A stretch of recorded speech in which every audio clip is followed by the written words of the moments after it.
barely paying all her bills. Her taxes was upwards of $14,000-$15,000 a year. Woo! I'm not a tax guy, man. A tax guy, these people's homes, taxes are reaching over 10K a year on a lot of these homes. That's why I Googled it. I said, how much would that lady's house be worth in the Catalina Jay. Hello, beautiful Florida mama bear. What is the voucher?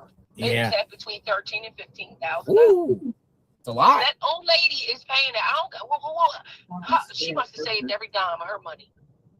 Yeah. I appreciate your insight and your perspective of the situation. Hey, I could talk to you more. You want to keep talking? Go for it.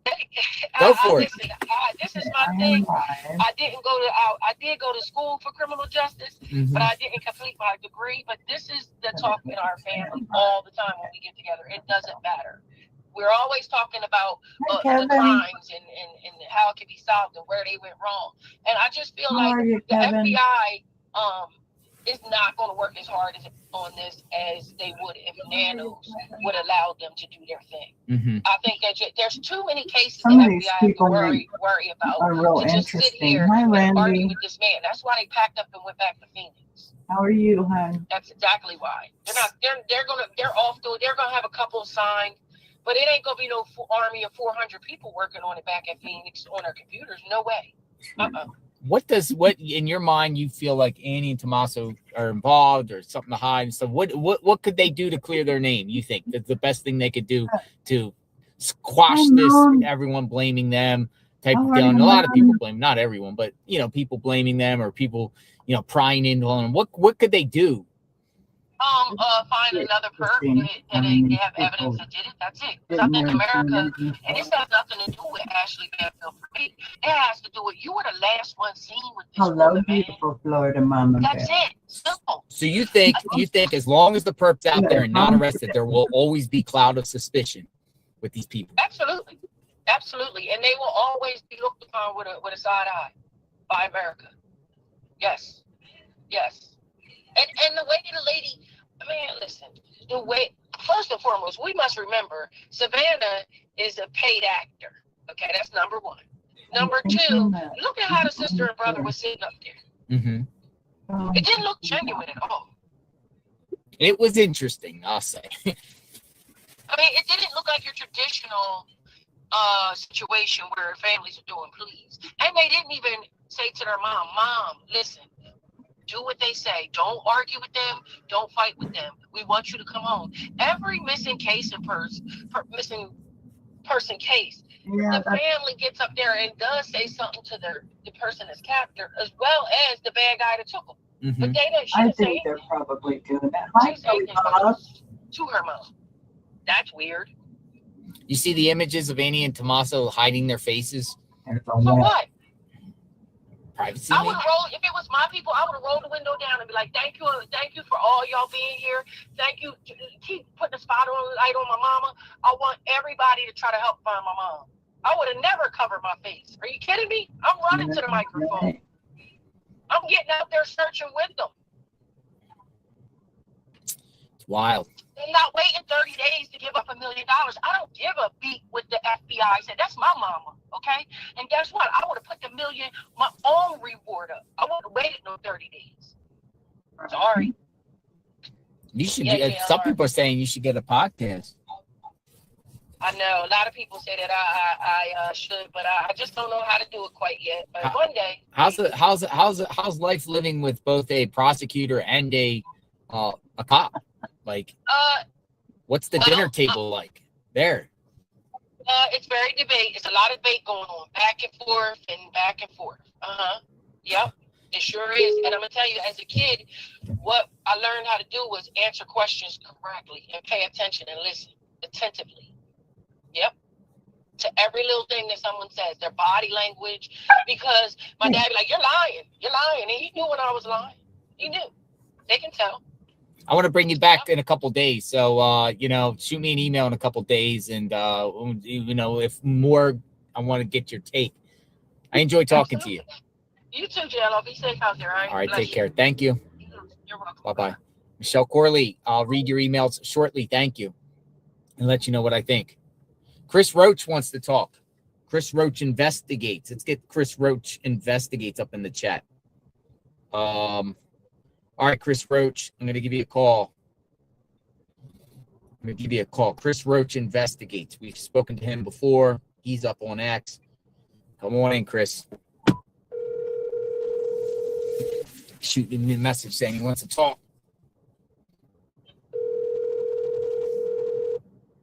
JLR, good morning. Good morning, good sir. How are you? Chris Roach investigates. I'm well, thank you. But no, you're reaching out to a caller that previously called you. This is not Chris. Oh, it's not Chris? No, sir. Oh, sorry, wrong number.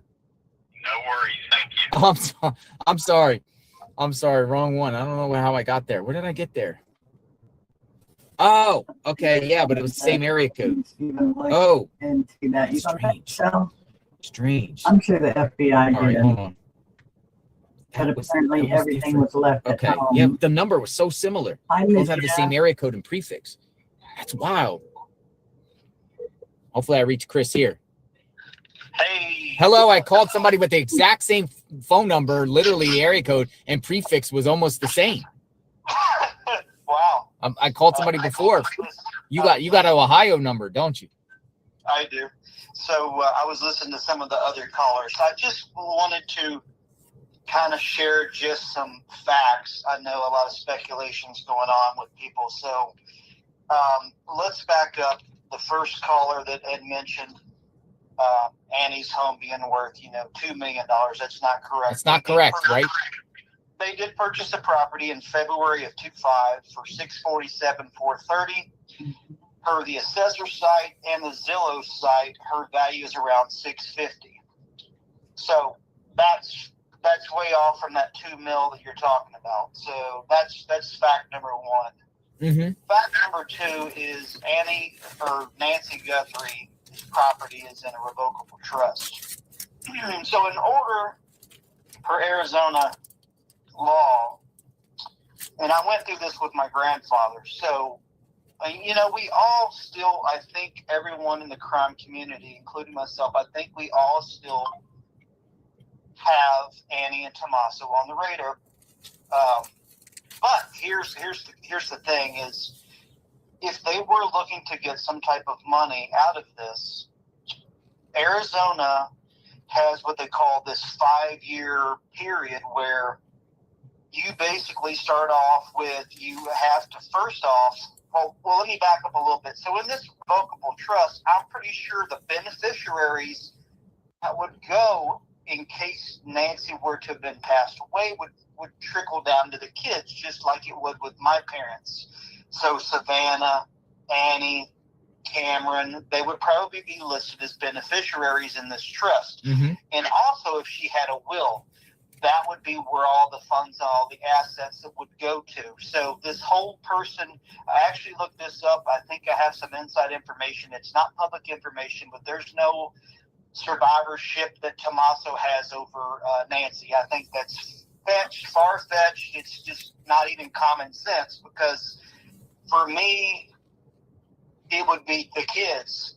They would be in the will, and they would also be in the trust, the revocable trust. So in the trust, so how it works is first you would have to file for probate court, and then you would have to have a hearing by the court, and then that would go into the estate if we're assuming she's actually dead. So then someone would actually have to claim her dead by a judge, and then it would fall into the beneficiaries that would probably, they would go ahead and make someone the assessor or the person that's basically in charge of the estate.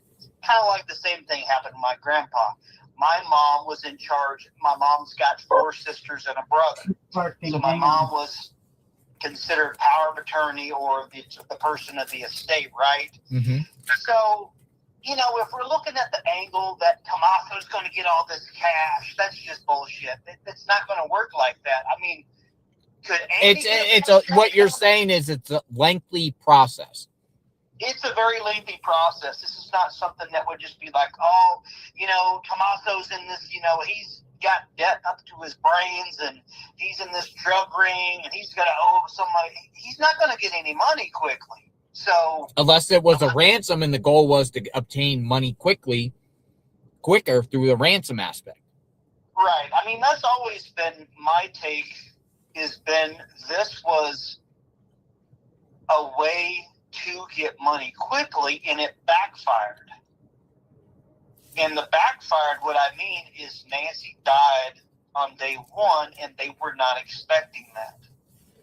So I still go back to what's the motive here? And we really don't have a clear motive. Who wants to kill an 84-year-old lady, right? Mm-hmm.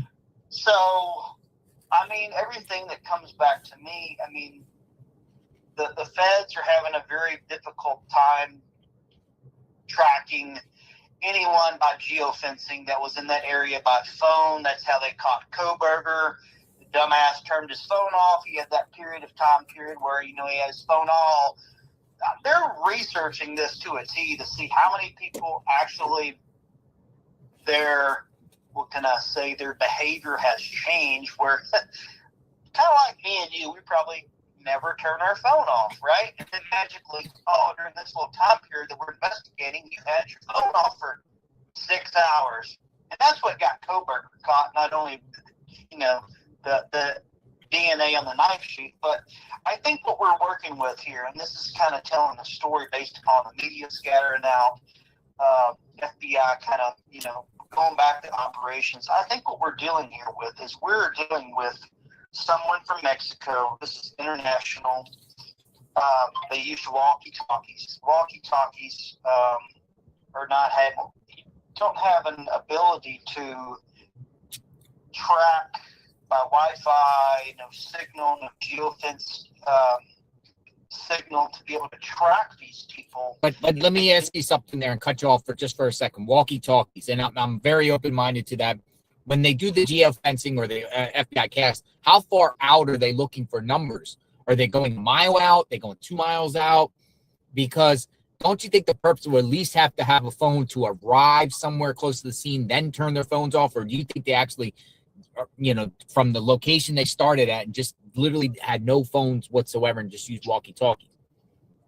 I mean, that's what it seems to me, is they left those phones far, far away. Perhaps in Mexico. And then, like I said, those walkie-talkies, I've used these before. You could travel up the interstate and be 5-10 miles ahead of each other on walkie-talkies and communicate, and that's untraceable. Yep. You cannot trace any. So I think the only way that they are going to catch these people is they are car chasing right now. They're going through video footage, frame by frame, and trying to figure out what kind of vehicle they are looking for. That's the only explanation I can have at this point. 30 days in, and they don't got anybody. This was very methodical. I was over on Mel's channel. I did an interview with Mel the other day. Mm-hmm. And we talked about a lot of different things. And, 30 days in, they would have some type of idea of who they're looking for. But for me, it just seems like this was very, very well planned, very methodical. This wasn't just someone decided to, I'm going to go over to JL's house, I'm going to rob him tonight. This was very methodical, well planned out, very organized crime. Did you hear about the last caller about the gloves? Like, these certain gloves. Which I think these people are savages, man. They don't care about human life. They don't have any empathy. They don't have any emotions. These are what you would consider like gang members. There's a possibility, walkie-talkies were used, gang signs were used, where they communicate by hand gestures. What kind of gang, though? Cartel, Tren de Aragua, MS-13. In Arizona, there's a lot of Sinaloa cartel members there, which is I mean, this has the earmarks of. It's hard to say when you say cartel, you think of Mexican cartel. Just they're going to come in, blow your head off, and just leave you laying there. I mean, I don't think this is cartel, but it's organized crime where it could be gang related, organized crime where we're talking like the scum of the earth, type people that committed this crime. But I do think there's a main player in Tucson. There's a main player that had all the inside information that gave these people from Mexico the information. Now, is that Tomasco? Maybe. I mean, you see where I'm kind of going with this? I mean, there has to be someone that gave the intel, and that's someone local. But he's not the main player that actually took her. I will say some people suggest, and we'll go back to, some of the bandmates that are affiliated with Tommaso. One is a public defender. One, as being a federal public defender, they deal with these type of people as defending. You know what I mean? They defend, gang members. When you get federally indicted and you've been federally in trouble before, it's those type of groups and individuals, and maybe it was recruited that route. I'm not saying that, it's just speculation. As a fact, I'm not saying that as fact, but speculation. Some angle like that, some bad actors in that mix. Because how is Tommaso, if people want to think Tommaso's involved, how is he just going to recruit cartel gang members? Like, there has to be some sort of connection for a motive to do this. Like, get somebody else to do it. I want this job done. I want this woman out of the house. I want her gone. Okay, but how are you even going to solicit that type of help? Right. That's where I kind of have a dead end. Is I don't see him being able to do that. So it makes me, that's why you have FBI and you have all these investigators just scratching their head just like me. I'm just like, okay, well, you kind of go so far and then you're just like, okay, well, this doesn't make sense. It makes no sense, because then it just takes, okay, keep Tommaso out of the mix. He's done. He's not involved whatsoever. But who would want to do an operation like this and take out 84-year-old Nancy Guthrie? What organization and why would they do this to her? It has to be something with Savannah at that point. Or do we just take it back to, hey, we're just a burglary ring and we just happen to just stumble in this house? I mean, to me, it was like you said, like a burglary, just a simple burglary, targeted burglary. They're not going to go with these type of gloves and, like you said, channels of communication and get rid of their phones. There has to be something to it where it's more than just a burglary and they just want Nancy for some reason. But who? I'm doing good, Jeanette. Thank you. I was at Target yesterday and I saw these magazines, and sure enough, there's Savannah Guthrie and Nancy Guthrie on People magazine and one of the other magazines I'm checking out at Target. And I'm like, it's just, this whole case is so bizarre. Lydia. It's so weird, and it's so hard to. That's why I think there's some type of very organized crime, or hell, this could be cartel related, but it seems to not really point that direction. It still feels like there's someone local that provided a lot of inside intel. For this job to occur, then takes it up and, some organization gets involved. Organizations sends the low level people to go do it. Yeah. It's just, we don't know that $1 million question is, why her? I personally think, I don't think Tommaso's the one in that, in that video. I don't think that whatsoever. I think Tommaso's much taller. He's definitely not porch guy. So the porch guy for me, this is just me talking. The porch guy to me looks like he's some type of Arabic. And why I say Arabic is because of the dark eyebrows. He reminds me of the what's his name, Louis, who's the Louis guy that killed in New York, that killed that CEO of the insurance company? What was his name? Luigi Mangione. He reminds me of kind of like he would be that look. What is his ethnicity, Luigi? Italian. So this is not a white guy. This is definitely not Tommaso at the front door. It does, and also what I keep sleeping at night is that person in that video has got a specific walk. it's not a normal walk. He looks like he's got like a hip problem, because you can tell when he there's two things I've noticed, and I've watched that video hundreds and hundreds and hundreds of times. They keep repeating it, and every time I look at it, I see something new. And there's one thing the other day that I found out is he actually takes a glance back. If you look multiple times, he takes a glance back at the street, and I didn't pick that up in the first couple of weeks. And then now you also just continuously watch him walk. When he steps off that brick at the end, he's got like it's almost like one leg is shorter than the other. Listen, I'll give you my opinion, right, basically on that perp there.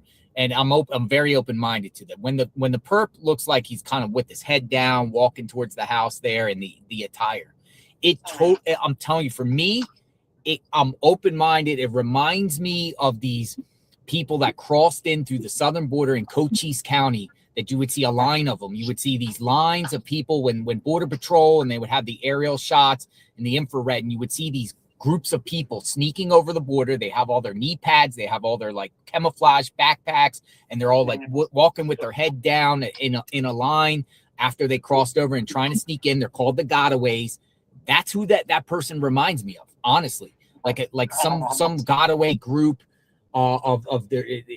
I've seen them, especially in southern Arizona towards Cochise County, Naco, in that area. That they'll come across. They sneak in at night. They have backpacks. They have knee pads. They're wearing camouflage or that type of light type clothing, and they're walking in a pack, and they're just blending in through the night. And that's that's who this person reminds me of. I do think the person's international. I can't say it's Arabic, maybe somebody from south of the border here in Central America somewhere, but that's just what it's like a sleeper cell, man. I've personally seen these type of individuals, but I'm not. It's just my opinion. Yeah, it's also like how many people use a bike light? Well, people across the border use those type of things to come and go. You need light. Like you need light to go through. That means for me, that person or persons. I think there's at least 3 people involved in this, not just one person. There's no way you can convince me on one person. This was 3 people, and that bike light reminds me of like you need to be hands free at all times. That means this person has done things before, because who the hell would think that to have that? I mean, I wouldn't personally even thought about that. I was like, man, this really makes sense now. I mean, this person or these people have done this stuff before. This was not their first time rodeo, in my opinion. You could say a migrant burglary ring, but you watch the videos and clips of other athletes that got targeted. There's a big thing around the country. It's South American migrant burglary rings that go into communities and disable security systems and break into rich people's homes. And they do the research on people. They do the research on their targets. They do wealthy people. They do Asians, Hollywood celebrities, athletes, but they do the whole research. Like they find out where they live. They find out their schedule. They find out they're not there. They know how to disable. But even some of the footages that have been leaked of these migrant burglary rings, they're not all decked out like this perp was. Yeah, these people came prepared for sure. They came prepared. They came for more than, to me, a mission of just simple burglary. It isn't just for you. So when we see the other photo, I think those are 2 separate people, because the one guy looks like he's a little bit overweight. It does. They look like 2 separate people to me. Yeah. One looks like and I believe, honestly, I think that second photo they threw up, I think that's from February 11th. I think this is the person, that second person that they show in that photo. Yes, without the backpack. Is the Tucson local person that was doing surveillance for the people that came and got her. That's just my opinion. Could be. And I do think February 11th or the 16th, somewhere in that range, is a target date that prior image was taken. Mm-hmm. It's just the pieces are saying February 11th around there. And I've also heard the 16th, but somewhere around that time prior, a couple weeks prior, that perp or that people involved with this, somebody was around that home. Yeah, and so for the listeners too, Annie and Tommaso did get their car back. That was returned this week, so that was returned. It was. They did pick it up. It is returned. So just try to keep facts on the table. How do you know that? Where are you getting that from? Sheriff Nanos actually came out in a written statement and said that was returned to the family. Can you send that to me? I'd like to see that.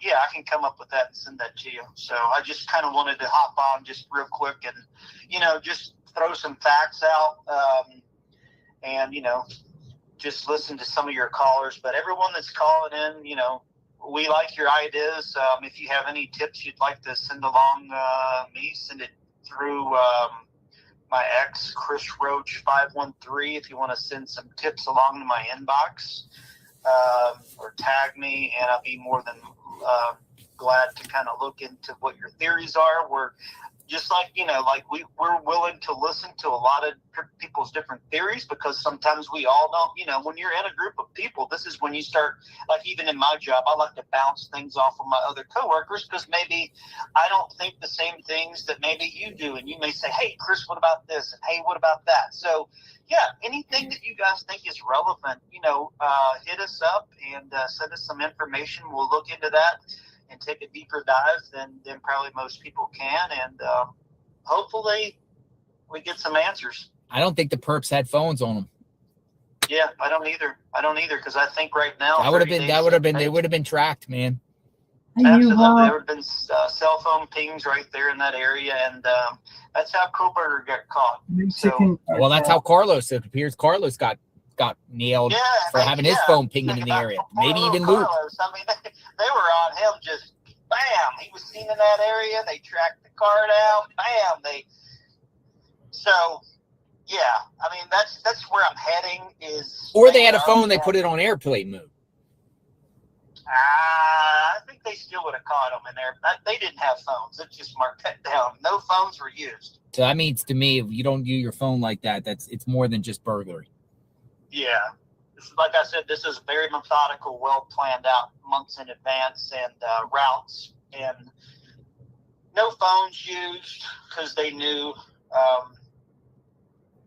So let me ask you something. A lot of the callers have said, they think it's all the way up in the highest levels. Epstein, Clinton's. Are you buying any of that?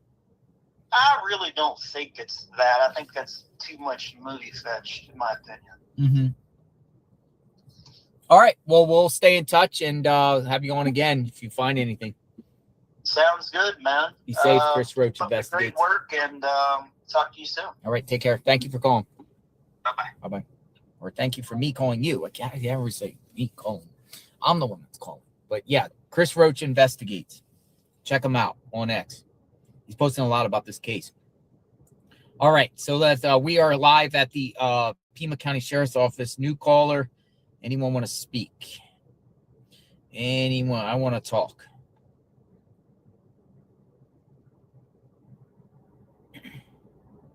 All right, Sandra. Sandra wants a take. All right, Sandra, we'll bring you in. We're just going to keep hearing from the people. Sandra, you're coming up next. So stand by.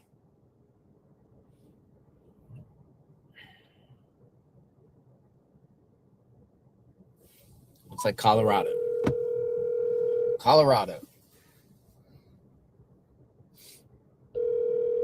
202 number coming, Sandra.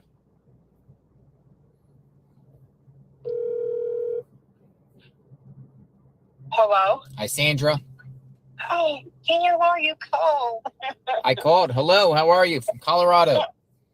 Oh, I'm hanging in there. My husband passed away 2 years ago, and I'm having a real hard time, so I've been watching I'm sorry. since day one. I know it.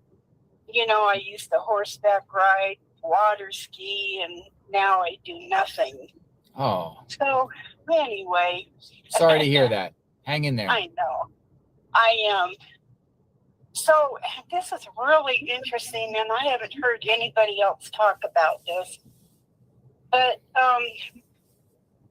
I'm pretty sure it was on day 2 or day 3. Mm-hmm. And I just wrote in Nancy Guthrie, and Rachel Maddow popped up. Who did? And Rachel Maddow Uh-huh. on, I think, MS Now. Yes. She's on a couple of different ones, so I don't quite remember, but that's not there anymore. And I'll tell you what happened. I was going to send $3 because it was suggested when I was sending you a thing. Uh-huh. And I was going to pay $3. And Oh, there's no need for that. well, I know, but I wanted you to know that I was serious about it. Okay, so you wanted to get my attention. Big deal, $3. Yeah.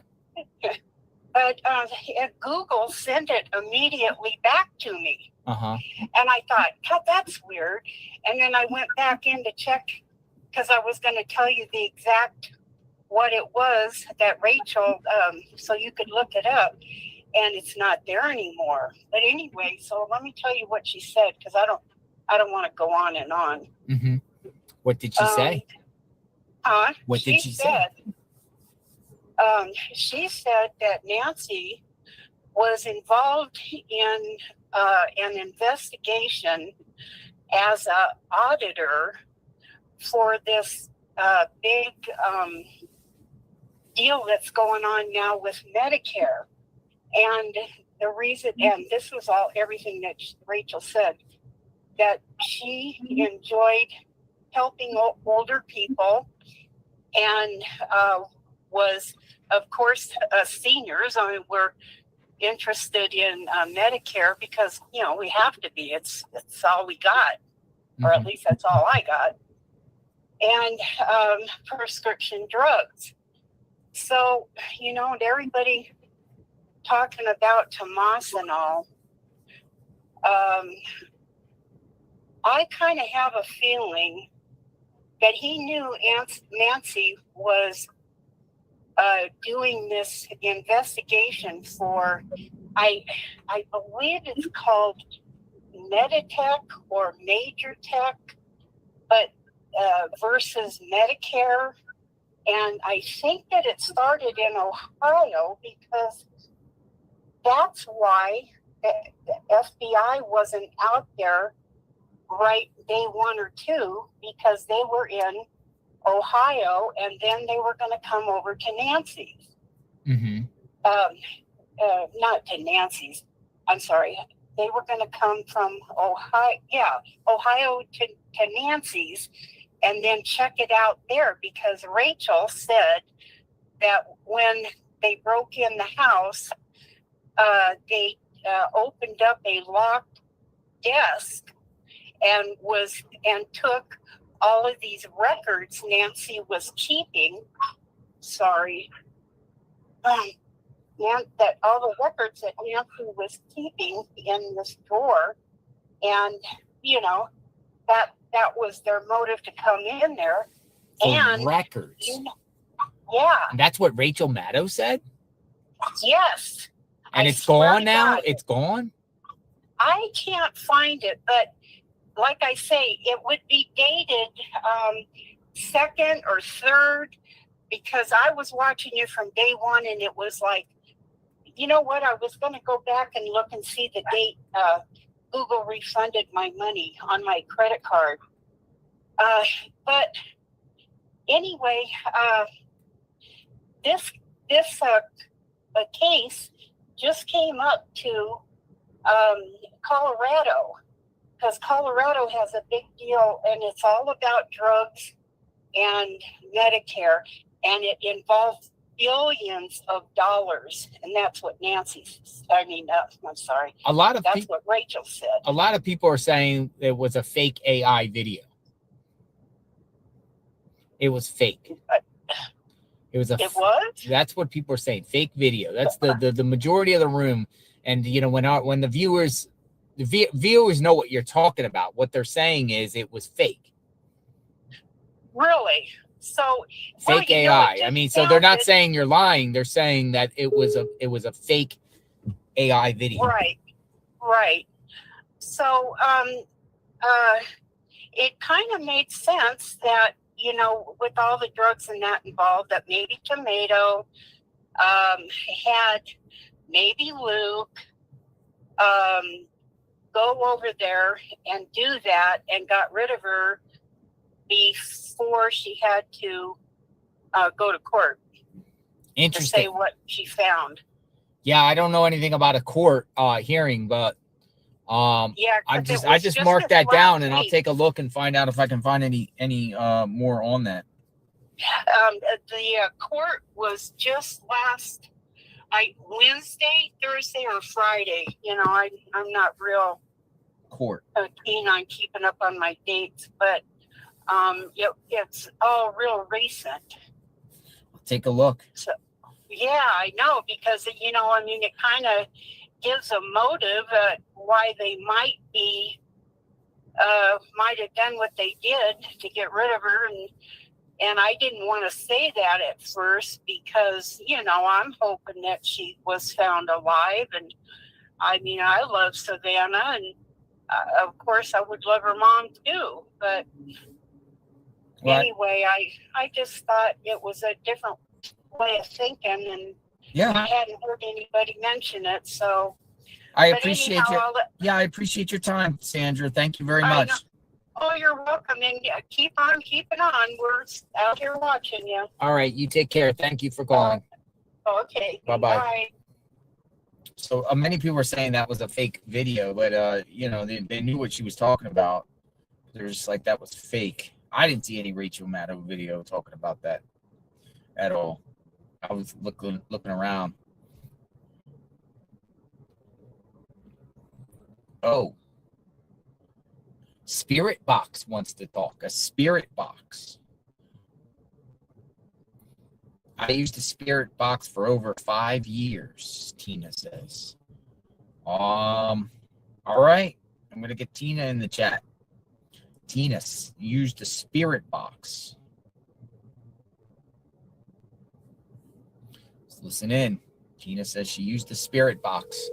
Tina, you're up. 202 number coming in. Hello.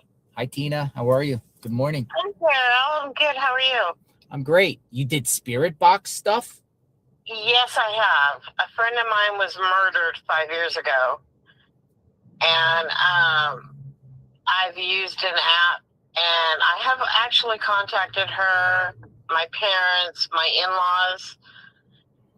So I decided to reach out and see if I can contact Nancy. Now, I am no medium, and I am no professional at this. Mm-hmm. And I did get Nancy to come through, and Luke's name was brought up. And the other thing, and it has never come through the Spirit Box before, Tommaso's name came through. Uh-huh. Whoa, interesting. Talk. What's going on? What happened? What's that? I asked who did this to her, and she said Luke. Luke. I said, did Luke have any help? She said, Tommaso. And I asked her, just for verification, I asked her, can you name one of your children? And she said, Savannah. And I said, okay. I said, are you near your house? This was last night when you were there. You and John. Yeah. And she says, 2 people. And I said, okay. I asked where they laid her to rest. And she said, near water. Near water. And I was telling her, I said, well, there's not that much water and where you're located. Uh-huh. Your home is. And she said, wash. A wash. And I said, what wash? There's several washes. And she said, Luke again. And I said, well, I know somebody out there who looked at that wash. She said, didn't go far enough. I said, do they need a bigger search team to go through that wash completely? And she said, yes. So that's my theory on it. I know people. But how does that work though? What how do you do this? It's the app that I use is Necrophonics. You can get it on Google or Apple Play. Uh-huh. It's $10. And you turn it on, and you have to let them know you're there out of respect. You don't mean any harm. Anybody can do it. Over the 5 years I've detected my friend who was murdered, I've detected her voice. Mm-hmm. And she's verified every time I ask her something. She has verified everything for me. We have matching tattoos, our nicknames for each other. So I know I've contacted her. And I asked Nancy if she saw the car that she was put in. She said yes. I said, what color was the car? Because I know there's speculation, blue, white, gray, black. And she said gray. So, but she did say Tommaso and Luke several times during, and I just actually did it this morning as well. Tommaso and Luke. Yeah. Tommaso organized it, and Luke was basically But the hired hand. How accurate is this? Well, when I talk to my friend, it's pretty accurate. You look for validation questions first. Yeah. And then, like, knock on wood, say you had passed away, and I was trying to contact you, I would ask you, what was your cat's name? You know, knowing what you do, what was your favorite case you worked on? Mm-hmm. You know, things that you're going to get a validation on, like your children,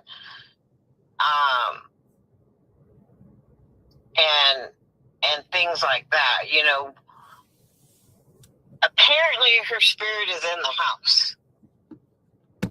How do you know this? She said she sees everything going on, and the truth is going to come out very soon. We'll see. And she said that she loved the memorial. Yeah. And she said pretty flowers. She said love yellow. So, yeah. I mean, anybody can download the app. I mean, you can look it up on Google Play. No, it's Necrophonics. Necrophonics.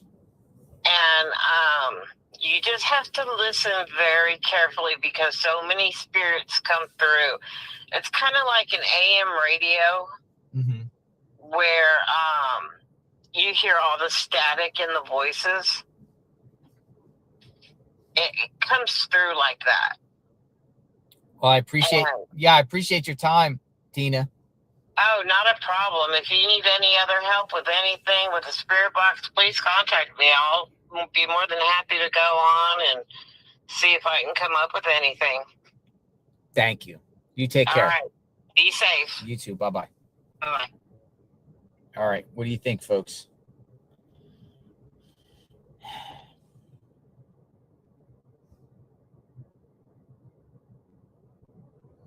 A victim advocate. A victim advocate. We're gonna get a victim advocate in the chat. Deborah, a victim advocate. Got an email from a victim advocate. We'll see from a victim advocate. Deborah, you're going to get a call from 202.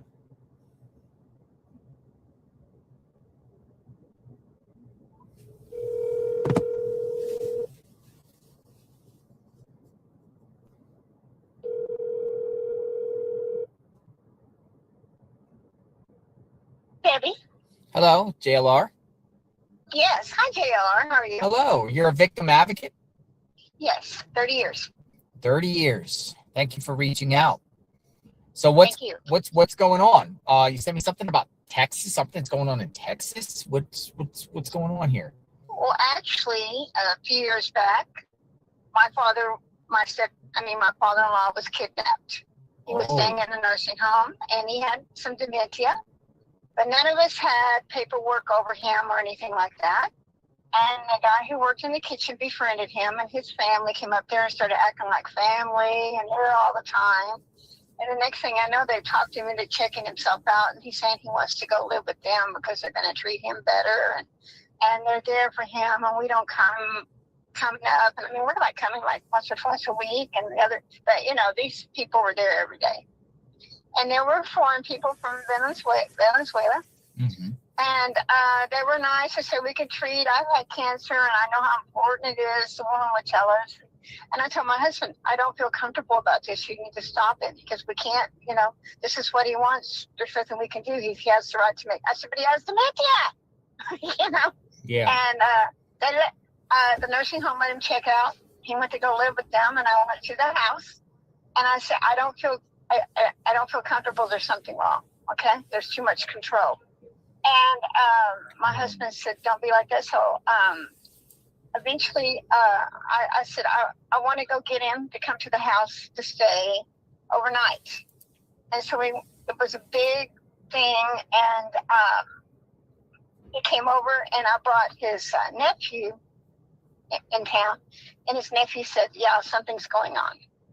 Okay. Mm-hmm. And so that's all you have to say, because that's who I am. Okay. And I said, okay. So when I was taking him back, I said, we want to take him home, and we want to keep him longer. Can you just hold for 1 second? Somebody has something, sure. And I'll be right back. If you want to continue to talk, or share, but I would like to listen. But just give me like a minute. Okay, right. I have no problem. Got to do it again.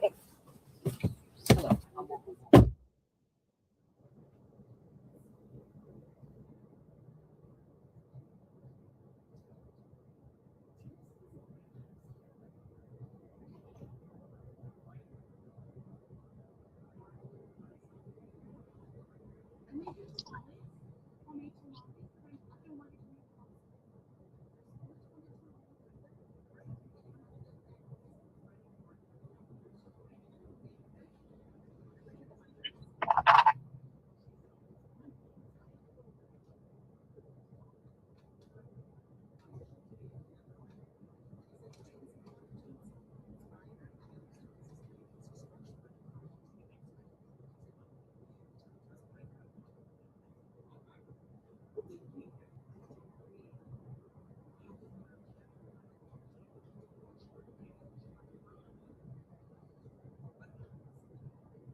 Somebody sent me an angel. Oh, wonderful. Yeah, an angel said, I want to shield you with an angel. Somebody sent me an angel. I'm with the Garden of Angels, our Garden of Angels. Yes. Have you ever heard of them? The homicide park in Texas from all the famous victims and stuff? Have you ever heard of them? No, I haven't. Most of the famous cases, they have crosses or things or stuff like that from across the country there. It's actually where the Amber Alert and everything came from. A lot of laws have changed nationwide. So I went back. See, look, they wouldn't let me. They wouldn't let me get him, and I came back with the Dallas Police Department to take him out. And when I went in there to get him, they started hitting me and beating me with the police department. And they told me, "Oh, you're going to have to go to the court and get a custody, for the probate court because we can't do anything." And as I'm leaving, I have a prison ministry, the juvenile. I saw like 10 girls sitting there, and I recognized them from my human trafficking unit that I work with. Okay. So they had human trafficking girls in there. They were taking senior adults, and they were making a business out of this, okay? And they were stealing the IDs, and we found out we were number 12 family that responded, and that the laws had changed, and we were able to go through probate court with the DA's office and Adult Protective Services investigator and get him back. But that's because he ended up drowned 2 days later in the hospital, and we were able to kind of take custody was a little easier for us and prosecute them. So senior exploitation is the fastest growing crime, okay? And when your parents get like that, you have to put something in place. We didn't know, and I work with it. And we did not know how vulnerable it is, okay? And she could have had a healthcare worker, and this happened, and they say there's that hospice home right behind. What if one of those people had worked in that hospice home and they snuck her through there? That was one angle. And then, of course, the family, to think about that. And then we had the Adult Protective Services. Debbie from the Adult Protective Services came in there. What is that about? Then there was never no silver alert. That silver alert should have went out right then because, a week later, 4 days later, somebody hears about this. And they don't remember everything they saw or what they did. But with the silver alert, Mark Class, who was somebody I've been associated with for years. Mark Class, Polly Class's father? Yes, he actually came up with the Amber Alert. Okay, I'm going to tell you he really did. But he don't care who gets credit for it. But he said it's fine because it started with Amber. That's fine. But he came over and started initiating it by the states and stuff. And he suggested at a meeting that something similar to that, and then they took it in the DFW area, and it grew. And those are the families from our Garden of Angels that were all together that started out like this. And so Mark Class put that silver alert so that they would notify all these gas stations, these restaurants, and everything. As far as they would go, they would know how many hours they would go, and it would be out, and they would be on the lookout, and they would do it further and stuff like the board. None of that was ever done. And then there's no purple paint on the no trespassing signs, and no trespassing signs. And purple paint is there because it's a color nationwide. Universal. So that means no trespassing. There's not the purple paint's not on the trespassing signs, and that was the main thing. It's just that when these families do these things, if there's somebody that's exploiting the senior, they sell their IDs and they use. We still get bills for my father, medical bills for people getting heart transplants and kidney transplants and stuff like that. Still get it, and he's been dead years. So, victim advocate, what do you think happened to Nancy? What's going on? I think it's personally, it's one of the two, the family or somebody that was doing the healthcare and took advantage, and it went wrong. Healthcare or family? Yes. I don't think, when you say cartel, I don't think cartel per se, but it could be someone who does this stuff and then not worry about it. The worst that's going to happen, they're going to get deported and go back and then come back in and do it again. We were number 12, Be safe out there, Deborah. Thanks for calling. No problem. Thank you. Thank you. All right. I just want to share this. Somebody came out and brought this angel. So I got the angel now. So we'll be wearing the angel. So she's like, you need to wear the angel. We got somebody else here. Hello. How's it going? I'm live right now. What is your name again? My name's Tina Ransom, ironically. Hi, Tina. Hey. All right. Good. What's going on? You're like this crazy lady, right? No. What brings you out here? So, you know that grid search at the dump? Grid search at the dump. Yep. And how I was following the air traffic. Yeah, I remember you. You pulled up at the other house. You were with somebody. Yeah, my little one. Okay. So I have connected that aircraft and one other aircraft directly to Nancy Guthrie search. You have how? I know exactly where they're looking for Nancy Guthrie in the desert. You know where they're looking for Nancy in the desert. Yes. Where? So have you heard? Can you mark it on my phone? I can send you coordinates. You can send me coordinates. Yep. Here, call that phone. You have coordinates. I have coordinates. You know, they're searching. You're saying they're searching for Nancy in the desert. Yep.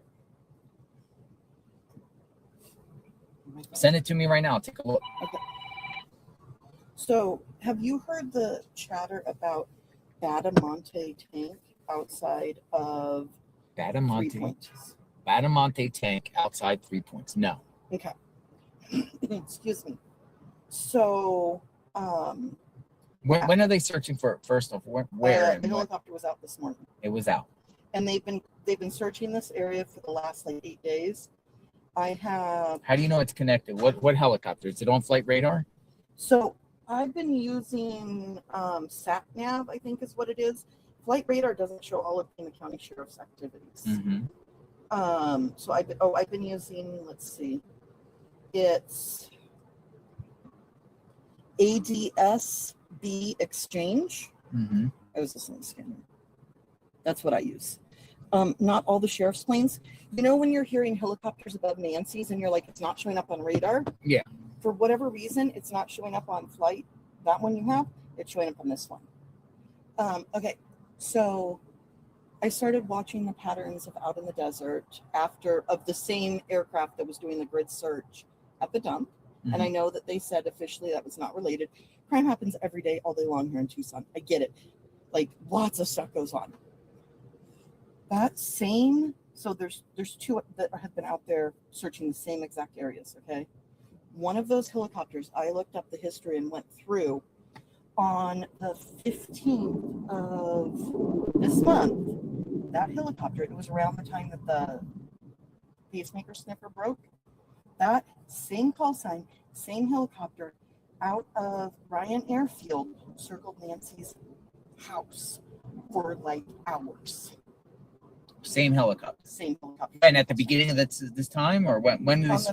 I believe it was the 15th. Now, I think it shows up on radar as the 15th, but because the site I use goes by Zulu time, Mm-hmm. it's actually, they were up like maybe the 14th. I'd have to do the calculations, but the same call sign, same bird, same helicopter was circling Nancy's neighborhood right about the same time that the pacemaker sniffer news broke. And that helicopter is looking at 3 specific points out in the desert, and I'm going to send you those. Are they out there now? They were up when I was driving over here, and then they have landed, and they were up yesterday morning. And you think this is related to Nancy? I mean, coincidences happen all the time, and our brains look for patterns, correct? Mm-hmm. But I think it's way too big of a coincidence that there was not these flight patterns before Nancy went missing. There was not these flight patterns before the news broke about the pacemaker sniffer, and the day that Here, I'm gonna mute this for a minute. Hold on. People Okay. are saying mute.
Yeah. So she doesn't care that she's on. Hi. But Hello. I'm kind of camera shy, but this is important. Okay, and then I just sent you the picture of them circling, and this shows the 16th. This would have been if you're looking at Zulu time. This is because this is What is this Zulu time? Zulu time is like, I'm not exactly sure, but it's what a lot of military and aeronautics use, because if you're like in So different when time was zones- this one? It's right here. So this would be, it's 2:16 Zulu time, which is like 14 hours, I think, behind us. So this would have actually been 2:15. So you're saying the same choppers here that were above Nancy Guthrie's home, and I'm going to show this right now to my viewers. This was 2:16. Now this You're is saying exclusive. this same chopper is now out there in the. So this was Nancy Guthrie's home. It's right off of North Campbell, between First and North Campbell. You're saying this same chopper is out there now, or was today? It's landed. But where? At Ryan Airfield. No, outside, but what location was it at? outside of 3 Points. 3 Points. And here's the thing. But how do you know it's not like something else, like something? Well, so the only other possibility is that this guy was searching Nancy's neighborhood related to the case, and then got another gig. Well, that's what I'm saying. Like, but he could have got another gig. there's other things going on, right? Totally. He could have got another gig searching the desert and searching the landfill, correct? Uh-huh. But I cannot think of anything that they would be out there for, that they would be searching so low and slow. And this guy had no gigs doing these sort of searches prior to Nancy Guthrie going missing. This is not traffic that is typical of Ryan Airfield. Interesting. And the sheriff was out there with him yesterday. The sheriff's helicopter landed within minutes of the helicopter in question landing out there. Well, I appreciate it, Tina. And then here's the other thing. So there's chatter on like all the boards about Badamonte and some of these flight patterns. A bunch of people have caught on, but nobody has gone back as far and looked at the specific day that I just showed you. Like that's like exclusive to JRL. Nobody's caught on to that. Well, that's what, the thing about it is any of these flights, if they do a particular circle or anything, you should pay attention to, because they could, just go out there and whether it's a sniffer or whether it's, something. I mean, that's what we do. That's what we've been doing. So, right. I mean, it's interesting. Can you link me that the original, the model of that plane? So, or that chopper. So, and I can continue to follow it. Let's see here. And this is private? So it is private. The other thing that I did notice about this particular call sign is prior to Nancy going missing, I found it out I found it circling in a very tight radius right above Davis-Monthan Air Base, which makes me think that it's somehow either law enforcement or military connected at the very least, because I can't think of a scenario where a private entity could circle a protected airspace and military base without it causing a nearly international incident. Yeah. So here's one of the call signs. And then I'm just texting you the actual number. I'm going to put that in Google now and see the history. FlightAware. So originates from Tucson. No, it says Tucson, but it's Ryan Airfield. Okay, Ryan Airfield. Okay. So it's at Ryan Airfield now. Is it showing on the radar? It's right here. So they're getting ready to take off. They're up. Are they up? I don't know if they're up. But it has here between Ryan Airfield and Tucson Airport. But that's pretty far out. That's towards the Native American reservation, isn't it? It is. And here's the thing. You've been talking about the different border crossing points. There's Sassabee as well, which is a very small one that's straight out that road. Yeah, I've been there. Okay, so yeah. If I had to guess, they dropped her off out there and then continued on to Sassabee. I think so. Sassavy is an interesting spot. We've talked about Aravaca and Sassavy. It's a major smuggling route, but I don't think there's a Mexico element here to this as far as the perps being from the south of the border. I think that's very possible, but as far as her being taken to Mexico, I'm just not buying that. And then see, like, look at this. Okay, I sent you another picture. It's a flight pattern that looks relatively random, but when you break it down and literally look at the exact elevation changes, there's 3 points that they are slowing down to nearly a hover speed and hovering over those points. Well, what I'll do, Tina, is I'll just monitor these on my phone, and if something pops off, maybe we'll go take a look. Yeah, and I would love, let me tell you, I would be out there myself, except I need a 4-wheel drive and I need to not have a broken foot to hike out there because it is quite a distance. And then I will send you a picture of the actual point that has everybody so interested. Oh, where is it?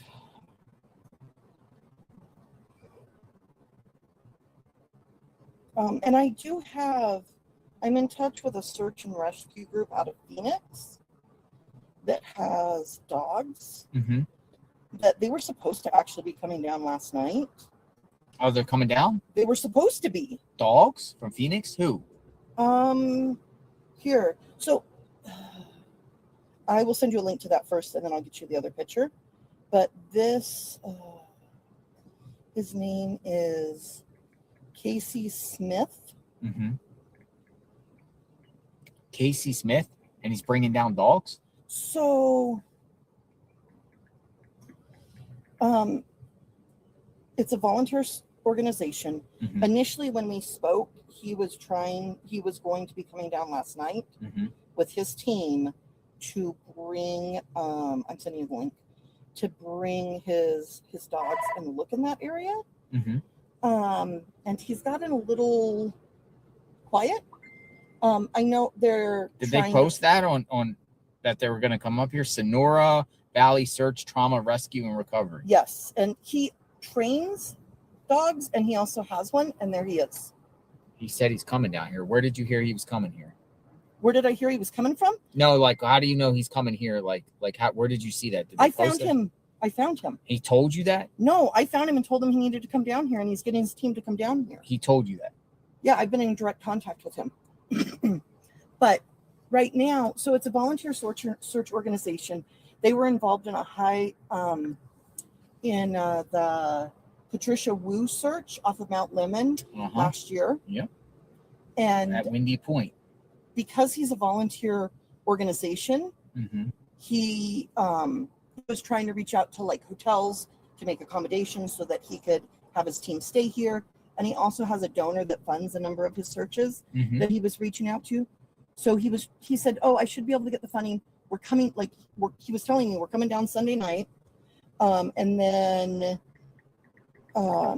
he's been kind of not super responsive now. But my understanding is that he is trying to get down here. And I can show you the messages from him. I mean, not your viewers or whatever, because that's a little weird, but. Well, Tina, I'm going to go back to my thing. Yeah. Anything else you'd like to add? No, good? But I mean, I think that it's worth getting a 4-wheel drive and going out there. And I'm not going to blow up your phone, but I do occasionally go out there. So if I see activity, do you want me to text it to you? Sure. Okay. Yes, I appreciate that. Yeah. Nice meeting you. Nice meeting you. Thanks for coming out. Yeah. Thanks for what you're doing. Good luck. Thank you, Tina. All right. What do you think? She shared a couple flight paths. We'll monitor that. We'll just see. I mean, if they're out there circling out there, it might be connected. I mean, it was the same chopper that was out there circling above Nancy's home. I mean, probably the same chopper is going to be out there again at one point looking around if there's a place. Unless it's another, it's something else. Going back over to anyone want to talk? Tyson just sent me information. The chopper N283TY was circling over Battimore tank Batamol tank yesterday, and I think a random wash. Not familiar with these tanks.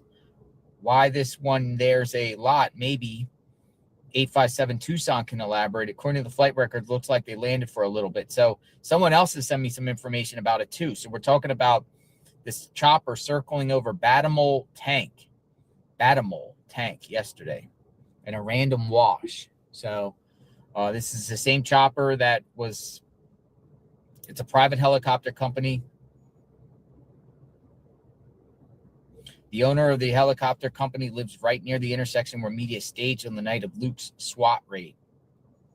I've been following patterns of this helicopter as well. So now that Tina came here, people are sending me emails about this helicopter.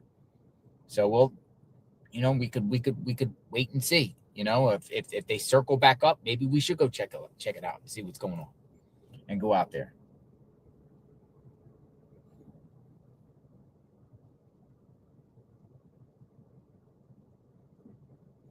George wants to talk. I've been following this Nancy Guthrie case since day one. I grew up watching lots of law enforcement and true crime TV shows and programming. I would like to discuss the case. My theories are grounded in reality and based on logic and facts. All right. We're going to bring you in. Logic and facts. That's what George says. His theories are based off logic and facts. All right. Come on in, George.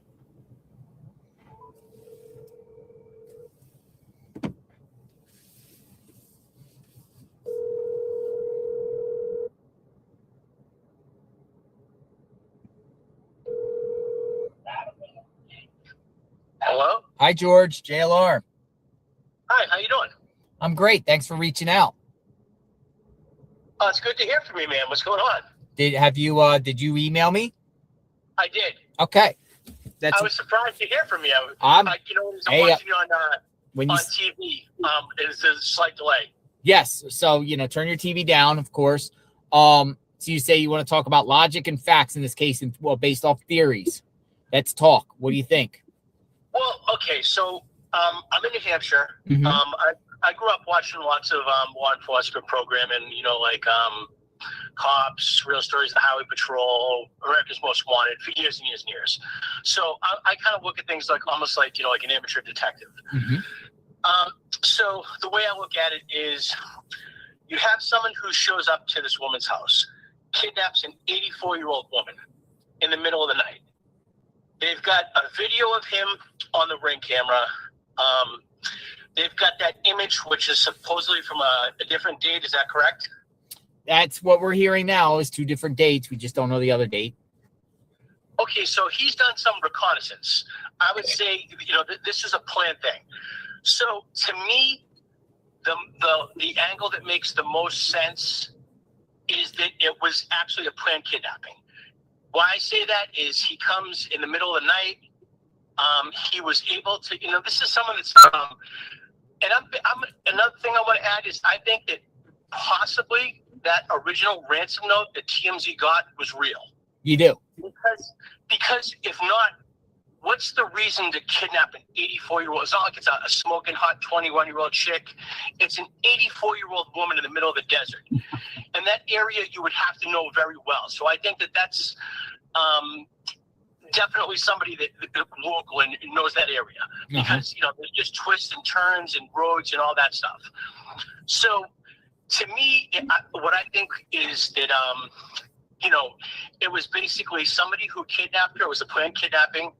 I think that the ransom note was real. And I think that if you've ever, any other kidnapping, as you know, what happens is the FBI generally is going to advise, Nancy and, Savannah and all the family to, string the kidnapper along because that's how they're going to catch them. Mm-hmm.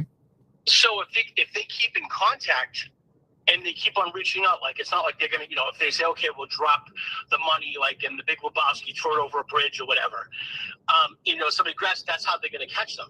This person put it, basically said, okay, we want this money. We sent to a Bitcoin address, and that's allowing them to remain anonymous. And this is somebody that has some kind of tech savviness because they're asking for the money to be paid in Bitcoin. Mm-hmm. They're also smart enough to use anonymous email servers. Mm-hmm. They were smart enough to also, I guess, did they disable something about a spotlight or something? And then they also were able to spot that there was a Ring or a Nest camera there and disable that. So this is somebody that's kind of technologically savvy. And if that ransom note is real, they contacted TMZ, which kind of leads me to believe that it's maybe somebody younger, because who's going to contact TMZ? And then the other angle is they contact like local stations. So that's another reason why I think that it's, definitely somebody local. Yeah, yeah, we've discussed that. They reached out to a local station. So how do you know about this particular local station? Now you can do the research and find out what stations are local and kind of do it that route. TMZ, are you saying a younger crowd listens to TMZ opposed to an older crowd? Well, it's just it's such a strange person to contact. Such a strange organization to contact if you're trying to demand a ransom. It just seems like that, and the fact that they're asking for Bitcoin, mm-hmm. and makes me believe that it's somebody who's a little bit more, I would say, on the tech savvy side. Well, not only that, but no phone pings appears to have the perp. Exactly. I mean, they know about that stuff, not to have the phones on, because we're assuming there was no phones. I mean, they would have pinged them already and had who they were in that area, but they don't. So they were savvy enough to evade it that way thus far. Yeah, and exactly like you said, and so there was no phone pings, and then there was just so much that's just odd to the case. It's like it's almost like right now the FBI and the sheriff are under pressure because we're sitting here and everybody wants this to be resolved. And I follow the case, and I've been watching it on, YouTube, and I watch it on the news and stuff like that. And everybody wants a resolution, and it seems like, more and more the media's departing because there's other stories with, what's going on in Iran and all that stuff. And, I think that, the FBI is under a lot of pressure, but it is kind of getting where it's a cold case. And to me, the angle that makes the most sense is I think that, it was a planned kidnapping.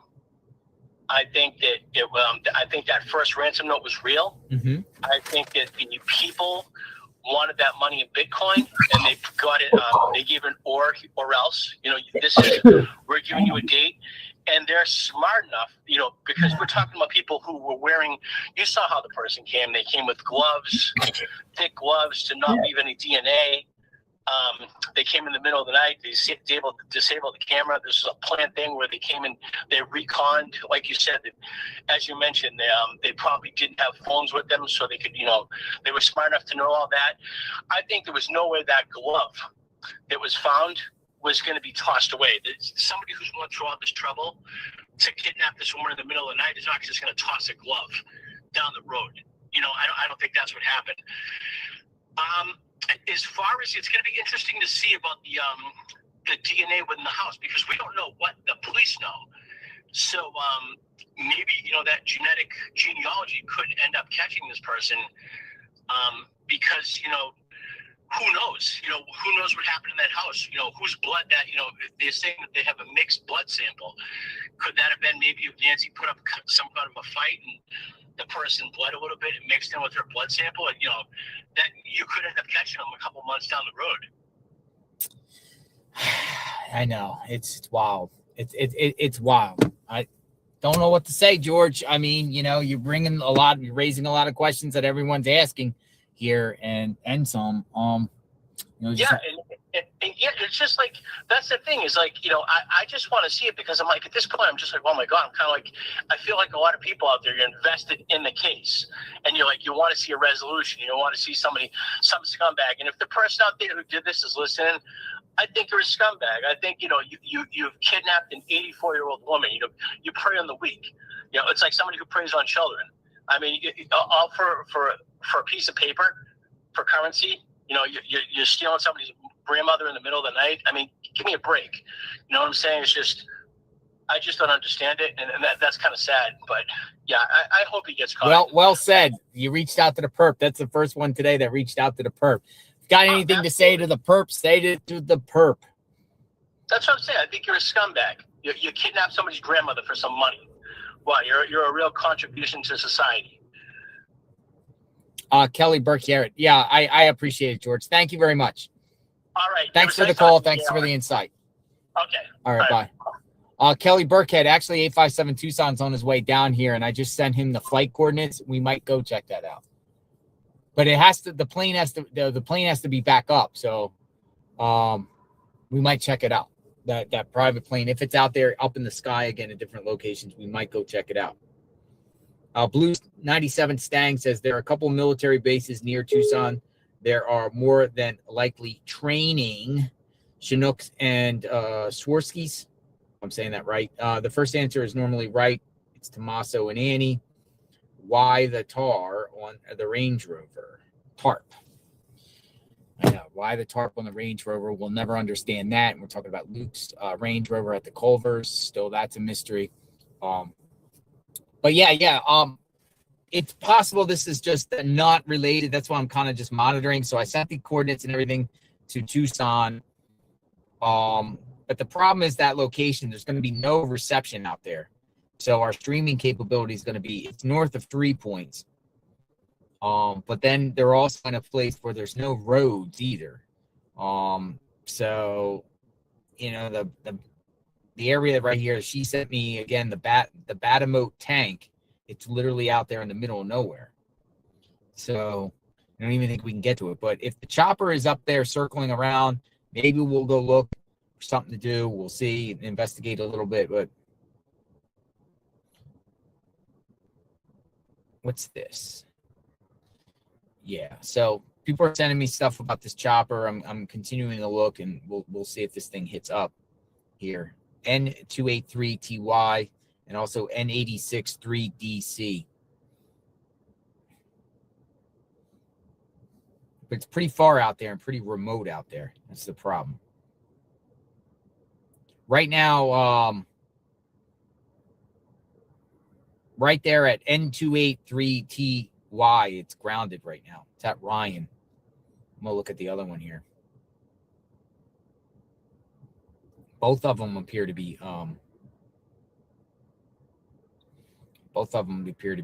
grounded at this time. So nothing is up.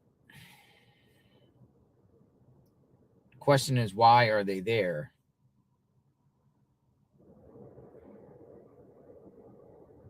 In one near Nicolas. So we just wait. We just wait and see. Far and remote is where you should be looking. It's a needle in a haystack out there. We've, already been to Socorro National Park. It's just a needle in a haystack. We need to know where law enforcement goes. If law enforcement is up in the sky in a certain area or someone affiliated with law enforcement at a location, absolutely will go. But you got to understand these choppers here, even though a chopper might have participated in a search for Nancy Guthrie, if they're searching another pair, it could be totally unrelated. It could just be their assignment, their new assignment.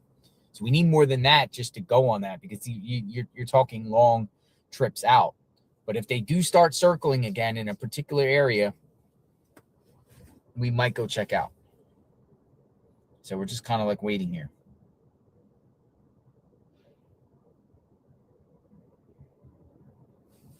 One other bit of information. The road in this area is about 15 minutes away from where Kayla Day's husband was arrested for human smuggling. All right. Good information. Good information. What do we got here? I'm a pilot and will tell you N238TY is not searching for Nancy people. It's a private operated by Volair, which does flight training tours. Rob Mancuso says. Well, that's what people are also saying. It's a private and it's just doing its thing. So, we're going to need a little bit more, we got our eyes. I mean, it's the same chopper that was, in front of Nancy's house at one point, but this could just be, nothing of nothing. So go to Wash, get a drone. Well, it's far out there. The road out there. There's no road out there. Once you get out there, there's no road. So we'll just wait. I'm just gonna wait and see. I don't want to go on these goose chases, but we will go if something ever comes credible or something. All right, what do we got? Anybody want to talk? I want to talk. Jessica says, I would just like to know what we know about the 911 call. I missed most of the day's news when this came out. Would like to know what you know about the call. We don't know anything about the 911 call. The 911 call is, mystery. We don't even know who actually made the call.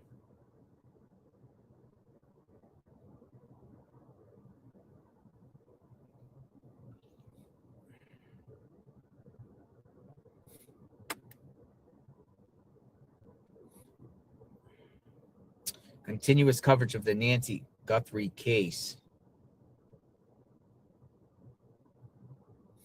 JLR, first, thank you for what you do. Second, please take 857 and return to the golf course. Those washes, they are close to Luke's home, and his name is continuing to come up for no reason. His hangout is there. Please research the golf course, including those empty buildings there. She could be there to keep weather and wildlife away from her and making people want to search there.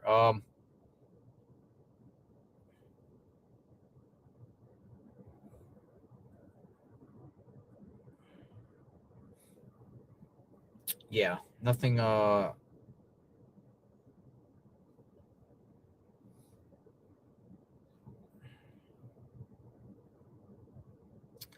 these actual searches, any type of search on our own, it's going to be very tough to do because needle in the haystack. I mean, you need something. You need some. Oh, 2 Pima County sheriff's deputies just parked outside Nancy Guthrie's house. This is the first time our team has seen them since Friday. There is no longer searching, but the investigation into her disappearance continues. Ooh, there are 2 Pima County Sheriff's deputies back at Nancy Guthrie's home. Should we go up there and look? Should we go? Yeah. This has come from Mills Hayes. Right here. She just tweeted this. She said 2 Pima County deputies back at. Let's go. Let's go look.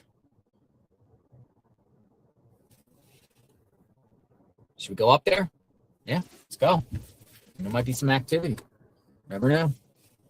We can always come back. All right, let me put in her address. Let's go up there. Maybe they're there when they're there. Maybe they're not. All right. Our way up.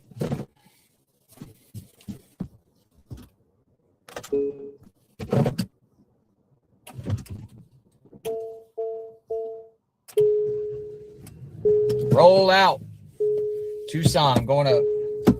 Hold on. I'm going to let Tucson know because he said he was coming down here. He's watching, so he knows where I'm at, but I'm just going to call him anyway.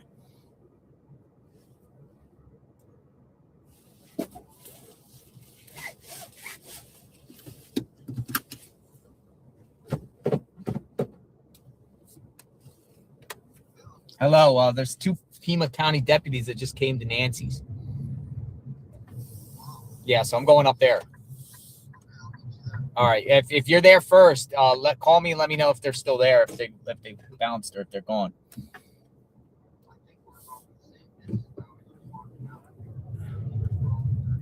Yeah, I'm about 22 minutes out or something.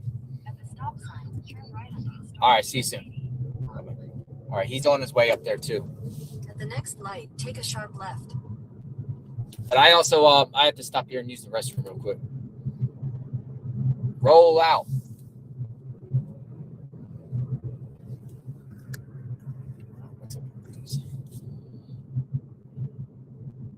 At the light, take a sharp left onto South Campbell Avenue, Keno Parkway. I thought, but it's a road trip. Roll out. I don't know why he left. I think it's just to get him to go up to Nancy's and get him out of their parking lot. Something else is going down. All right, we're on our way to Nancy's home. Trying to get him out of the parking lot. Out of the sheriff's parking lot. Go right here. Something Right back, else is going folks. on. Something's gonna give. And the sheriff will probably be gone by then.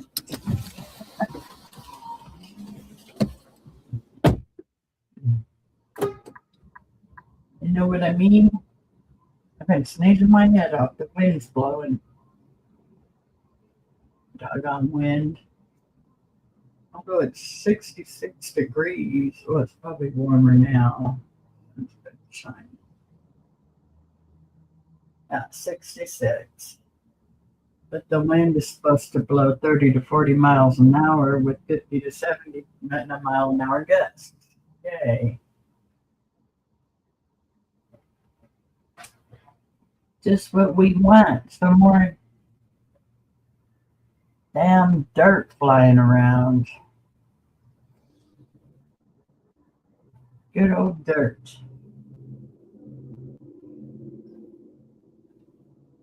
So what does everybody think about all this mess? I think they're trying to get him out of the parking lot, and they sent those two sheriffs up there just to get him to go up there. He's going to get up there, and who knows what's going on at the sheriff's office. You know what I mean? I mean, it just maybe nothing, maybe something. But the family already has the house back, so it's like,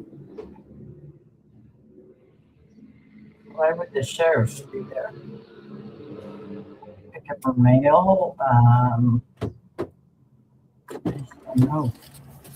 Let's just pin this up in here. All right. Hold on. They just want to get him out of the parking lot or get, you know. I think he needs to go back to the sheriff's office. Keep doing his calls. Let someone else go up there and check on the sheriff's up there at her house. Ain't nothing up at her house. Unless they brought Nancy back home yet. Haven't done that.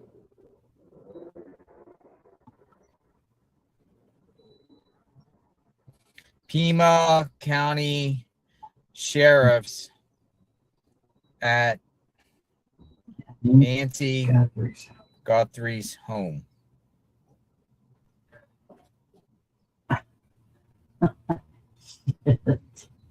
All right, on the way. Did my screen go?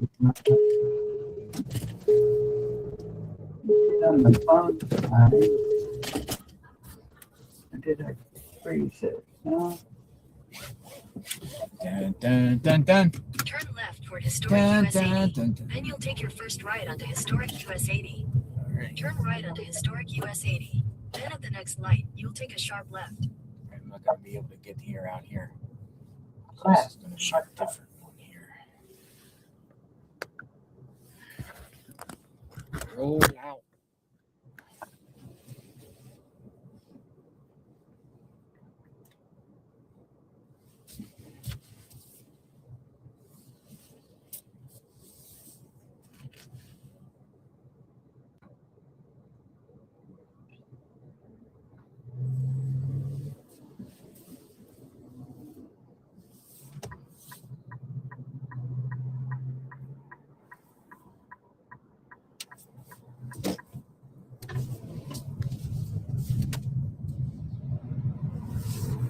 At Roll the out. light, take a sharp left onto South Campbell Avenue, Keno Parkway.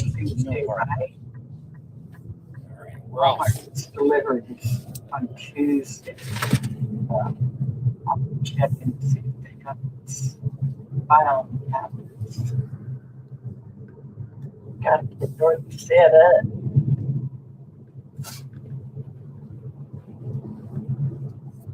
Look over there, up there. Wonder why the deputies are back there. Look at that. Look at that. Okay, there. He's out at the parking lot at the sheriff's office. So let's see what happens at the sheriff's office. On the move. The Back local up to Nancy there. Guthrie's home. We got police activity there.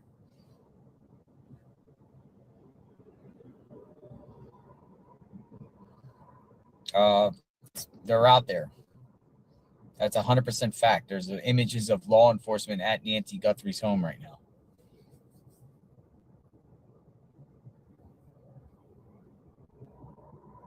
Why would They're they do back. it then if the family got the house?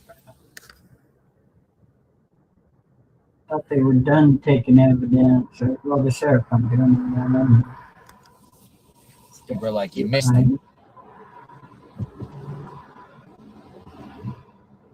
How do you know they're gone? They were like, you missed it.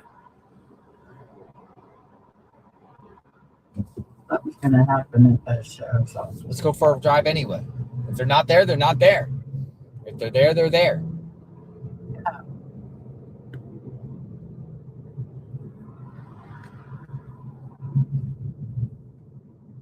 Yeah, I think it's gonna crack pretty soon. You know where she is, they know done it.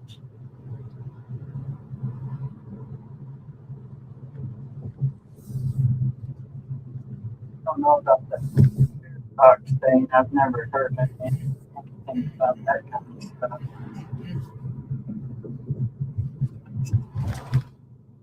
Yes, I showed the images of the law enforcement at Nancy Guthrie's home. There's 2 Pima County sheriffs there.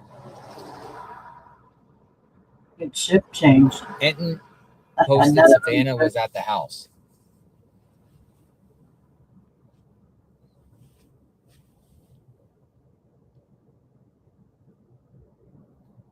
And involved in this, telling him to go there.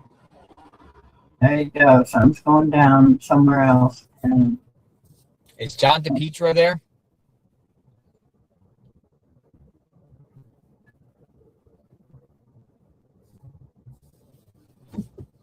Oh, ludicrous. We'll just see what they're about. I'll see I'll go up there and talk to them, find out why they were there. If they're there, they're not there. We'll just go for a road trip back up there anyway. Some people in the chat feel like they're gone. We'll see.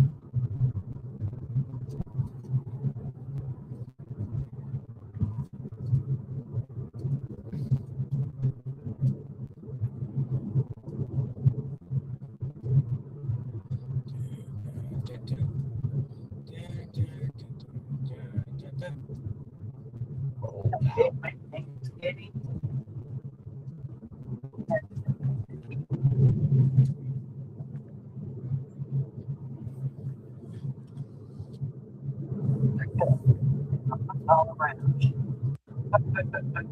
Sharks to news.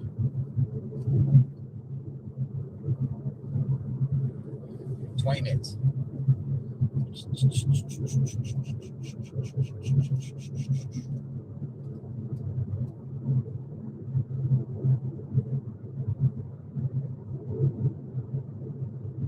Go see the Well, if sheriff deputies were only there for 15 minutes, then I don't think it's a big deal. Was it?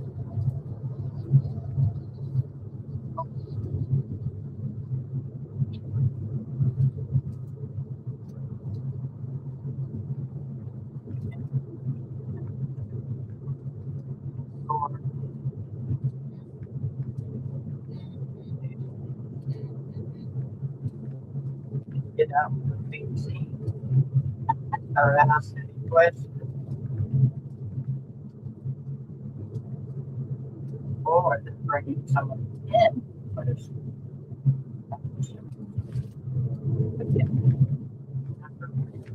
shady. And it's shady as kidnapping I've ever seen. Whoever was up there at the house, whoever's up there at the house now, if everyone's gone and there's nobody there and there's reporters there, somebody there will tell us what happened. So we'll get the scoop on what was it about. You know, we'll find out.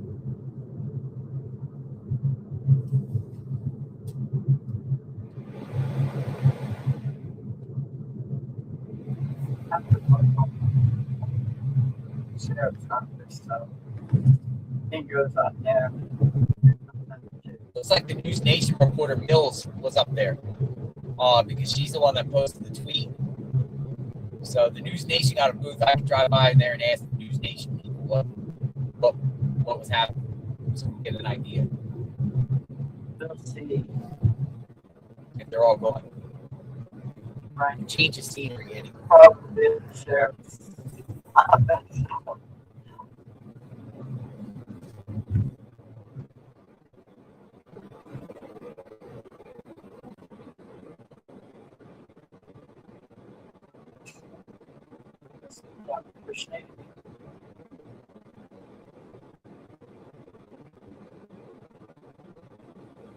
I was just informed Savannah and her family are there as well.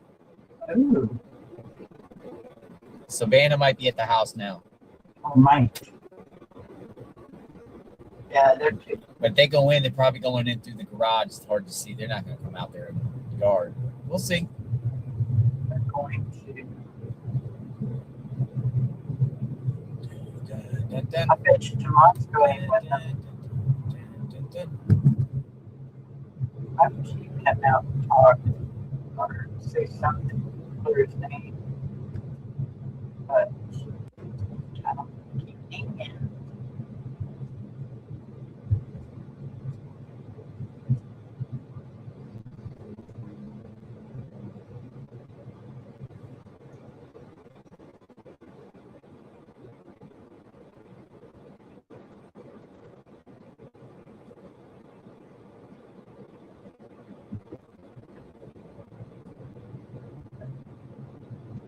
Crazy who done it type.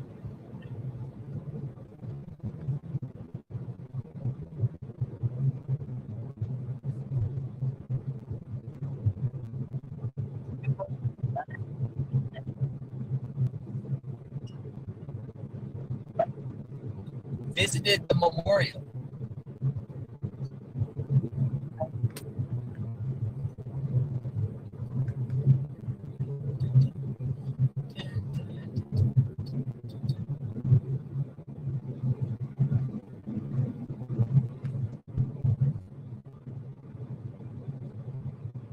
Some reporters are saying that Savannah visited the memorial. I'm looking to see if there's any footage of that.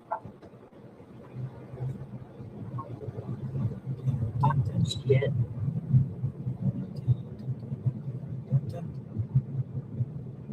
Let's see if John DePietro is there.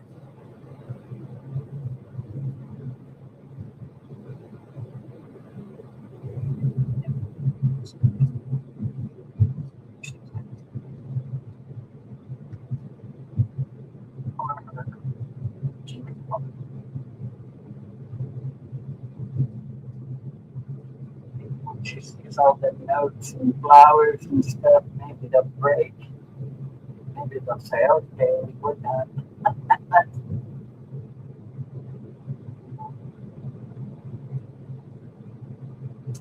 Dun, dun, dun.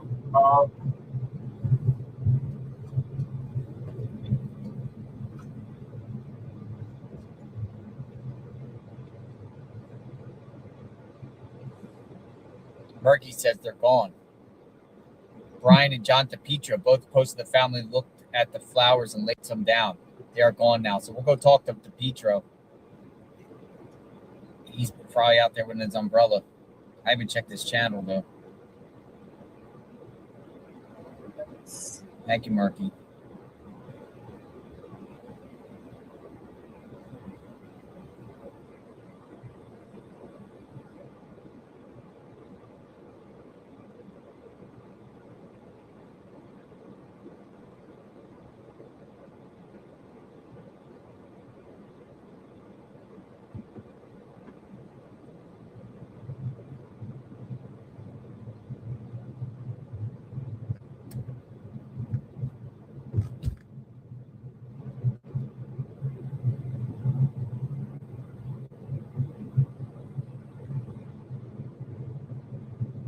I mean, to me, interesting that Savannah would be at the house to lay flowers, but it's not, to me, it's not, hey, that's breaking Nancy has been found or the perp has been caught. That's part of, what's going on at the home. The home has been given back to the Guthrie family. There'll probably be people coming in and out of that home. Yeah. I don't see any. Who's the perp? Where's Nancy?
All right, passing the hospital. Almost there.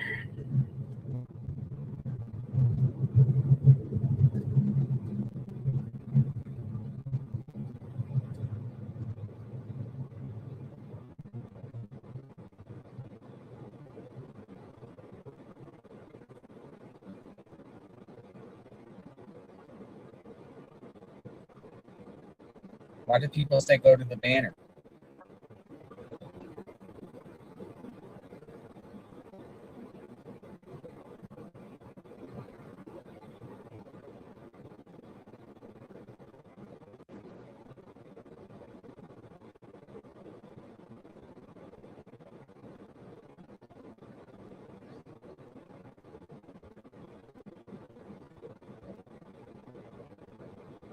They think Savannah might go to the banner next.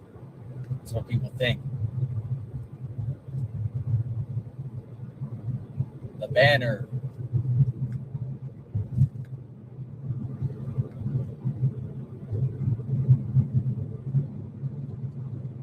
Some reports saying Savannah's going to go back home soon.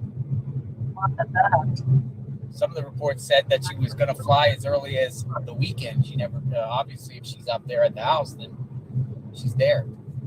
We'll see if anyone filmed Savannah at the flowers up here. If nobody did, then I don't understand why they wouldn't. If they're there.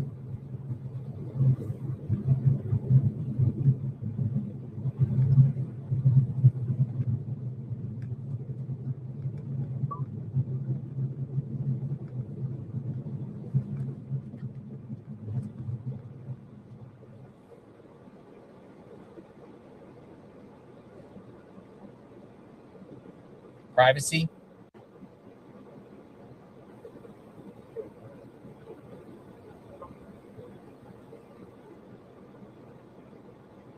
Be double joy for all these people that are trying to help find her. I don't believe Brian Anton is at the house. What News Nation is at the house, and he's reporting from News Nation having the booth across the street from the house. There's a reporter by the name of Mills who works for News Nation posted pictures of people at the house, sheriff deputies.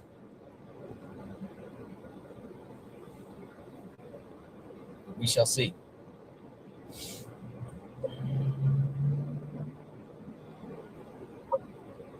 Here it is. The News Nation booth. They did post it.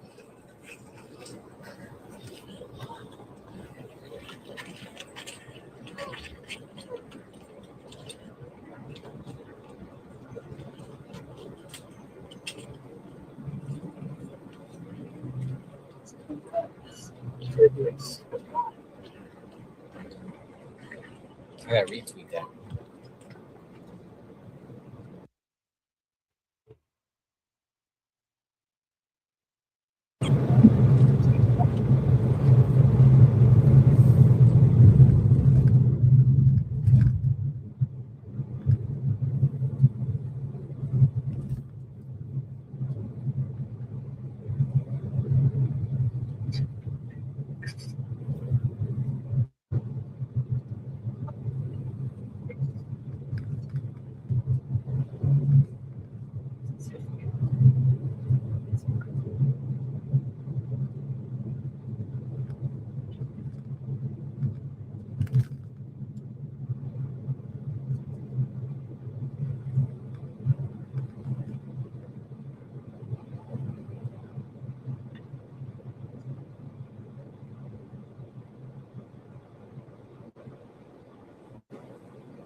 Tommaso was there.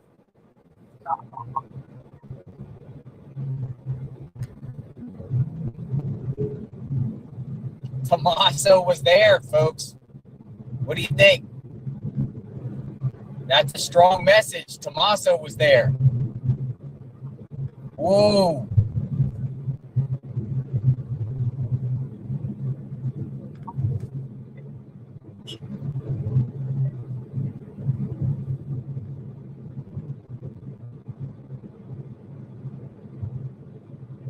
Tommaso was with Savannah and Annie.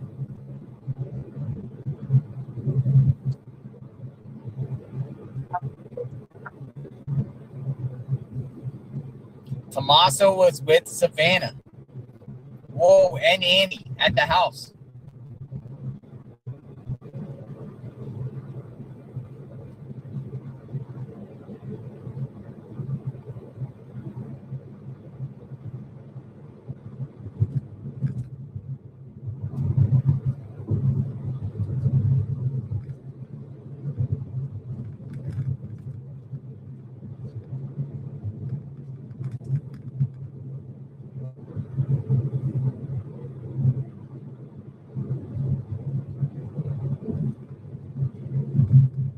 Back to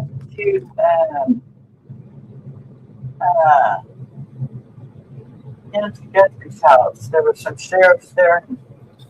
Somebody said in the chat, you think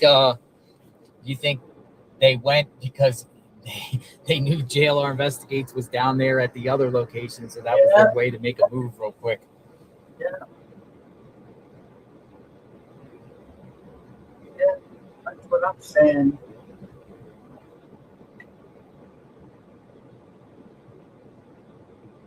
That is what I'm saying. News Nation has their they're the only ones out there with their as of this morning. I don't know who else is there, but with the booth set up across the street. I haven't seen anything yet pop up.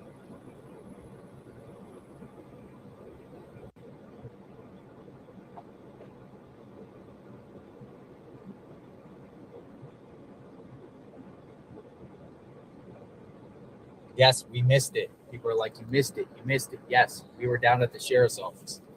While we were at the sheriff's office, it looks like Savannah, Tommaso, and Annie arrived to the Nancy Guthrie's home and went out there and started hugging each other by the road.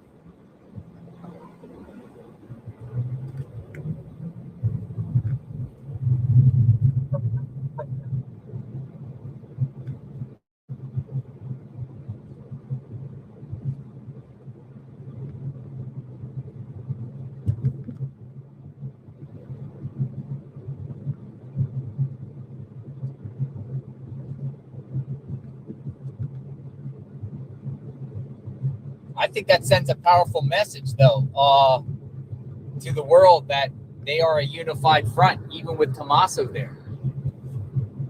Again, the sheriff has cleared Tommaso. I don't think so.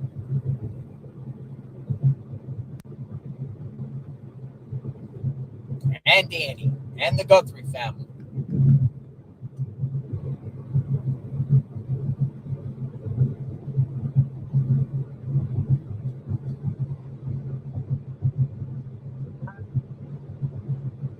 How many minutes we are?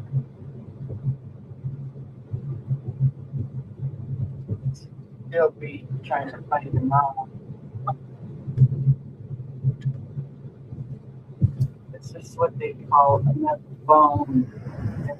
Another bone. Just so interesting. Every week they put on a bone to the media. This is another one. So they're trying to get the media to think that everything is okay. Savannah is with That's my opinion. Annie and Tommaso, and they went to the home.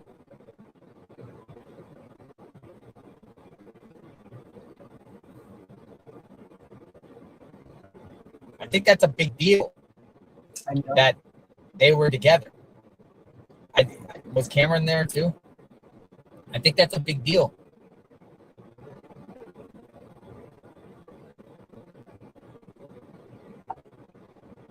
In reference to the family together, united together, including Tommaso. Because, a lot of people in our chat have been saying for days, oh, why hasn't Tommaso, been seen with Savannah and the Guthries in general? And he sent a message today. They're there together.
People in the chat are also saying Tommaso was in Italy. Well, apparently he's not.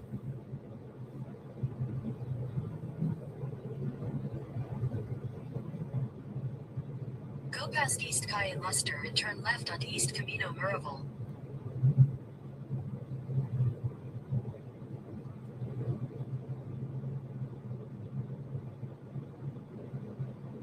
Turn left onto East Camino Miraval.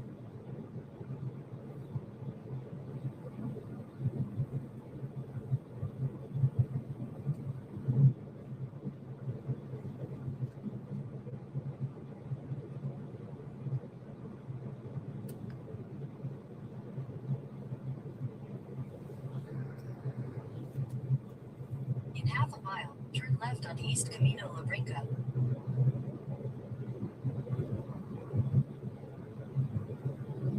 I'm going to get the Petro's take as soon as I get up here.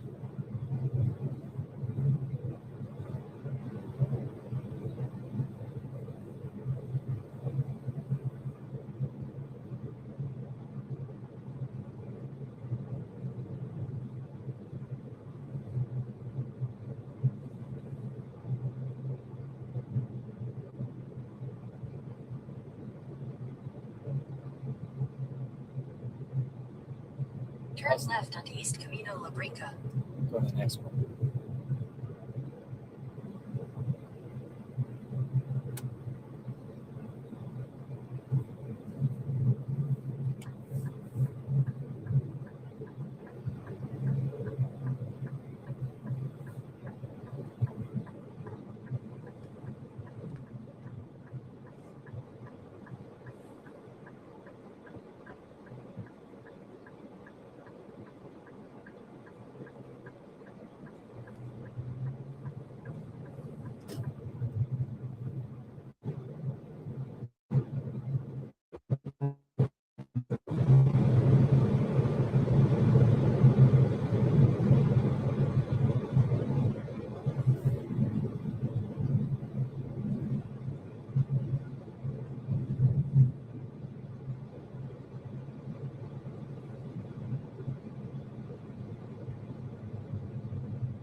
Oh, we got the Petro.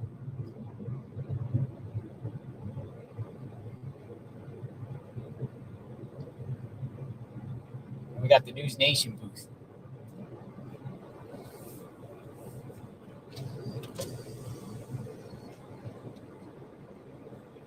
All right, fill me in. What in the heck happened here? News Nation captured it. Were you here? I was not. I was You 5 missed it minutes too. away. I did. I was 5 minutes So away. what exactly happened? The three of them, Savannah, Tommaso, and also Annie, not the brother. The three of them came and they laid Cameron? No Cameron. no Cameron. Right, basically to the right of the sign that the neighbors had put up. But you can hear Annie's very emotional in the video. Mhm.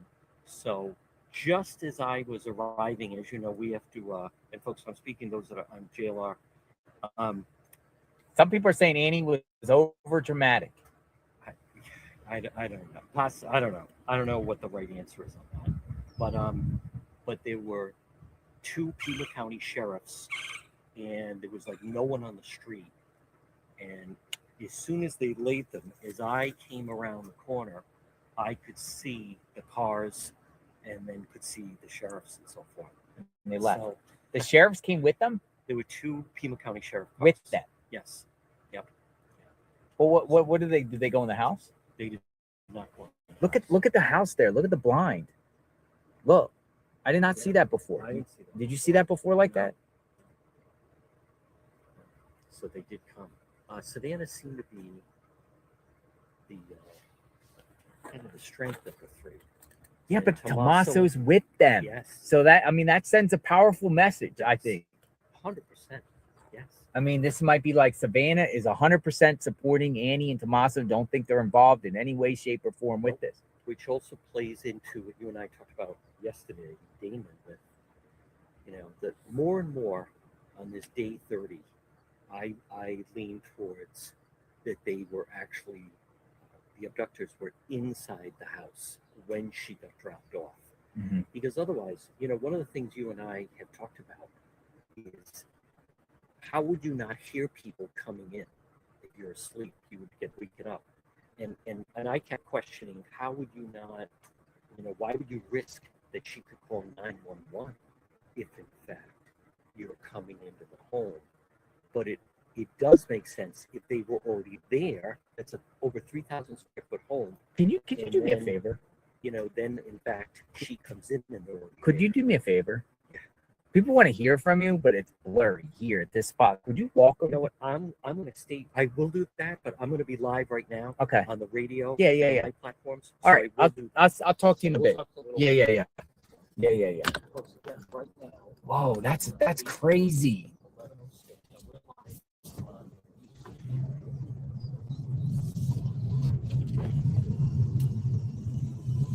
It's crazy.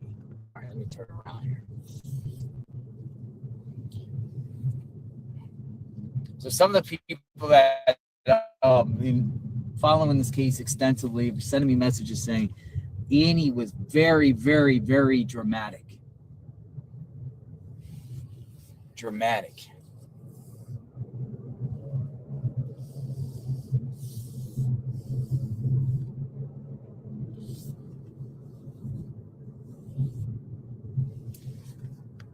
This is who captured it right here, News Nation.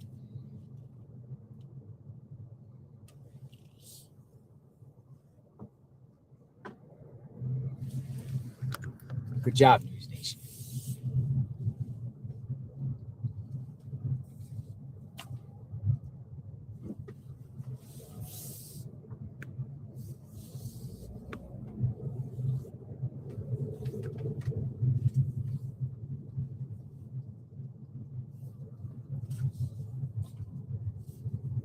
That's crazy.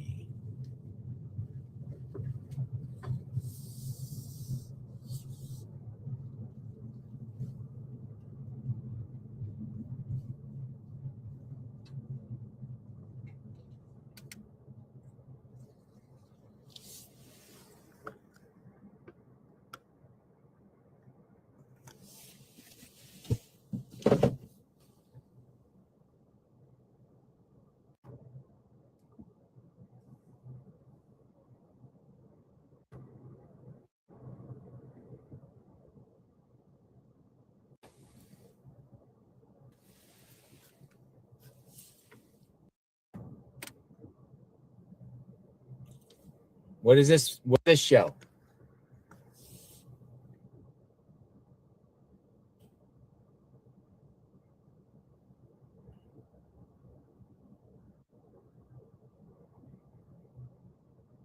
Yo, that's crazy. This is coming from Laura Engel.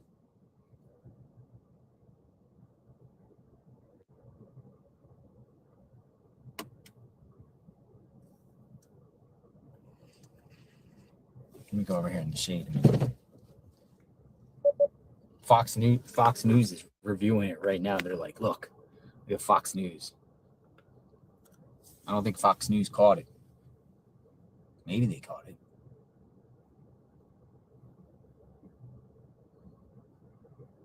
News Nation, it seems like the only one that got it. But why not ask questions? Would it have been appropriate to ask questions? Hey, any comment? What's going on?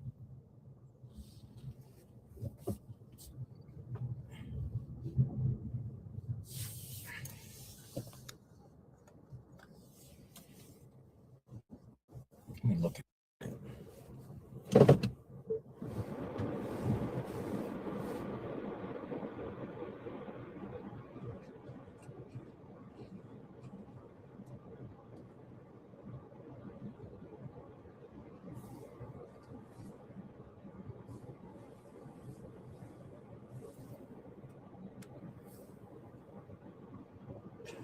about a half hour ago.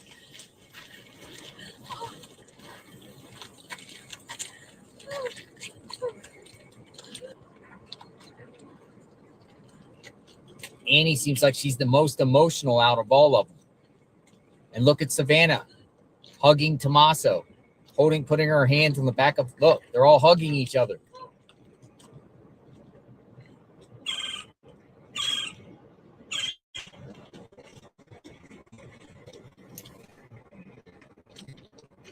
I don't believe the family had anything to do with Nancy disappearing, Donna says.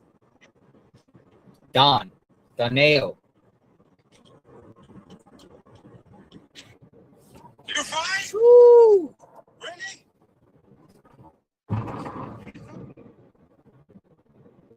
Let's see what some of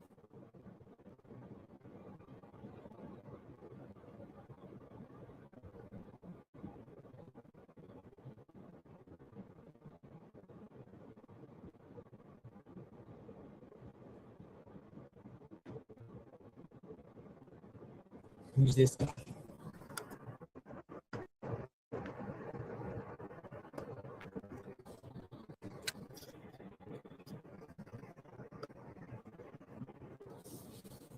Yeah, look.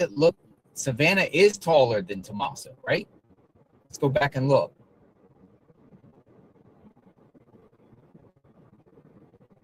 Kind of look like it. Kind of look like it to me.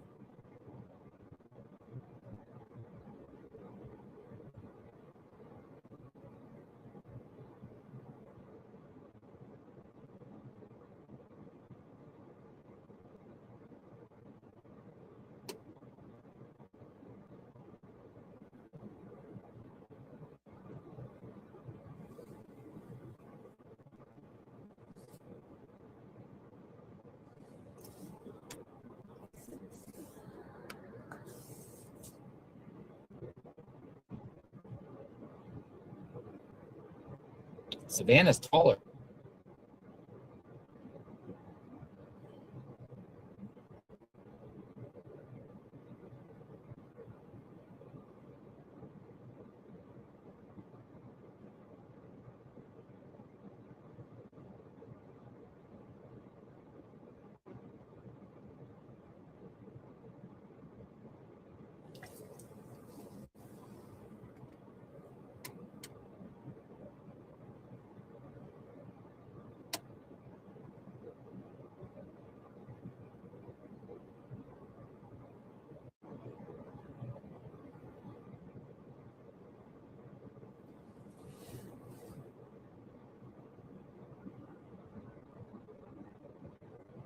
All right, where's Nancy?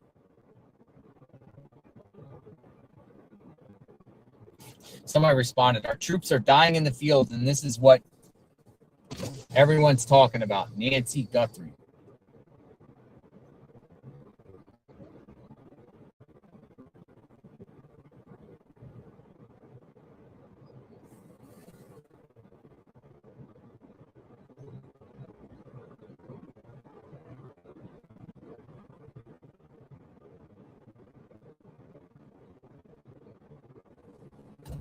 Here's the thing about it is, folks, they come out of the driveway right here with a media staging of News Nation right in front. News Nation's the only one.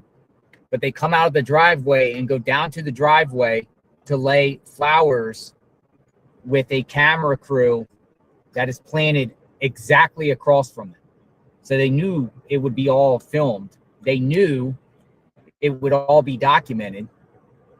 There's no other camera crews out here besides over here in the left corner, which was not here this morning. Back there, right over there, there's one on the corner. But this is the only one, more or less, that's here that coincidentally is right across from the driveway. They knew they were being filmed.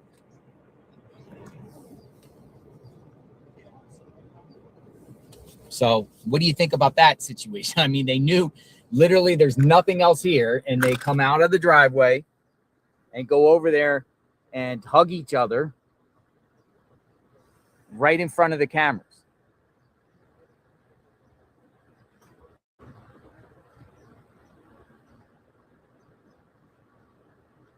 That's right across from them. That's camped there. That this tent has been here for days. This is News Nation.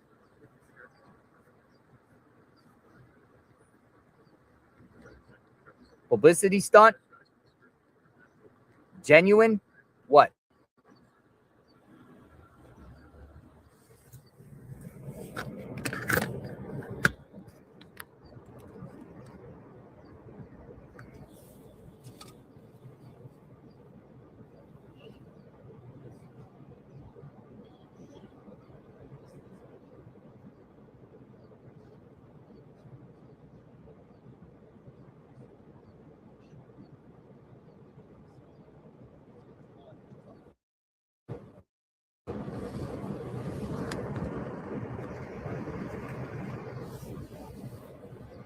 Share your thoughts in the chat.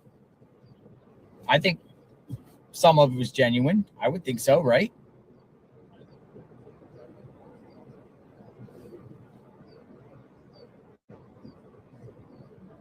They're all talking about it right now in front of me.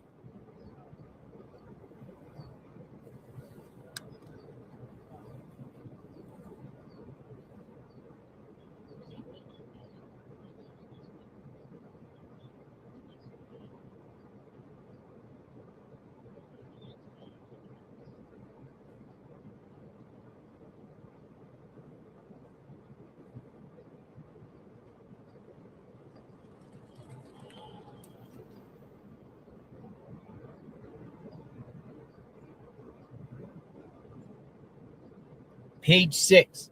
Savannah Guthrie's siblings share heartbroken embrace at memorial outside missing mom's house. And it goes on to say, look, they came out here. Tommaso was here with Annie and Savannah. Yeah. And they were very emotional, particularly Annie. I haven't seen the video yet. Yeah, it's a video. You see, News Nation caught it on the right. Get out of this way.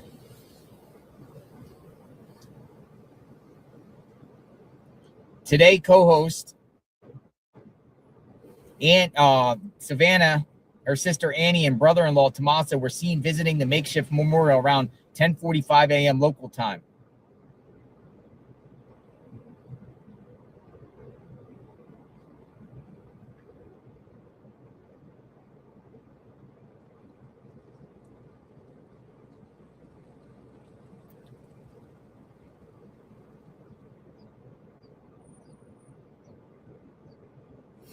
Now people are rushing to the scene here. They're doing the same thing I did to see what's going on. Now there's more traffic on the road right now than there has been for days. It's all tight. There's another car that pulled up.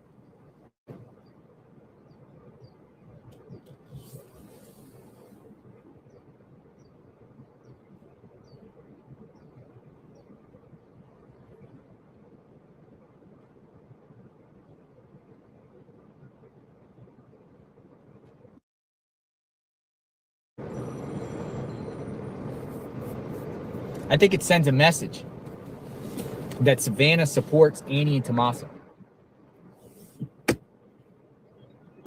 And they're all in this together. Sheriff clears Tommaso, Annie, Savannah, Cameron, siblings, yeah, Guthrie family members, all cleared.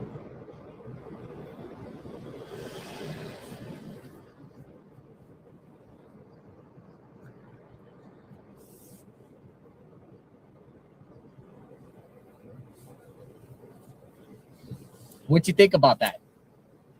I got a new hypothesis. Well, not a new, but I got the hypothesis. Here, say hello, everyone. 857 Tucson. Welcome everybody. Welcome. Hope everyone's having a good day. I think it shows unity, like you said, for the family. But I had a thought. Is obviously the Uber driver dropped Nancy or came here, right, and picked Nancy up. Is that right? Yeah. Who does the Uber driver know? The Uber driver has friends, right? The Uber driver sees 84-year-old Nancy leave. Now the Uber driver can tell whoever to come here. So whoever, if it's obviously, I don't think it's anybody. It's somebody who either indirectly, they use that word, indirectly knew that Annie lived here or Nancy lived here. And even though they're saying it wasn't a burglary, I think it was like a home invasion that went bad. But it's somebody, and they need to check maybe the Uber driver's connections. Friends of the Uber driver. I don't know who the Uber driver, they haven't released, but it would be interesting to find out who indirectly knew that Nancy lived here. Yo, I'm getting messages all over the place right now saying Tommaso walking from the driveway looks like the perp. He walks like the perp. See, this is how crazy the FBI would not be able to discover that? I mean, dude, I got like 6 messages right now. It says, look at how Tommaso walks. He walks like the perp. I haven't seen that, but they're saying it on my phone right now. If they're thinking, and we go with their thinking that it's not Tommaso, they cleared the thing. I don't think it's Tommaso. I don't. I don't either. I don't think he's the perp. But it could be somebody who knew that Tommaso was married to a Guthrie, right? Indirectly. So anybody who's indirectly that knew, they're checking into it. Let's do this, please. Says the problem with the Uber driver friend theory is that something happened back on January 11th. Uber driver met Nancy on January 31st. Well, and the thing about it is it's definitely, in my opinion, like a local flick that maybe was looking at home invasions and he was taken out. And listen, if you take Nancy's name out of it, they targeted a vulnerable 84-year-old woman. People are also saying that Tommaso and all that waited for me to be down there at the sheriff's station to come up here and use that as an opportunity to come up here, without taking any questions. You think that? Oh yeah. They were watching. They were like, "Oh yeah, they're down at the sheriff's station now. Let's make our move." They cleared everybody out. That's why they cleared everybody out. Do that. Wow. Yeah, I don't think it's always about me though, and it's not.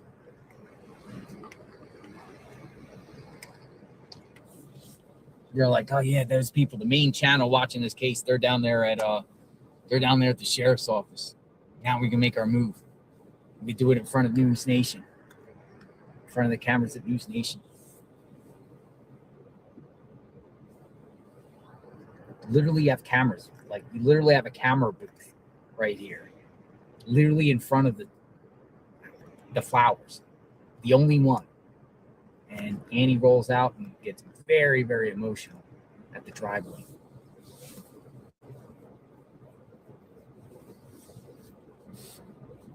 I think it was genuine. I think it's legit, though. I do. What do you think? I'll play it again.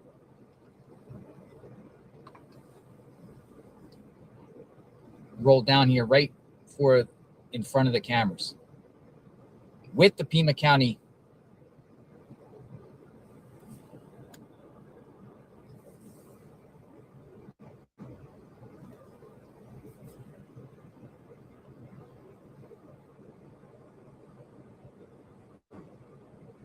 Let me turn it up.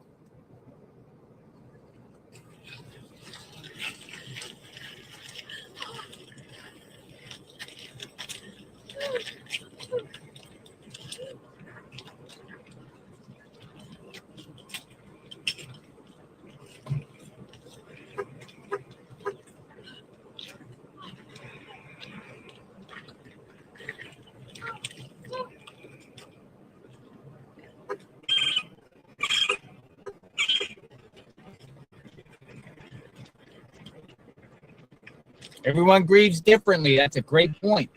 Everybody grieves it. Hey, did Fox News happen to catch that? You missed it. Fox News missed it. They just told me they missed it.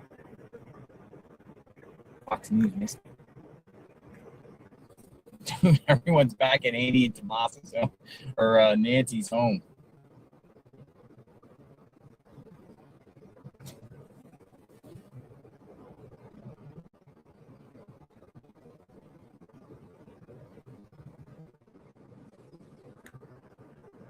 News Nation was the only one that caught it.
A lot of activity out here now.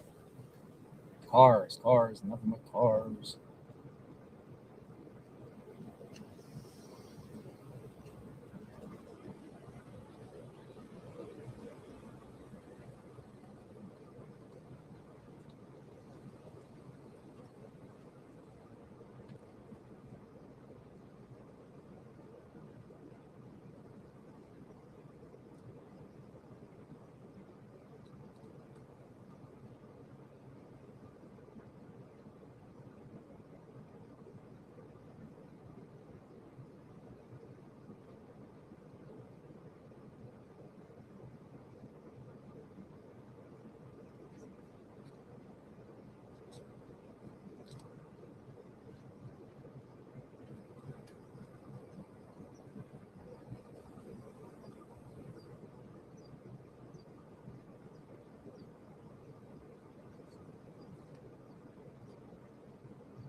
What's going on?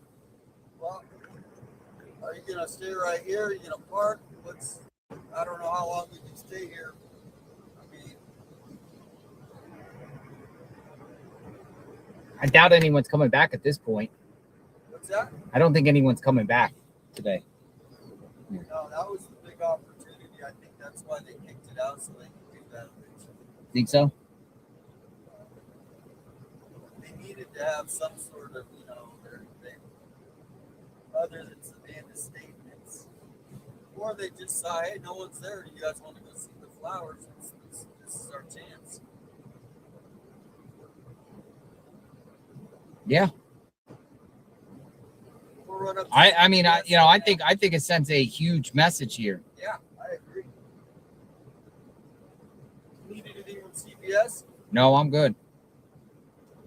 I'll swing back here in like 8 minutes. 10 minutes.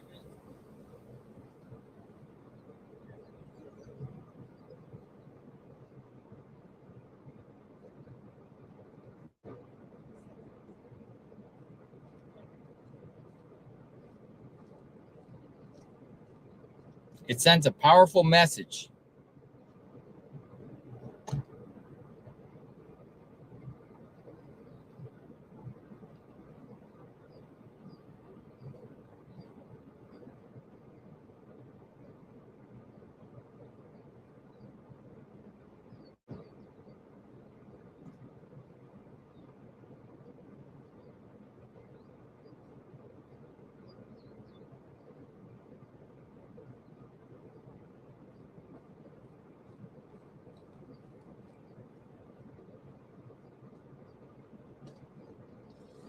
I just tweeted out. I said, this sends a powerful message that Savannah supports Annie and Tommaso right here.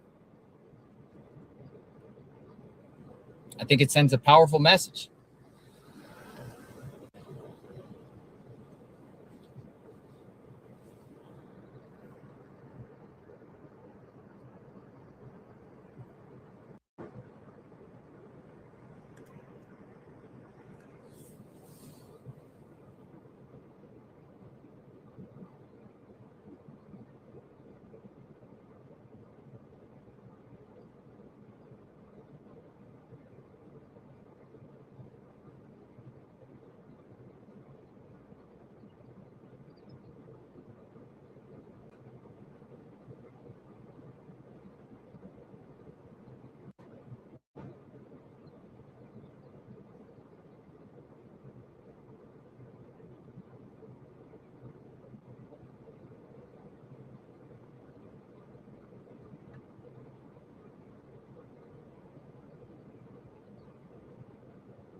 How you doing? I missed it. Did you miss it? Nope. You were at the sheriff's office? I was at the sheriff's office too. It's like we've been here for 30 days. The one day we missed. Well, maybe they came for that specific reason because they knew nobody was here and they know everyone else is everywhere. I mean, there's one booth there right in front of there. But it's not packed like the days prior. It's not like the days prior. We missed it. You missed it. Are you going somewhere else right now? I'm probably going to the sheriff's office maybe or somewhere. You? I might be there later today. Take care. See you. Yeah, you have a good day.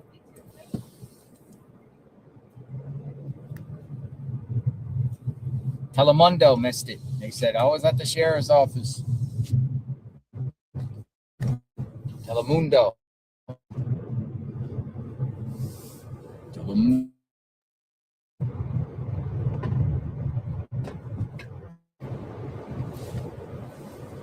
Telemundo.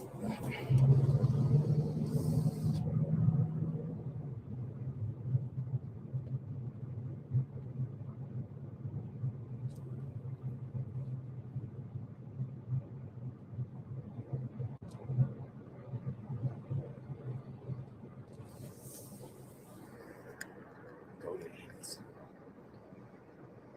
No, I'm not going to Amy's. Listen, I've said on my chat, you guys can have your opinions, but I've said on my chat, the sheriff cleared them.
Great footage. Oh, yeah. Yeah, but did not expect that. You didn't expect it? I guess it makes sense. The sheriff's office was here. Were you the only one here? You too? Yeah, Fox was here too. That was like you two? Oh, you two and the producer.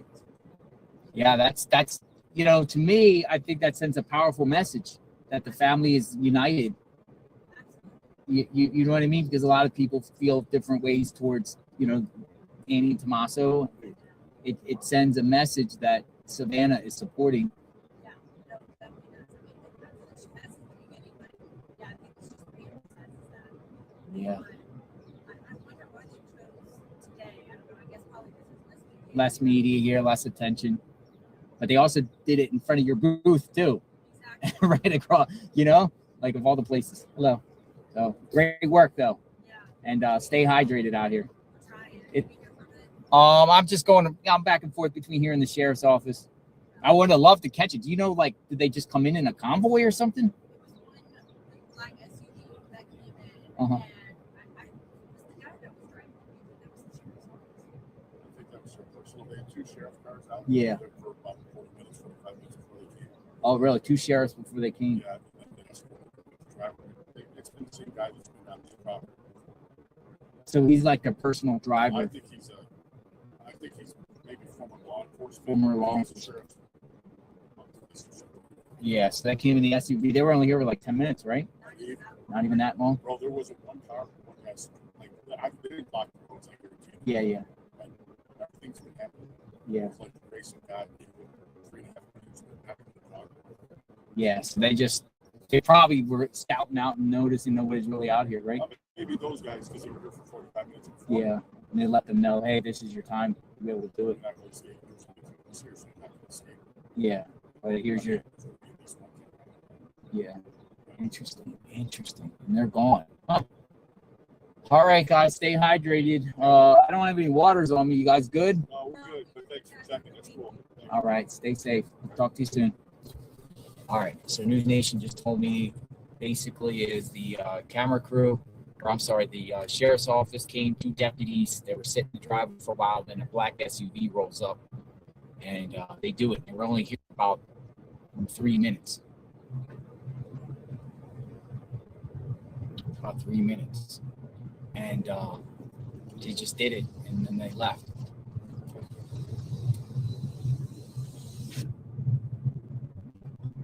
He said it was 3 News Nation people that were there. That's all.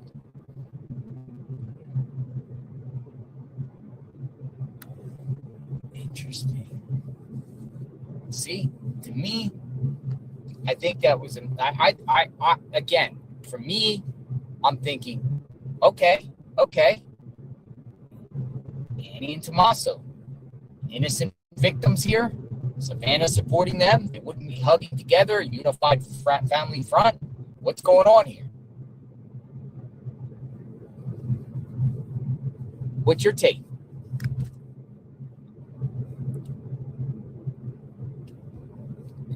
There's many people in our chat that have shared that Annie and Tommaso, and even before the sheriff publicly cleared them, my mind's going Annie and Tommaso. But you see today, I mean, what do you think?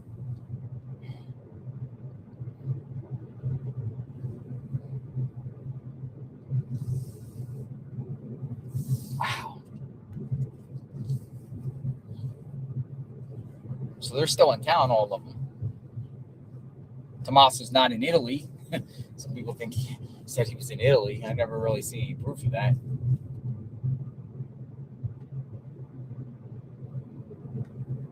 People say it was all for the camera, all for the shows. I mean, the case is just very, very strange. Some people use the word bizarre.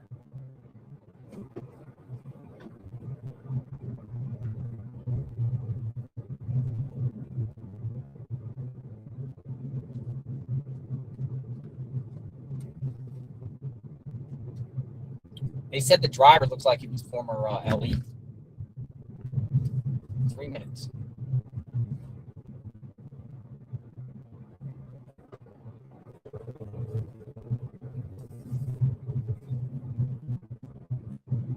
It's a very powerful message.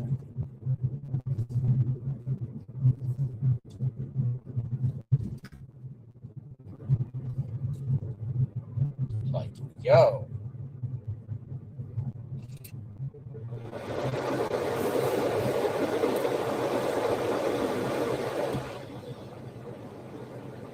Yo.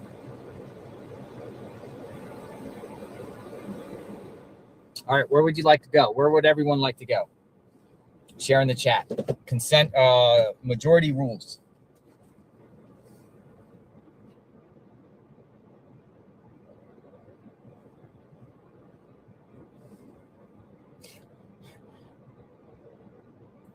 Banner. People say go to the banner. Home. Some people said home. Go home. Search. Banner. Banner, we'll go down the banner. I'm not going to Annie's home though.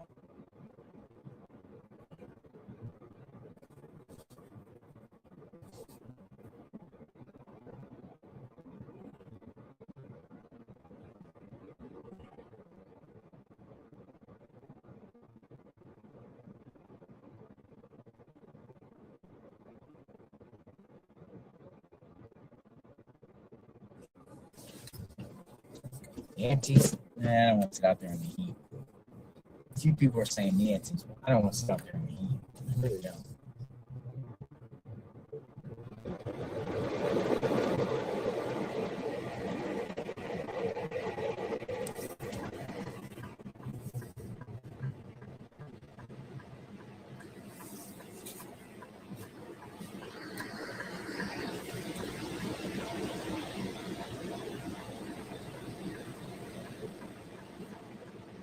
Go to Culver's.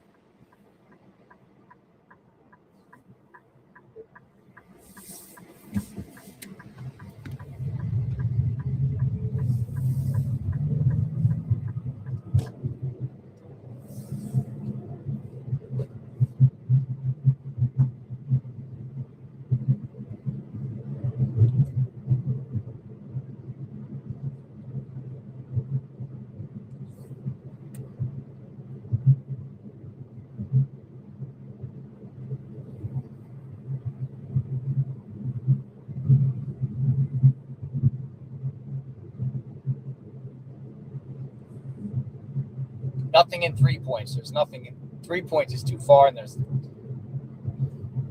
nothing in the sky.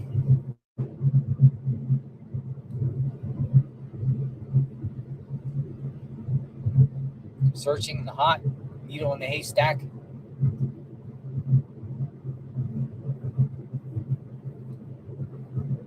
At the next light, turn left. Oh, I need to get some gas.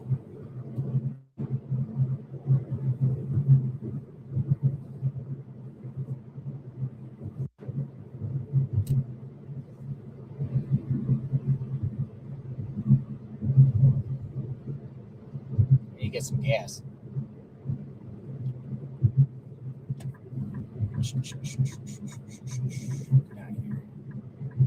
At the light, turn left onto North First Avenue.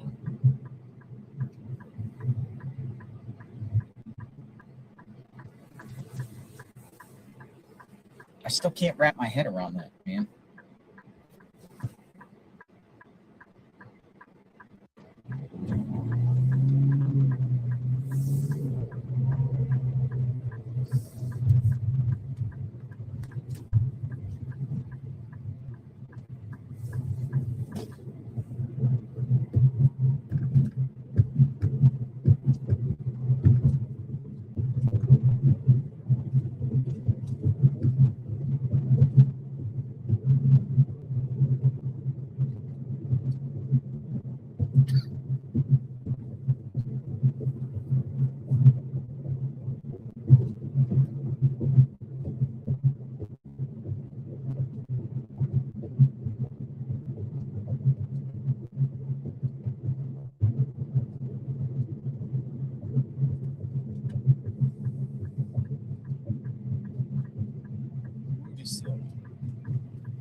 Chevron station.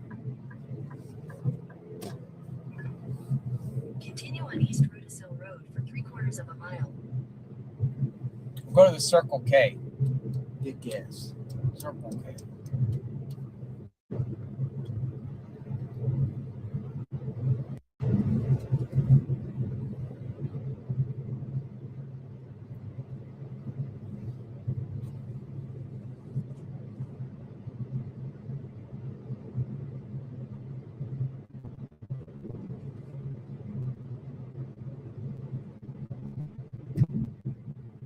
At the next light, turn left. It's like, whoa. So we're going to do a call-in a bit. I want to hear your thoughts on what you saw today and your thoughts of that.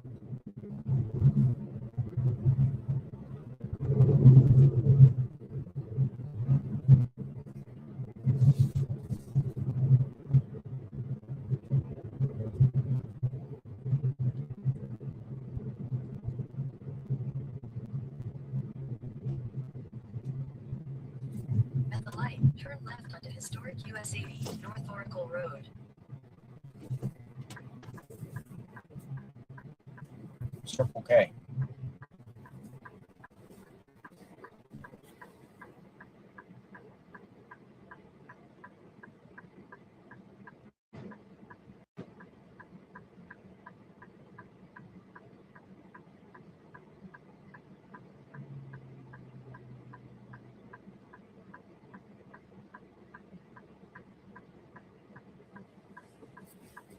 read some of your messages here in a few.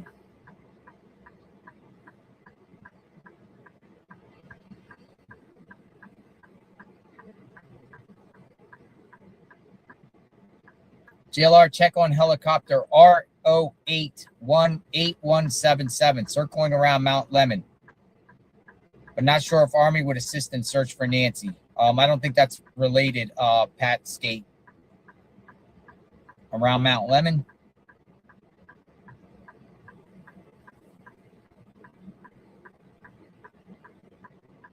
Jason X5576. Thank you, Jason. Jennifer Hitchcox says, in my opinion, the family paid respect to the world for the prayers and added flowers. Nothing more. Grateful family. Thank you for sharing that.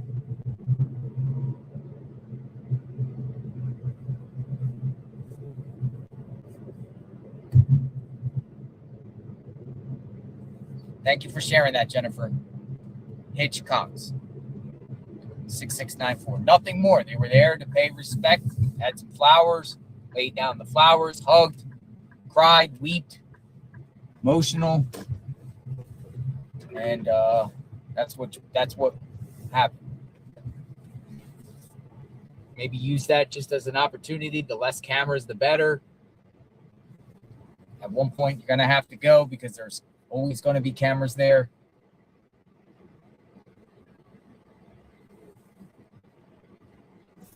All right, be right back.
Gas jumped up 30 cents.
He's on kick. All right. On the move.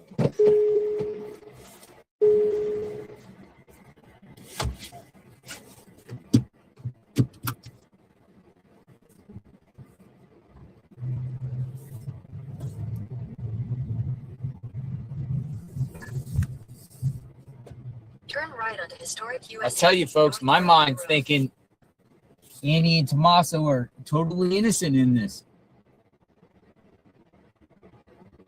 to where my mind's thinking they're totally innocent in this, and they're victims themselves. And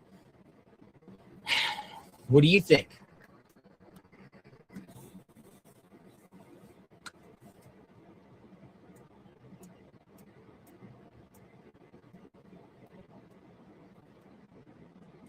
I mean, let's be real. There's probably is some theatrics in this, right? But theatrics doesn't mean it's all fake. I mean, I'm sure there's some theatrics, you know, them knowing the cameras are on them. And just like if all of you knew the cameras were on you, you're going to make sure, you know, you're dressed appropriately, or, you know, your posture's right, or whatnot.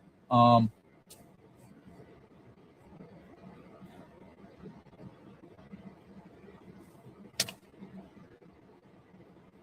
mean, sheriff cleared them, but just a lot of weird things around their house. It's just, it's, you know, and I'm saying this just by,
my screen's getting hot. If Nia 919's in the chat, I actually charged up that phone fan, so we got that if need be. Actually works very well.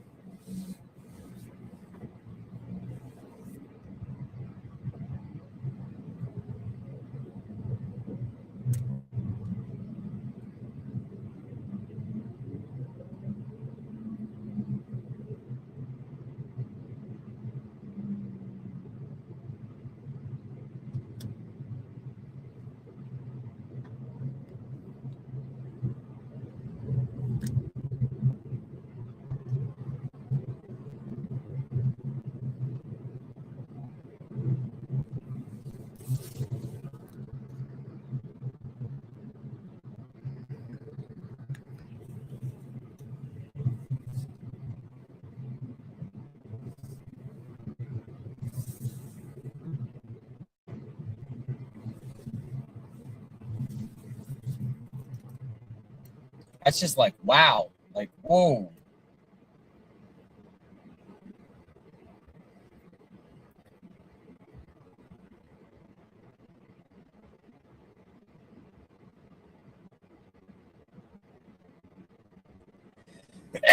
Excuse me.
Thing's baking the windshield.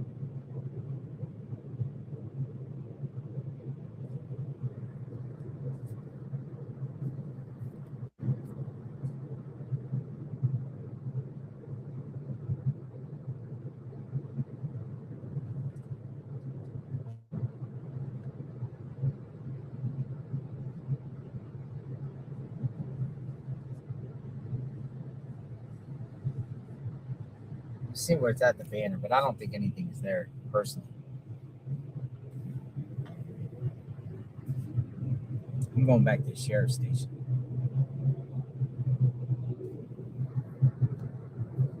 I like that as a staging ground.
There's a lane closure ahead.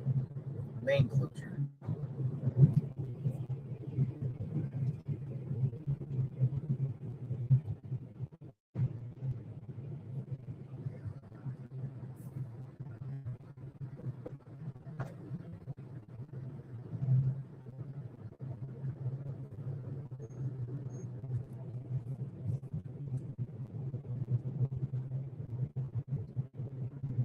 .9 miles, take the left.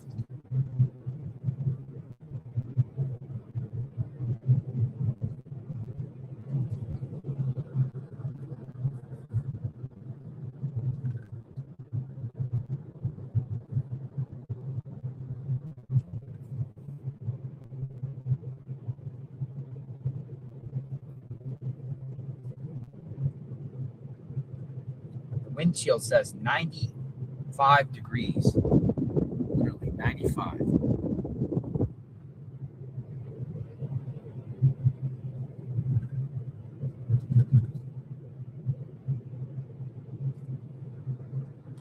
It's hot.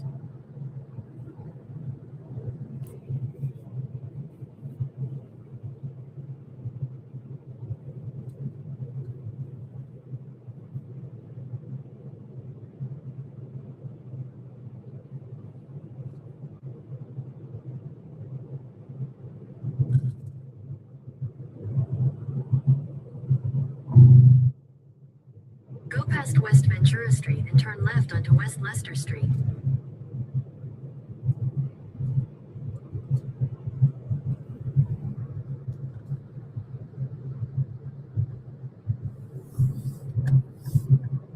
Turn left onto West Leicester Street. I'm still. I can go back.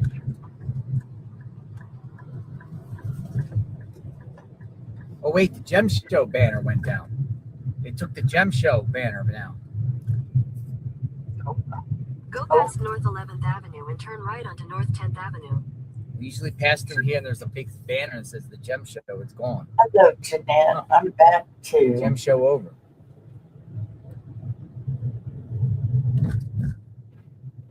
Gem Show is over. Oh, being they got. Turn right onto North 10th Avenue. Then you'll turn right. Some people said go check the banner out. I'm just gonna go check down here, but They'll get it a doesn't look double. like anybody's down here. A double phone thrown There's out. one truck down here. We'll see. Whose truck is this? Well, Is this Mark the Shark? yeah, it might be a YouTuber out here. Mark the Shark. Looks like him. Turn right, then immediately turn left into the parking lot.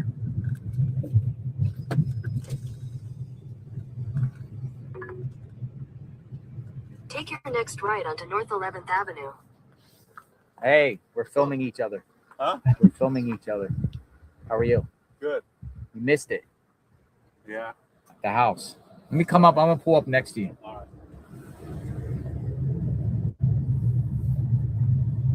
Missed it. We missed it.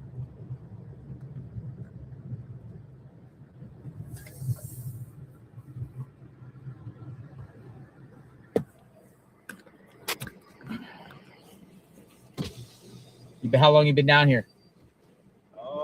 Let's see. Now? An hour? Less than an hour, yeah. Anything happening? Did you see anybody here? No, well, I did. Actually, I saw a couple ladies pull up, show their support. A couple ladies. Hear anything? Not right now, no. Well, a lot of the subscribers have been saying that they were probably here after. They could. I think so. Think they're coming here? Yeah, but they left there a while ago. Well, they might be having lunch, you know.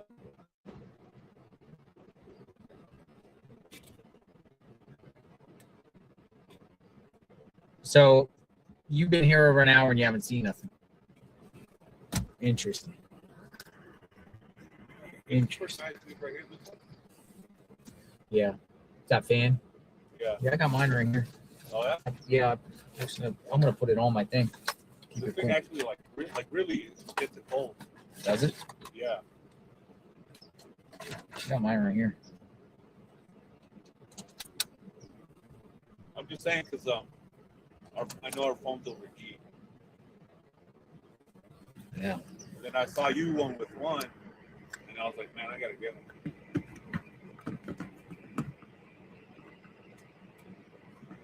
Phone's over here. I know, right? Mine has to clip on a certain way though. I have mine right here. It's going. Tss. Keeps it cool though.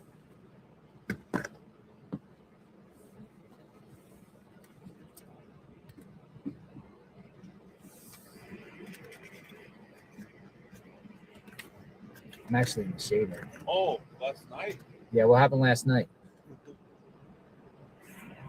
I think I might have been the Kia Soul, the white one. You saw the Kia Soul? Yeah. Where?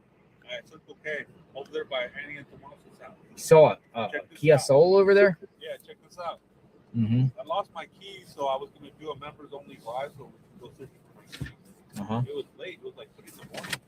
And then, so I went out to where the King Glass and went to the Circle K. And I was like, I've never been in there.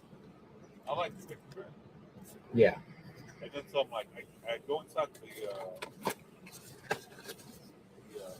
gas station and ask the guy, hey, has anybody had any keys? He's like, no. And I'm like, well, there's an air tag.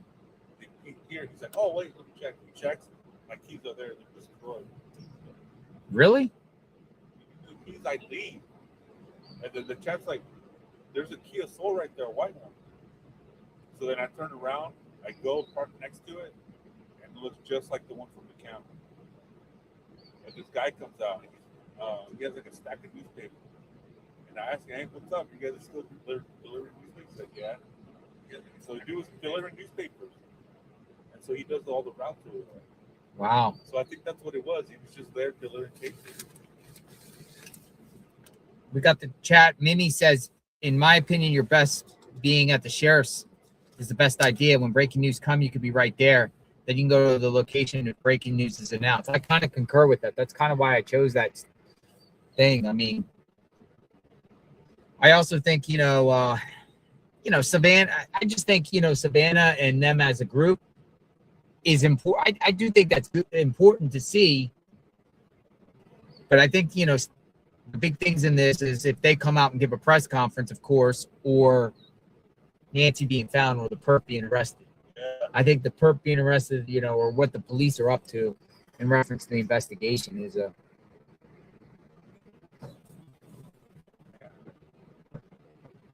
What time were they there?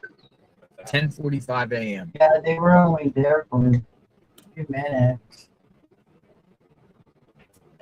According to News Nation.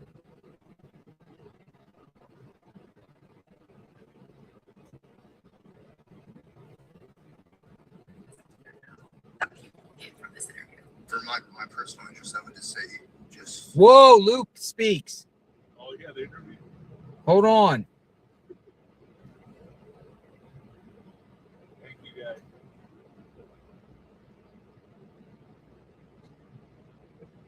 Hold on a second. There's an exclusive interview with Luke that's just got out.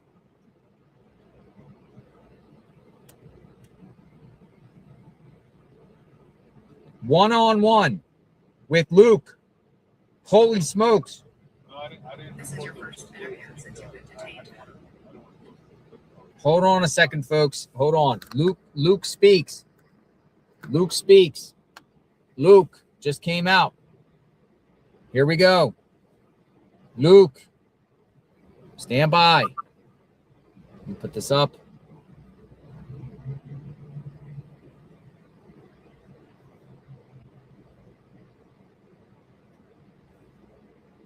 It's your first interview since you've been detained.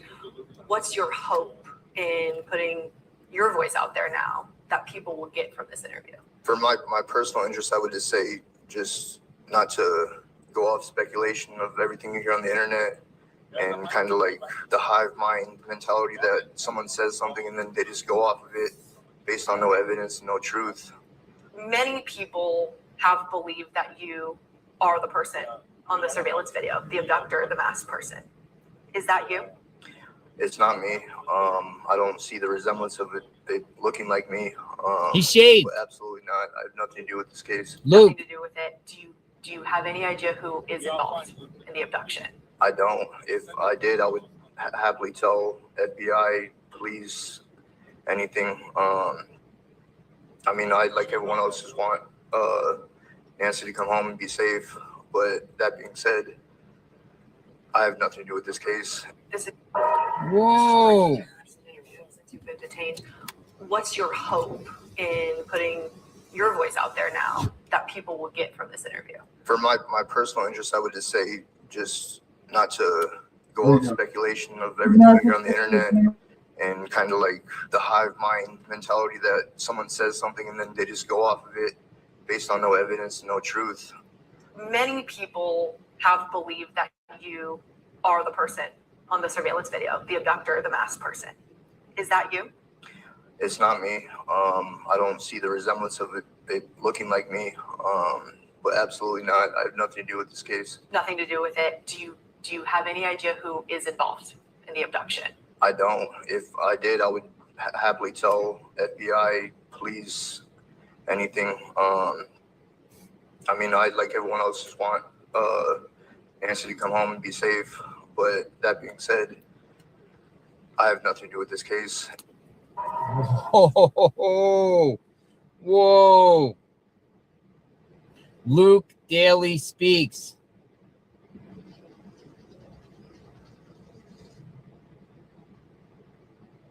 He says he is not involved.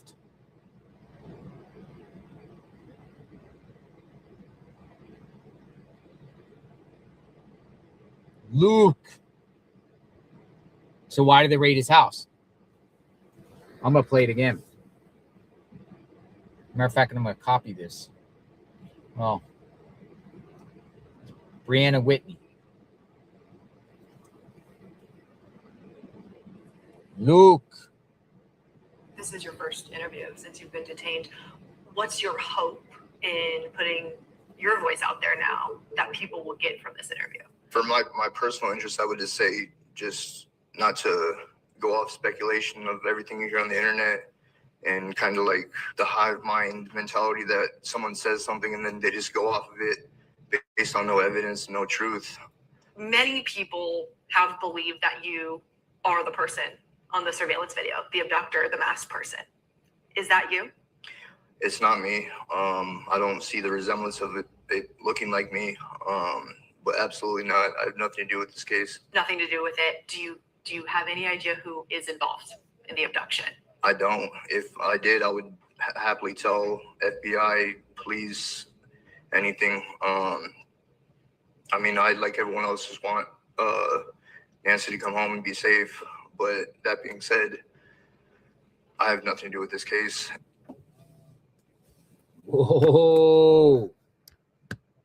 Why did authorities go to Luke's house? Why did authorities go to Luke's house? Should have asked that question. Maybe she did. Maybe it's a further exclusive interview here over time.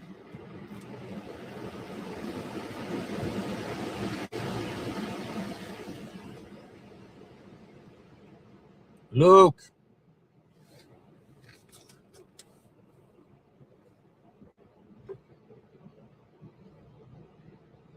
People are like, why did he shave? I don't believe him. Why did he shave?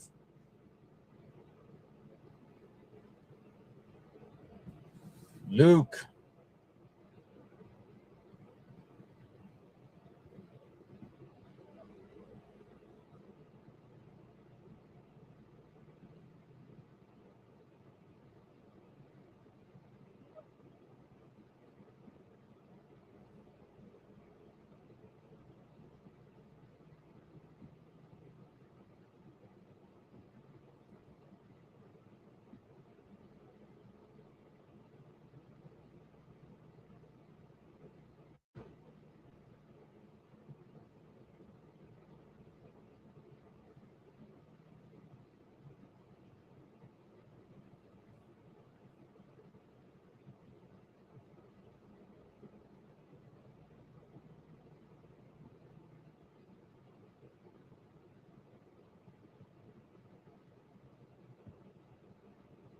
Michael Ruiz just tweeted out, I just noticed a camera on the way in and out of Annie Tomaso's neighborhood that I haven't seen before.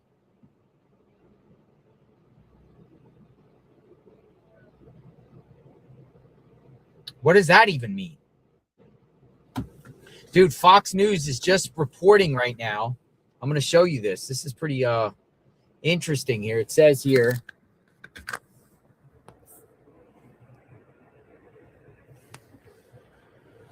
I just noticed a camera on the way in and out of Annie Tomaso's neighborhood that hadn't been seen before. The heck does that mean? What is he implying? That there's new cameras installed recently, or there's cameras that maybe not looked, or somebody planted more cameras out there? What do you take of this? This is a Fox News reporter. People are watching Annie and Tomaso. They installed new cameras.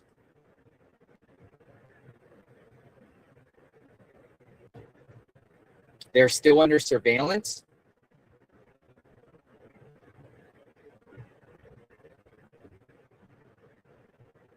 But whose camera? FBI? They got them under surveillance. Somebody else installed new cameras because of the situation. Is it related to them? Watching them? Just something that's been overlooked? We should go look. You want to go look? Should we go look on this one? Since they're reporting on this, should we go follow up on this? Yes or no? Majority rules. Yes or no? Looks like a lot of people are saying yeah. All right. Well, this gives us a reason to go check and see if there's cameras. We're going to check this out, see if there's cameras. All right. Well, I guess that's something we can do. Let's go.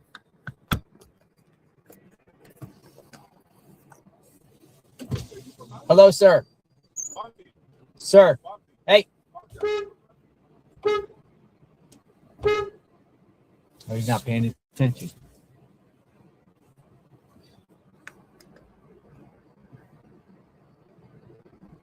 If something pops off, if something pops off, do you want me to can you let me know? If something, and I'll do the same wherever I go, of course. Yeah. Sound good? I'm going up to their home. Oh, you're gonna go to their home? Well, Fox News is reporting, just noticed a camera on the way in and out of Annie Tomaso's neighborhood that I haven't seen before. What in the heck does he mean by that? Well, I'm gonna go grab some food, but I'm going to check that out. Yeah. So, that being said, Yeah, I might head out there after lunch. We're on a mission.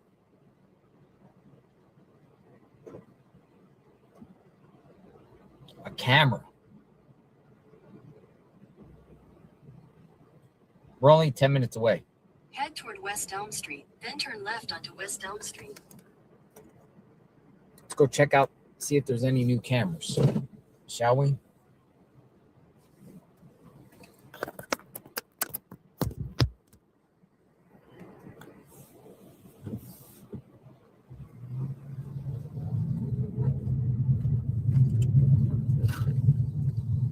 At the stop sign, turn left onto West Elm Street.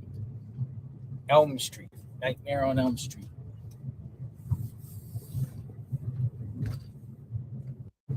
Get lunch. I'm not hungry. We gotta go check out some new cameras, maybe. See what that's about.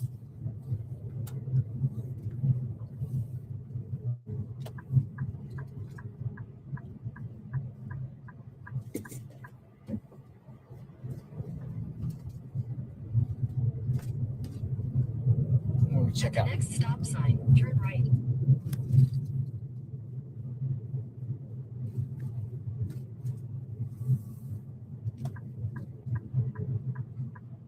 Turn right.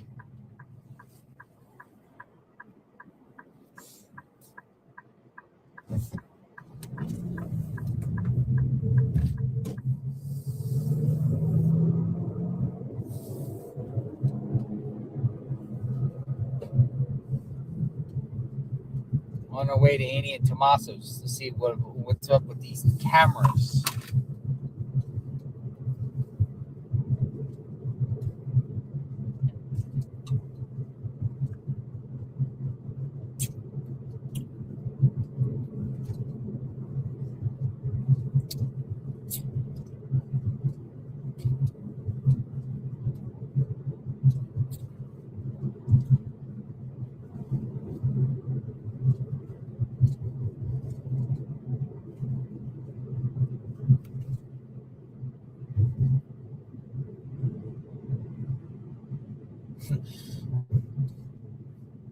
Interesting why Fox would post that. New cameras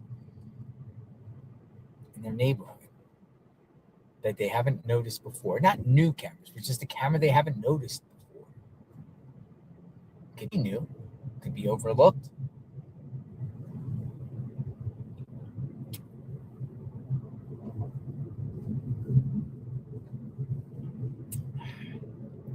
Might be up by there by the Circle K. Look.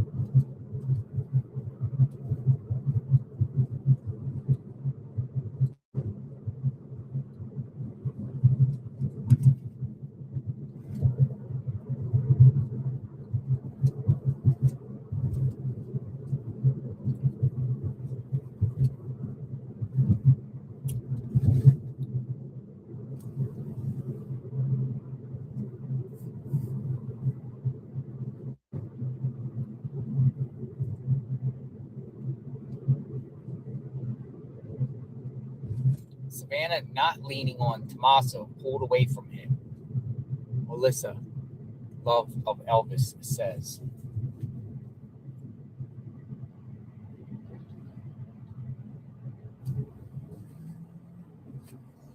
I think things are going to happen here in the next day. I do.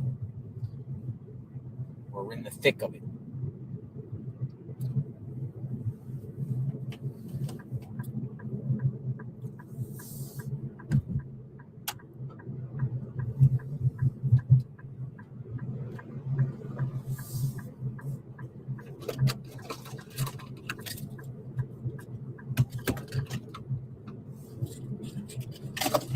Right in the middle of it, thick of it, thick of everything.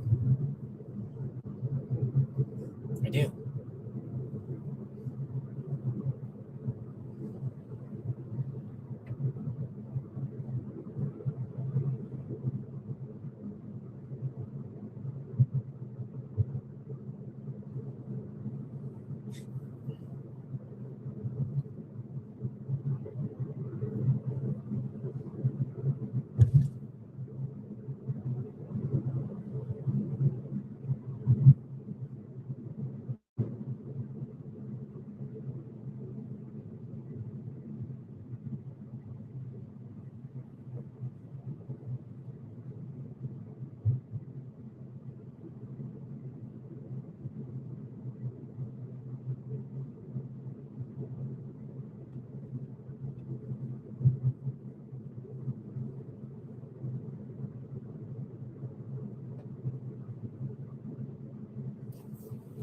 Another comment says, did you notice Annie had a note or some card that she placed by the flower?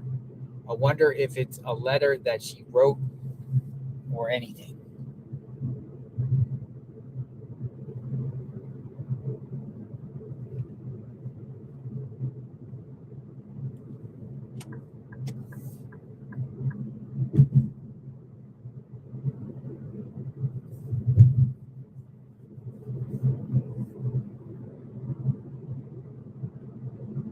Did she leave a note?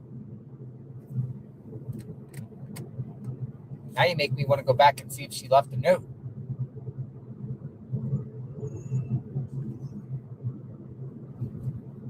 Someone emailed me the exact, what spot was it?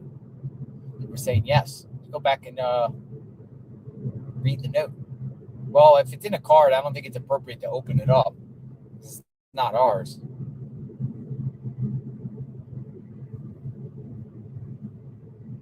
We can't open up things there. That's not our stuff. So if it's closed and sealed, we can't be touching things.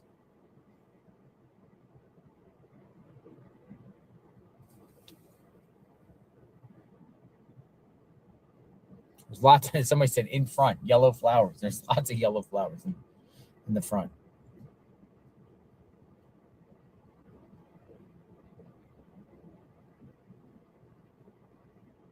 It's open and laid with the flowers. I'm gonna look at the video again. See. I'm not touching anything.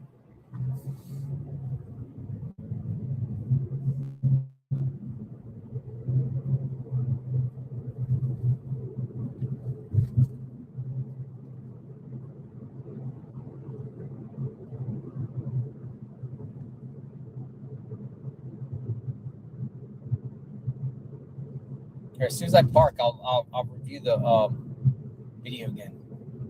Try to get an idea. Maybe we'll go back.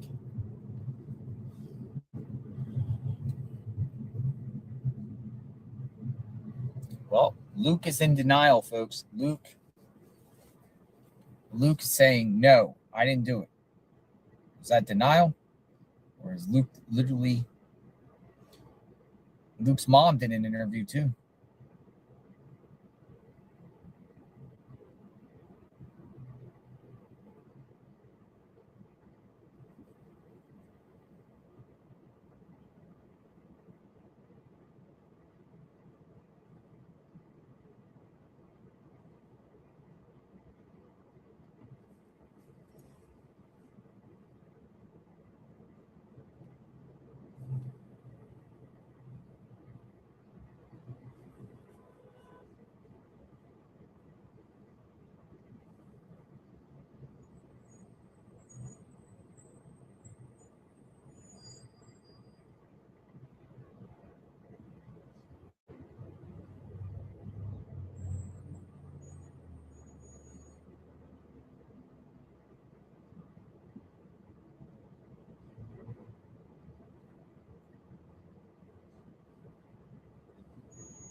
Okay, I know where she laid it.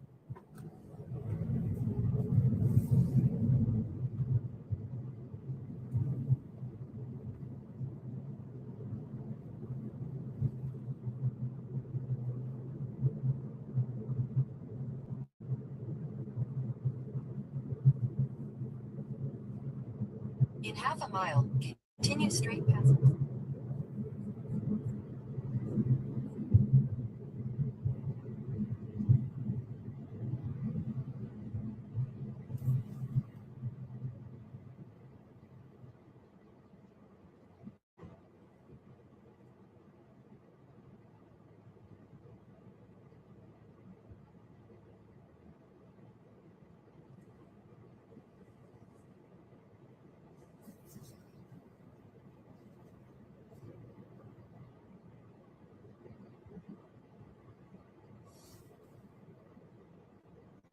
All right, I saw the footage. There's an aerial footage of her laying down a card. It looked like a card and a flower, like literally in front of the mailbox. They're in the very front.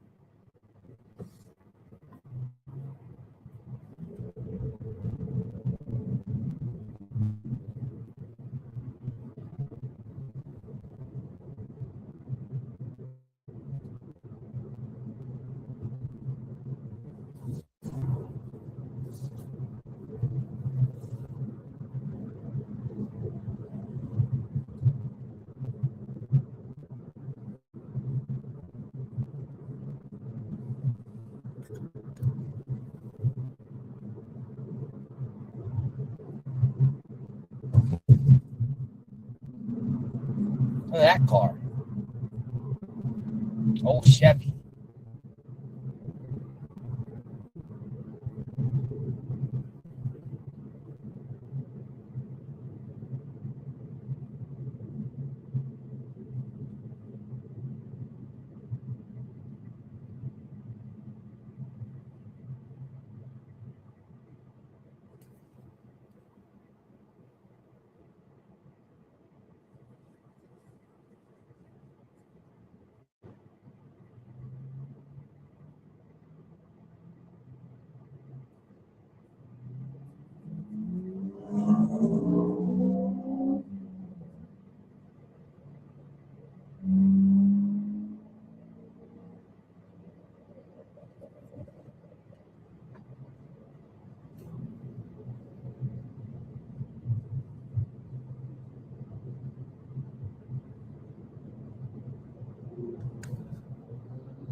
All right, we'll be turning up here shortly on the left. But look around for any new cameras. Never been seen before. Mystery cameras. Mystery camera.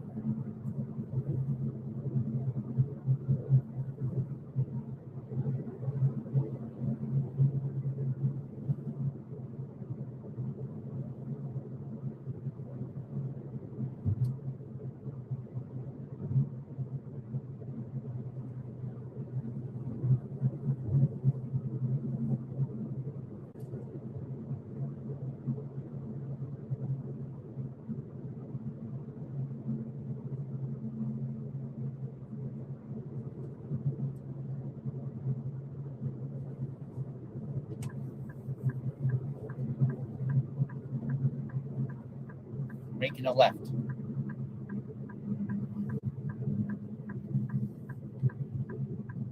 All right, cameras. Looking for cameras.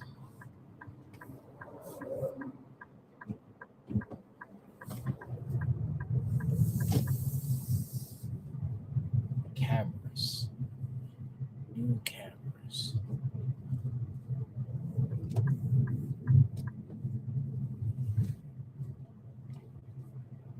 New camera.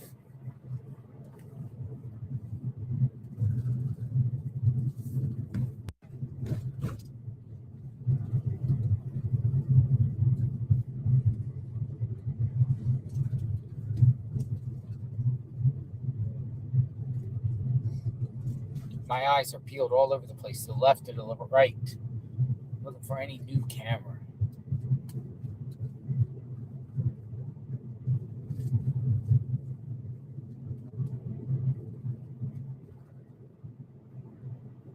Yes, Jeanette. I think he's still involved. That was just, to me, that was just another bone they threw at the media. You know, just to not have to say anything for whoever knows how long, another week at least.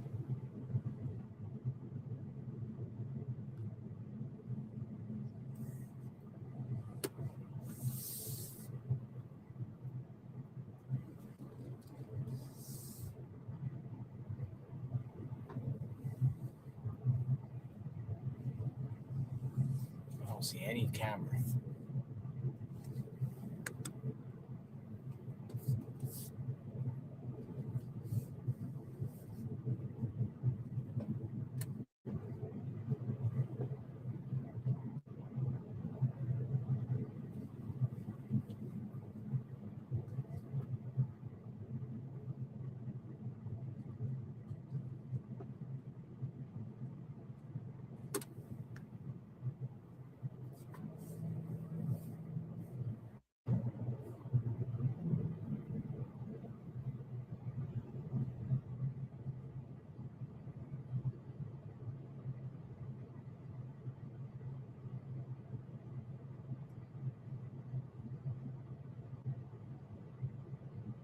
I don't see a new camera around here. Let me go back to here. Or any camera.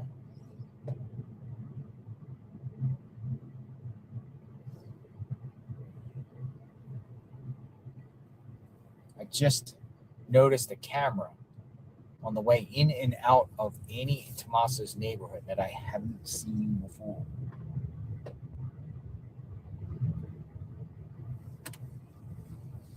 Where's this camera? Just seeing if something got installed. Very well possible, always could have been there. In and out of Annie's neighborhood. So that would imply to me, this is Annie and Tommaso, someone on the right. This would imply to me it's somewhere up here.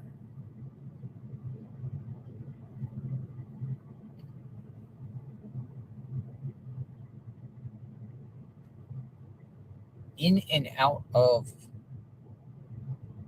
Annie and Tommaso's neighborhood. Never seen before. Let me look at these.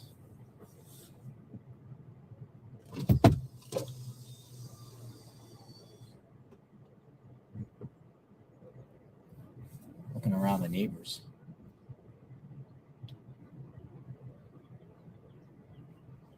Because I remember we were scouting around here too of potential cameras. I remember when we first came here, the very first next day we came here, we were like, look at the cameras. Is it that? No. Camera. This on the right is where all those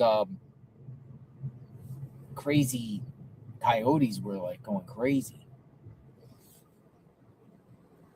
And that night, when the police were there, she waved.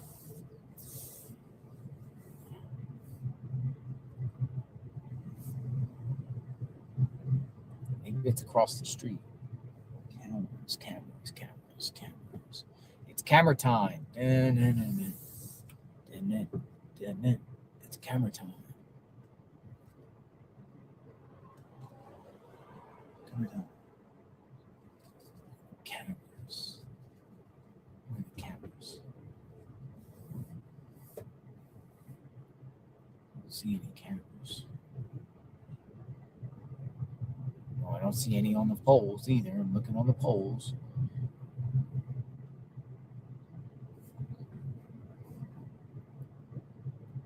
It's camera time. Lights, camera, action.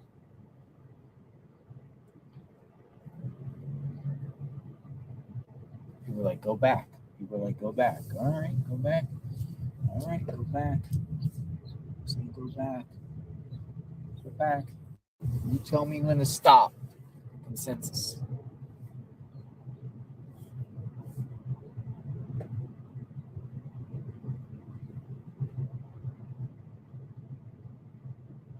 On the pole.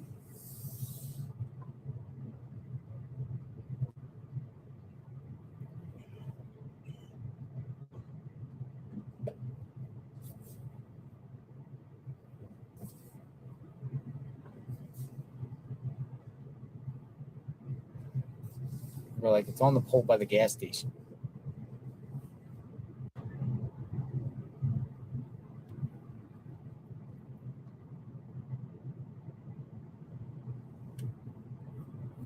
Let me turn around up here. Go up by the gas station. Pole by the gas station. Wait a second. There's a big pole up here. Let me just see something.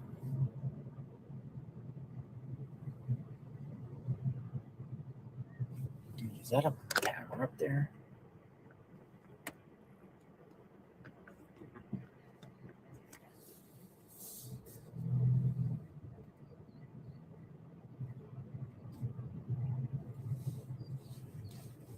No, it doesn't look like a camera up there.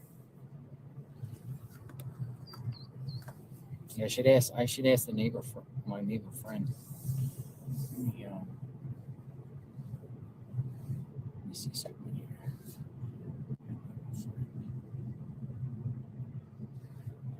I text a couple of the neighbors.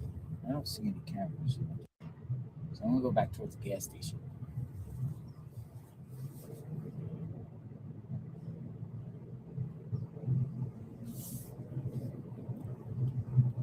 Cameras. There's none there.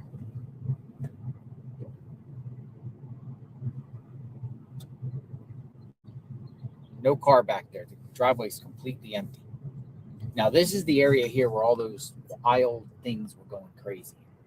And Alex said the FBI took him to this location right here, up at the top about some sand stuff. All in here.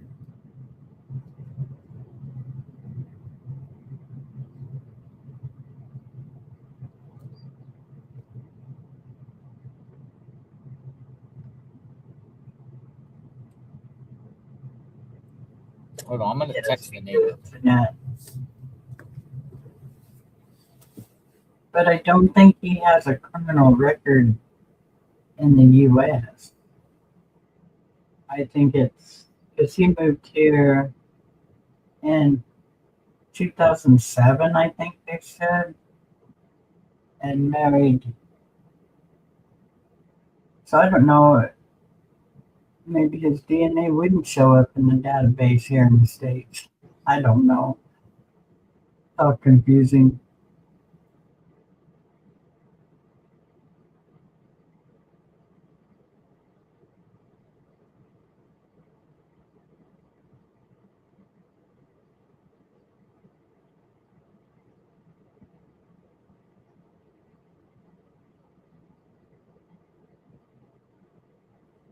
All right, I just texted out. We'll see if I get a response.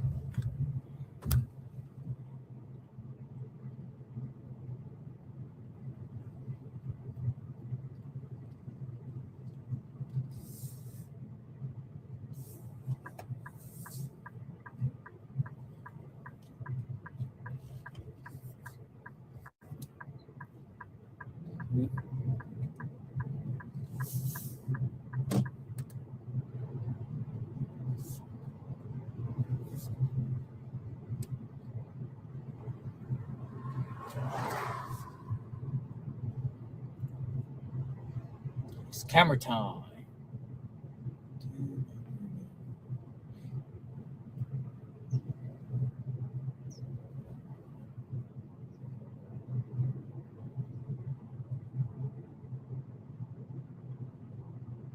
In and out of the neighborhood would apply that it's up here by the Circle K.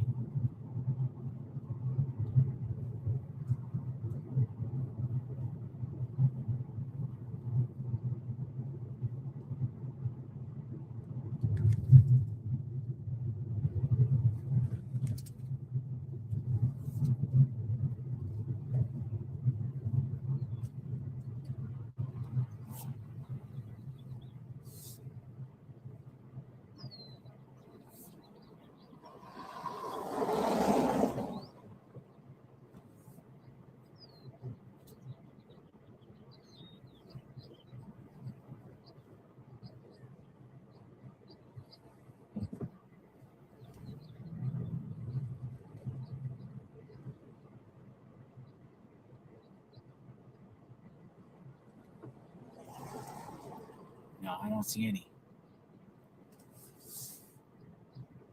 Don't see any at all. Let's go back and check that car. I don't see any cameras here.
All right, I'm going to turn up here on Orange Grove.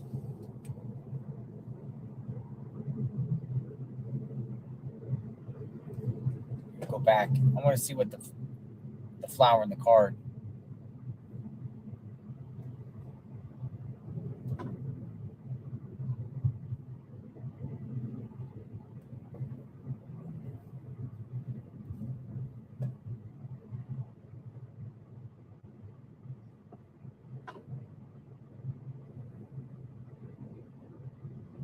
It is approaching 1 o'clock. Where is Nancy Guthrie? Day 30, folks. So the big news of the day is the Guthrie family made an appearance together. Not Cameron, though.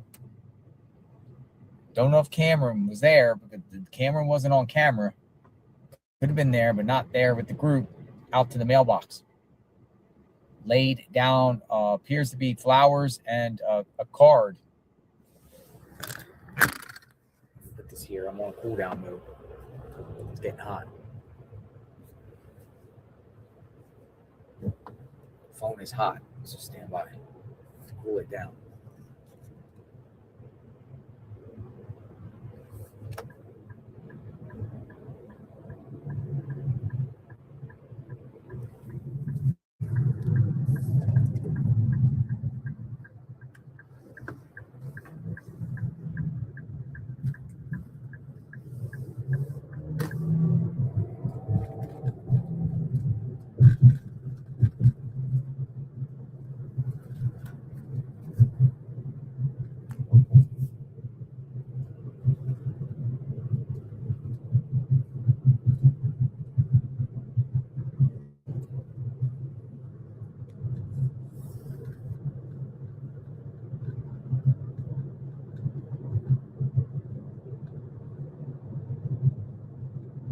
on my way to check out this card. Maybe something, or maybe it's nothing and nothing.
Next stop, the card.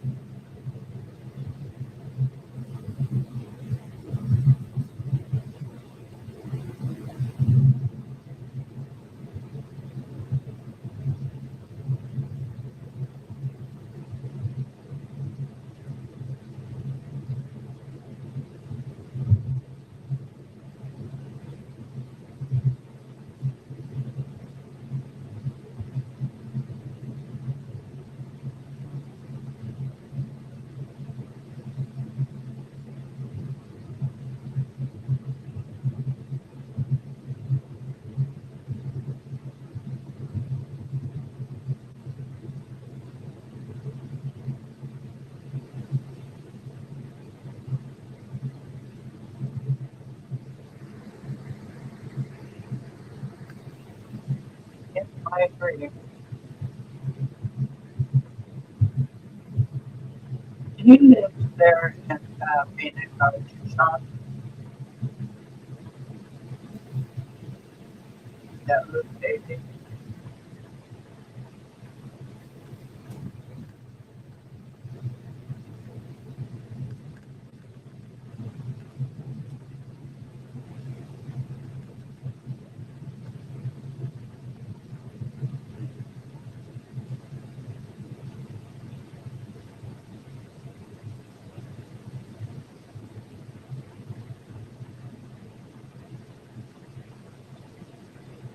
Check out the card.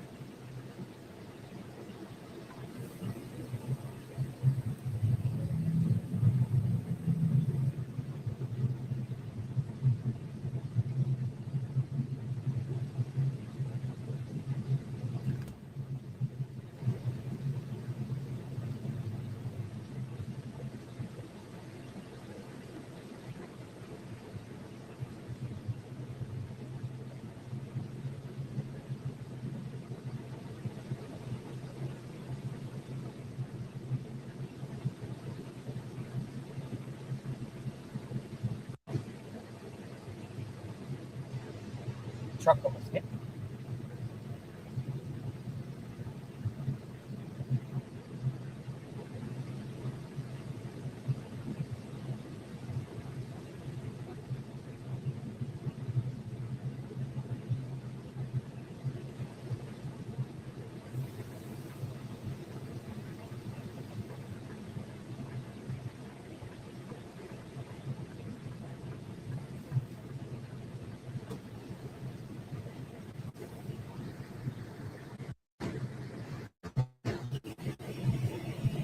We're almost there.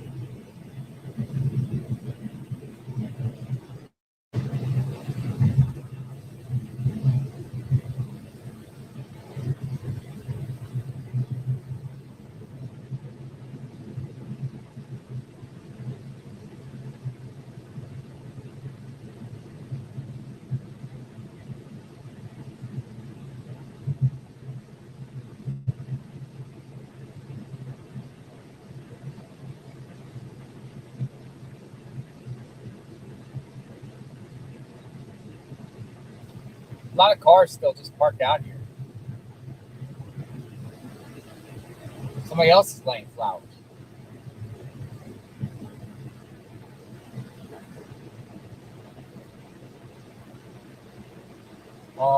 Let me go over here a minute. I'm gonna park in the shade. I'll be right back. I'm gonna go try to film it because it's the footage out there comes out a little grainy every time I go by the flowers. It doesn't come up clear, so I'm gonna go make a video real quick and see what I find, and then I'll share it with all of you. Make sure I get to the right one.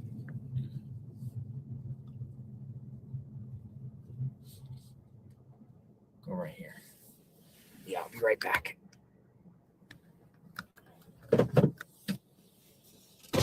Make sure I get it. Respond. Look.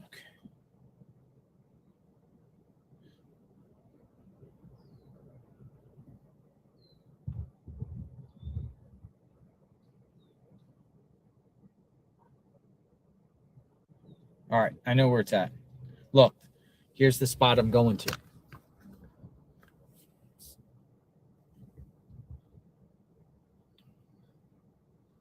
See how they lay it down? I'm going to see it on my film. Boom. But Annie has a card in her hand. See the card? And right in front of the mailbox, parallel to the road, she lays a card. Go check it out. I'll be right back. I'll report back shortly. Boots on the ground.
Got it.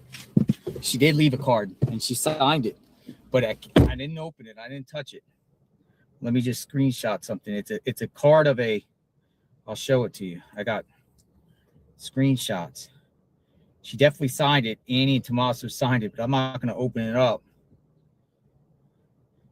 But I will show you what we got. Stand by.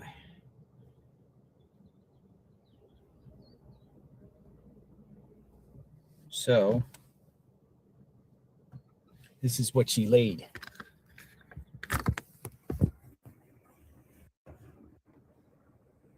This is the card she laid.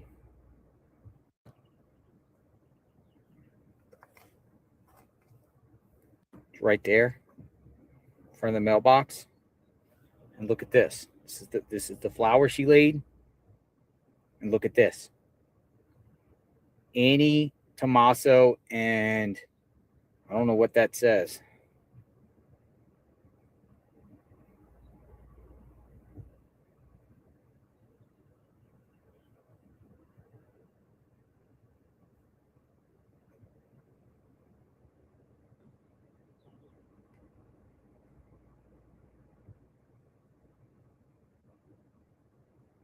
Now, Savannah laid a flower. It's hard to tell which flower because there's so many of them. They're single flowers, but people wanted to know about the card.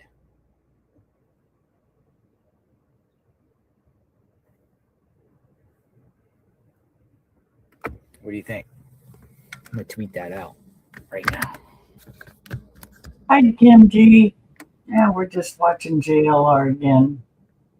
The family, well, Savannah. Again, I mean, technically we can open it because, you know, it is on the road, side of the road. It's all public property, but I'm not going to touch it, so I didn't touch it. There was only one news media there, but they got pictures of it. They're all over the place. But he just went down to see the card that Annie left. So that's where we're at. The bone that was thrown to him today was he was at the sheriff's department parked, and the Guthries or Savannah and them showed up at the house. So he went to the house and they were already gone. But that's the bone they got this week. So we'll see. I'm going to be shutting this down probably in about, oh man, I got the sneezes, allergies.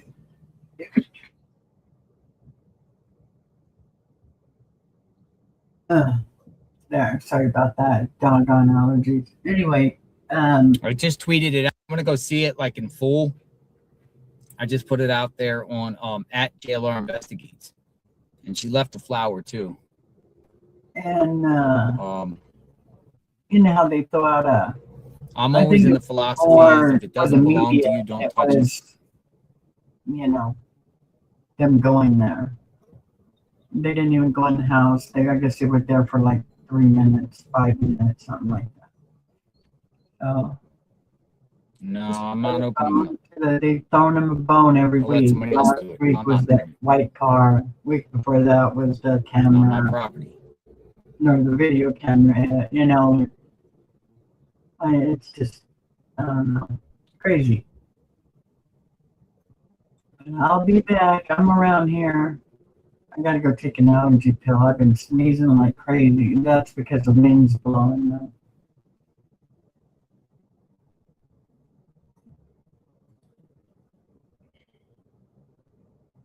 Somebody will open it. I mean, some journalist now knows where it's at because I just put the tweet out. So you're gonna see it. Someone's gonna open it. You'll see. Some journalist, somebody there, some photographer is gonna go there and open it for sure. But I'm not doing it.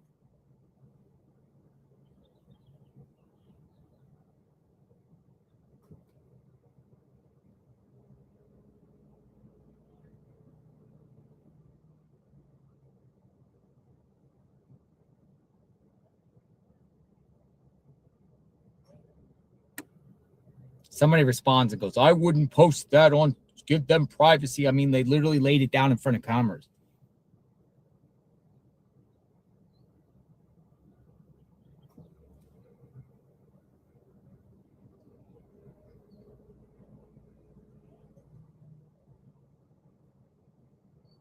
I would delete that tweet. Nothing appropriate to post something personal like that. Yet they posted on a public, put it on a public street. didn't open up the card, and they did it in front of cameras. All right, so Mama, we miss you so much. Our hearts are broken. We are standing on ash, on scored earth. But Mom, though we are surrounded by so much darkness and uncertainty, our love burns bright. We love you, Mommy. We miss you so much. California Madison says. Is that what it says? California Madison? Check out California Madison's super chat.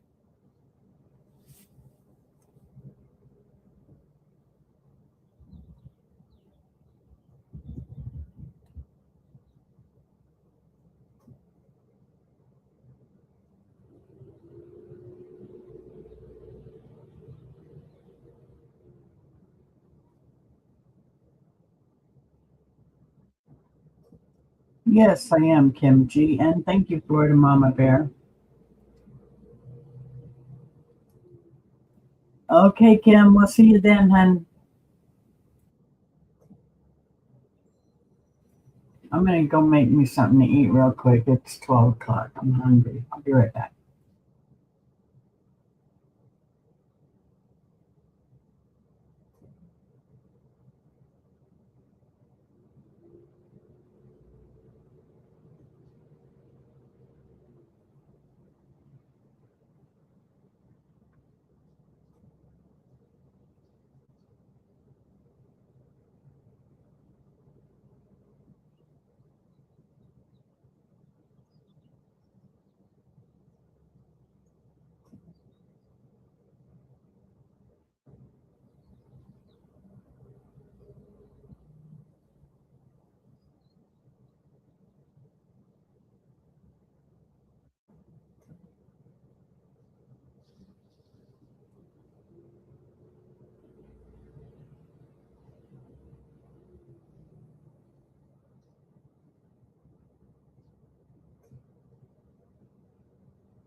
All right, next location.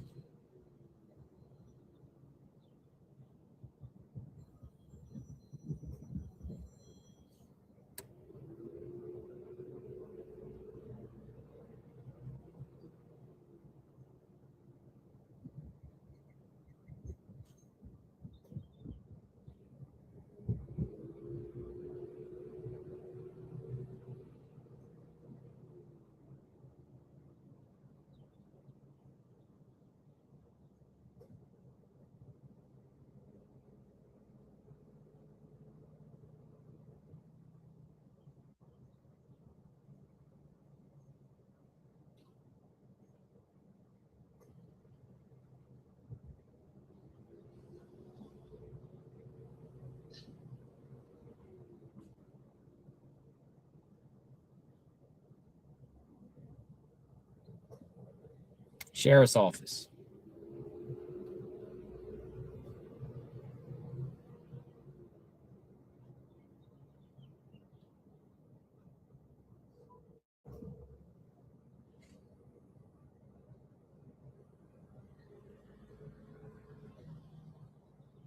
All right, we're off. We're off. Luke, we'll go down there and do a Q&A and everything and talk and wait as the staging ground. Nothing else really going here. Looks like this news organization is packing things up here and leaving.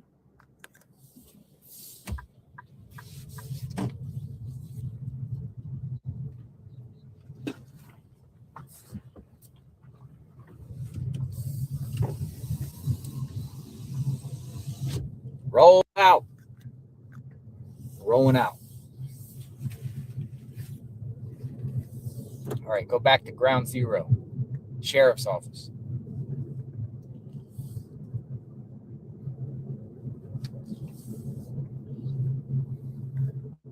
So yeah, card was signed by Annie Tomaso with some other name.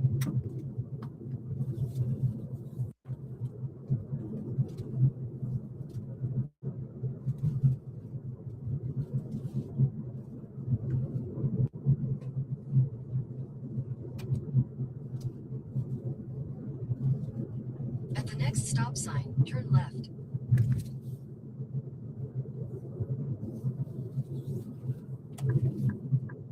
At the stop sign, turn left onto East Camino La Zorrilla. Camino La Zorrilla. Camino La Zorrilla.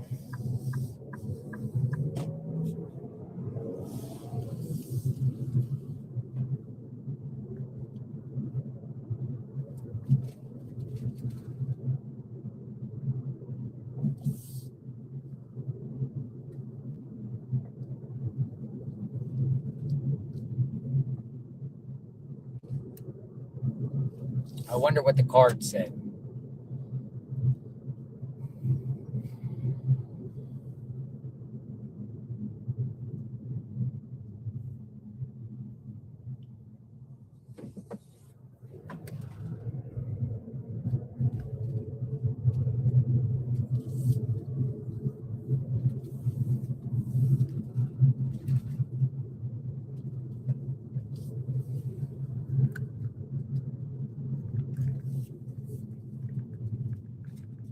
Roll out.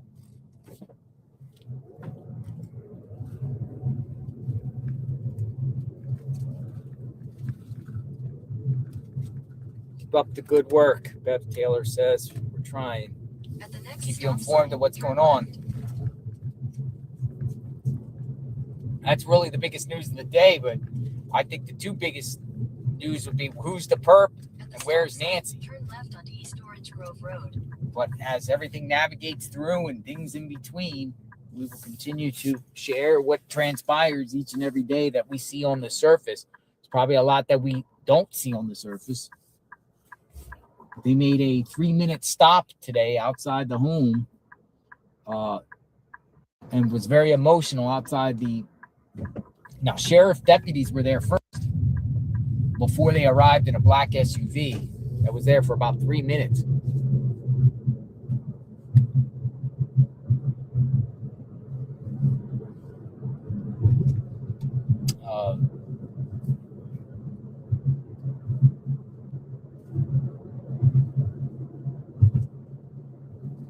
We should try to interview Luke.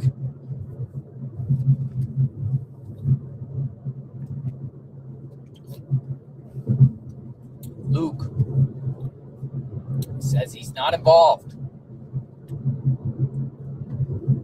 Gave an exclusive interview with Brianna Whitney. Luke says he's not involved.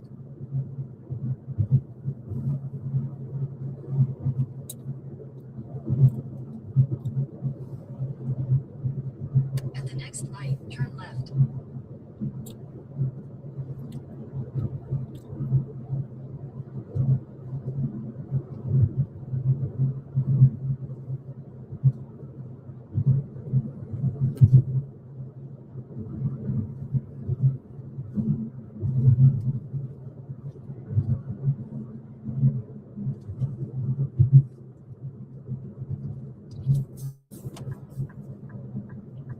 At the light, turn left onto North First Avenue.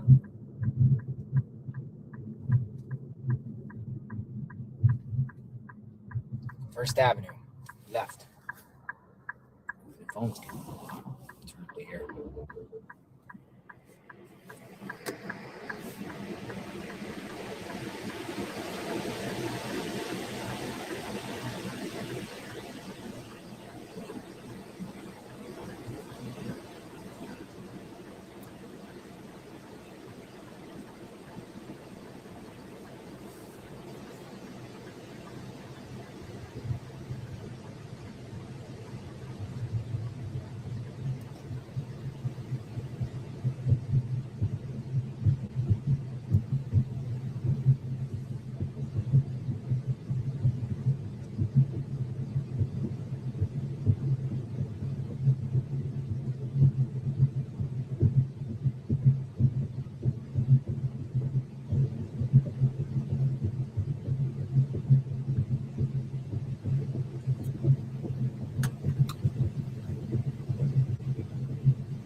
Roll out.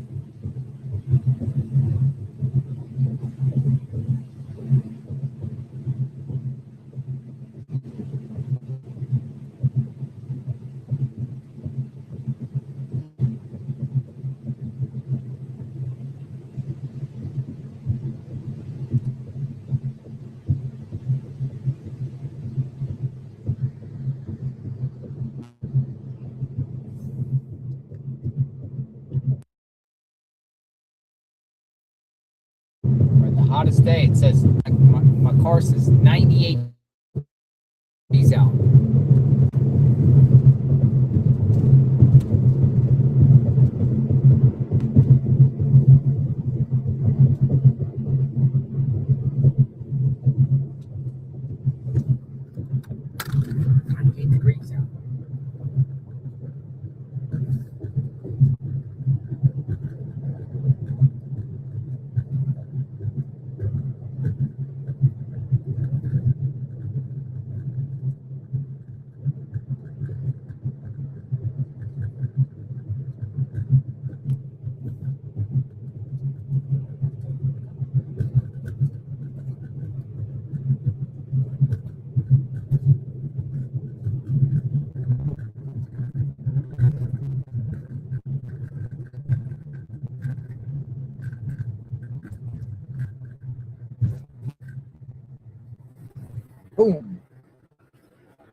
Uh-oh. Cooling down. Hold on. Cool on down.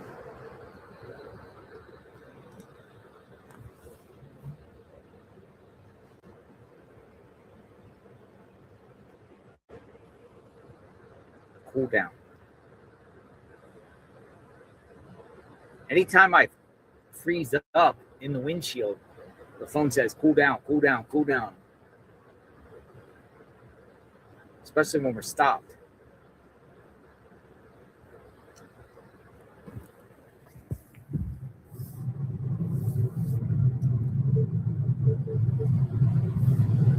Cool down.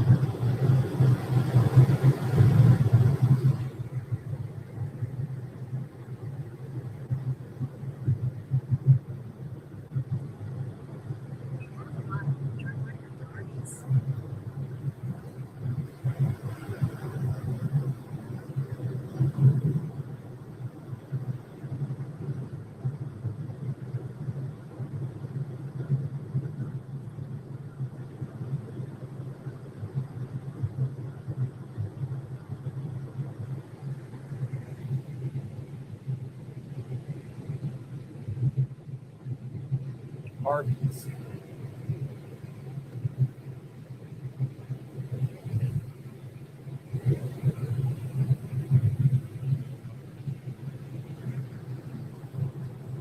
After Arby's, turn right on East Wetmore Road.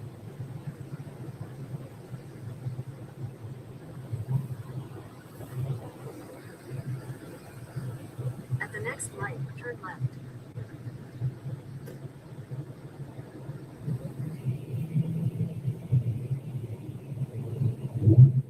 On the way to the sheriff's office.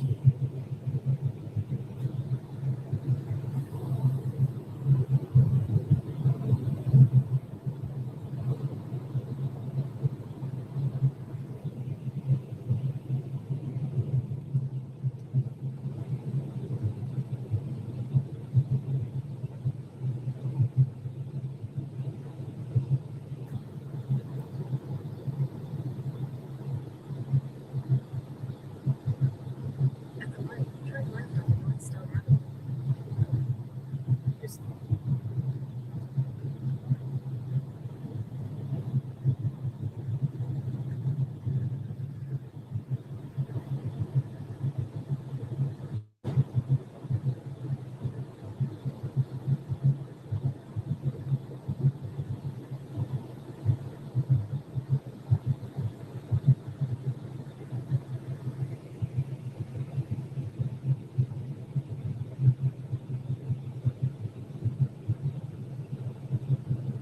When we get to the sheriff's office, I do want to hear from all of you. So send me an email if you want to talk. I'll put you up the pipeline.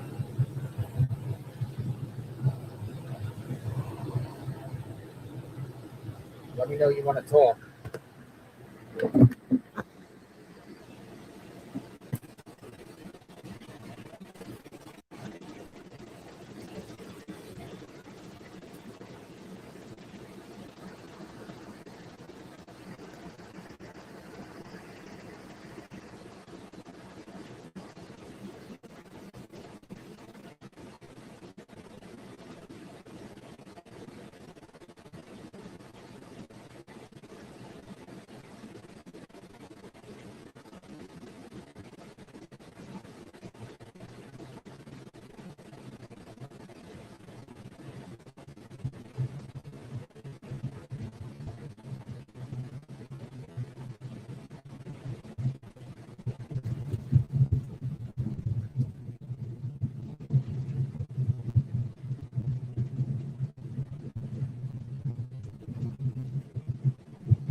We're only 13 minutes from the sheriff's office.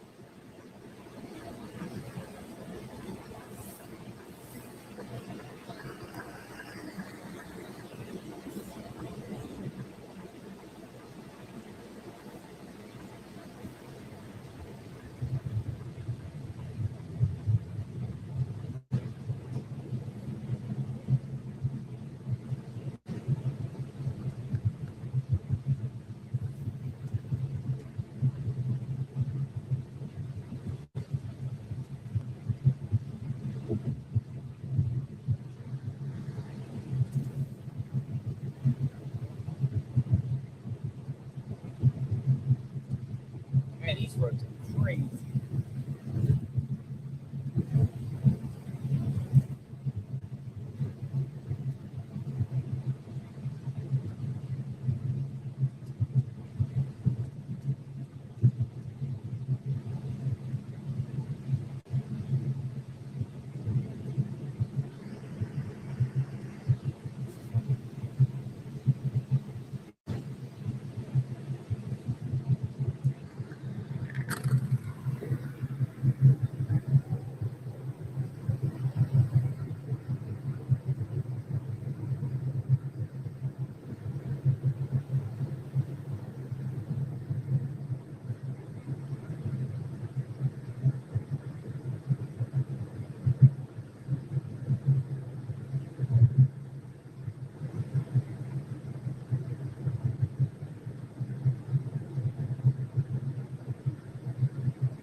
Pumping air out here. It's crazy. If I keep this thing in the windshield, it could literally like boom, everything melts.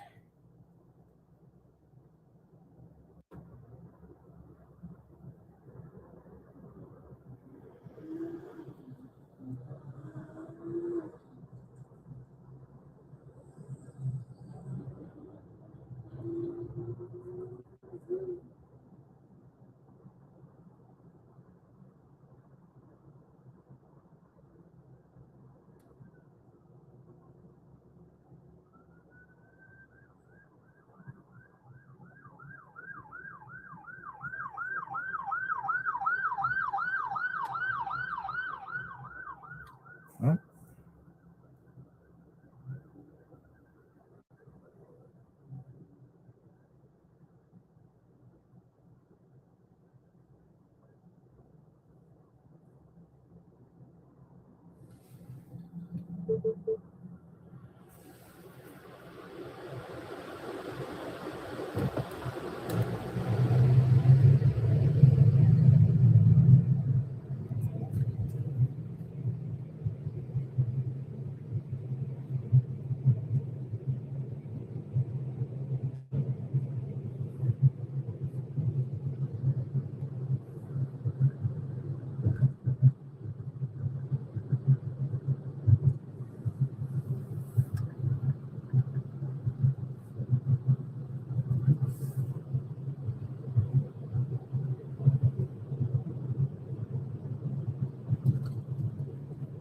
At the next light, turn right. Next light, turn right.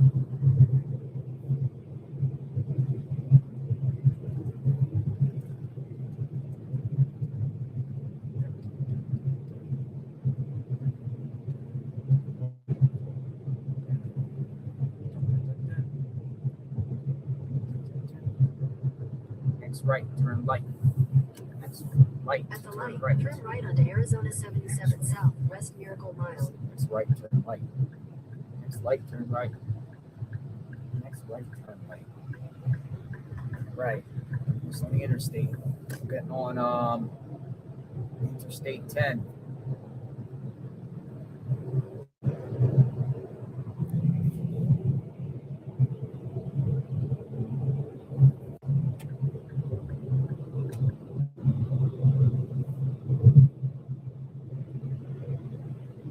JLR, who is Ted Investigates? Then, at the next one, use any lane to turn left onto North Freeway Road. I don't even know who Ted Investigates is.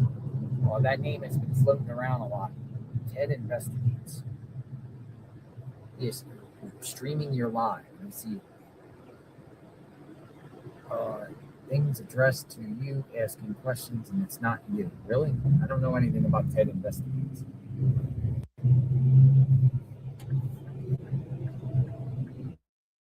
Never heard. At the light, turn left onto North Freeway Road. Then you'll use the left 2 lanes to take the I-10 East ramp.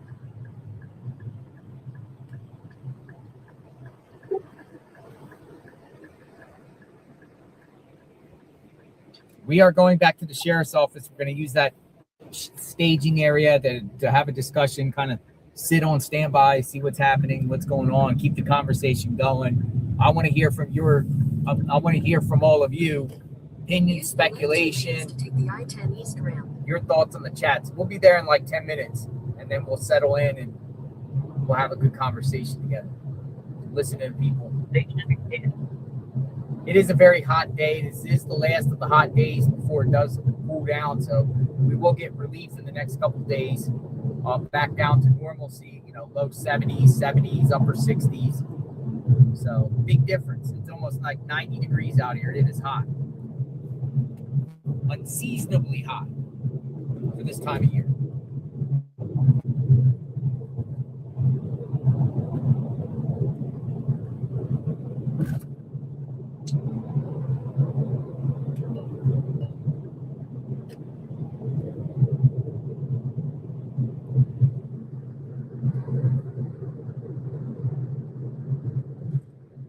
We just got to pass here, Tucson. Then we got to go past 19 to Benson Highway, shoot Benson Highway. Then we are at the sheriff's office.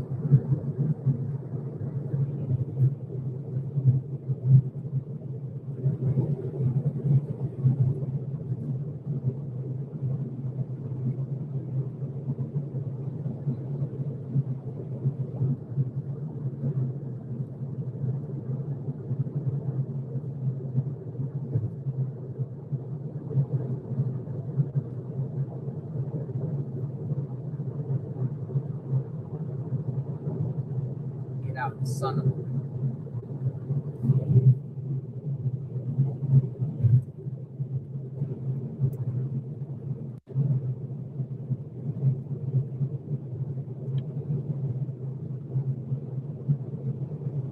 I do think at any moment, at any time, something could happen here.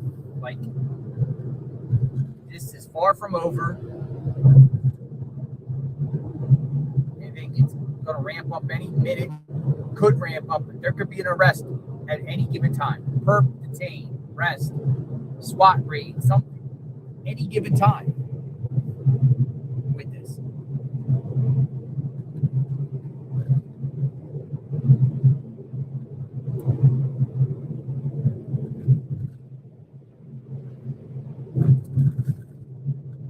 I do not like the roads out here at all.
Oh, wait, choppers.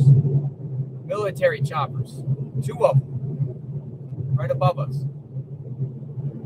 Have to check out the flight radar on that. They're probably not under radar, but 2 military 2 miles, take exit 262 for Benson Highway toward Park Avenue.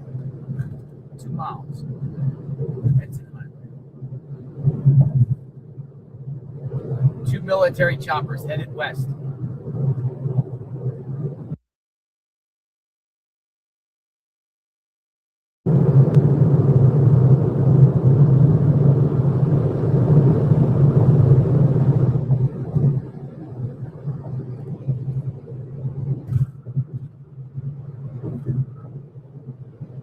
Who did this crime? And why? Who did this?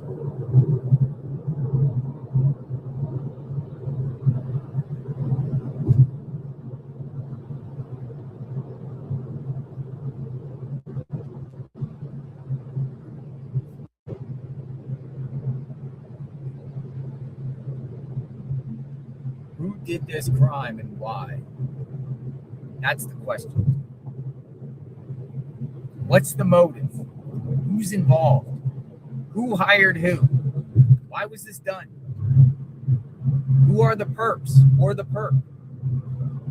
In half a mile, take exit 262 for Benson Why? Highway. Why an 84-year-old woman? An 84-year-old woman. Here's the thing too, folks. Let's be real. 84, she lived past life expectancy. Very good chance. Naturally, she would have had another decade or two at the most, decade and a half at the very most.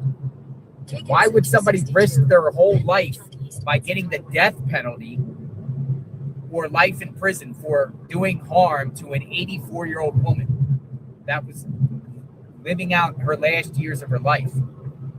It makes no sense. Why? Why are you going to mess with the elderly?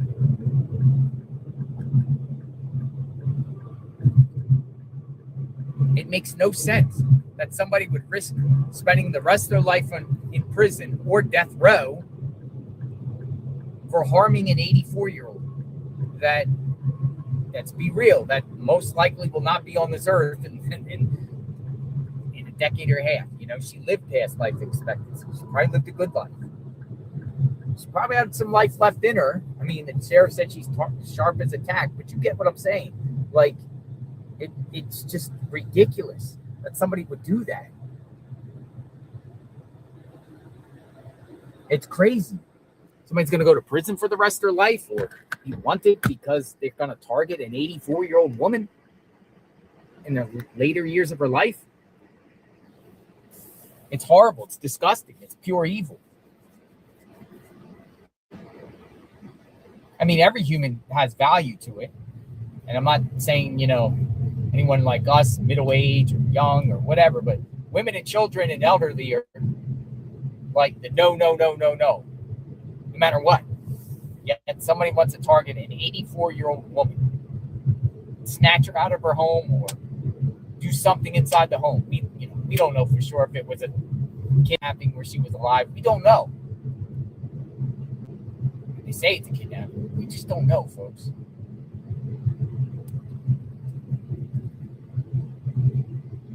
All right, up ahead, I'll be turning right, really close to the sheriff's office. Going back to ground zero. All bungled by nanos. Nanos, yes, no.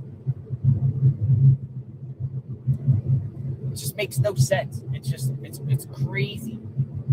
The level of what somebody did here. This is a death penalty case.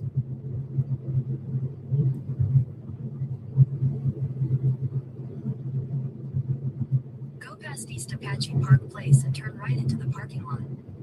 All right, we're here. We made it. Turn right into the parking lot. Back to ground zero. Oh yeah, the media's all out here. Let's do the same. Got some of the media here. Tactical SWAT team. All right, so we will go. We'll go right here. We're going back at this. We'll do a different backdrop. We'll do right here.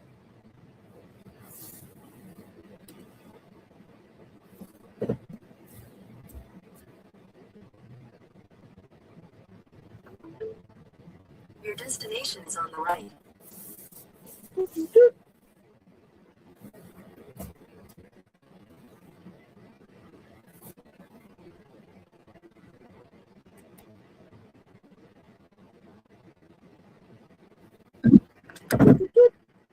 SWAT.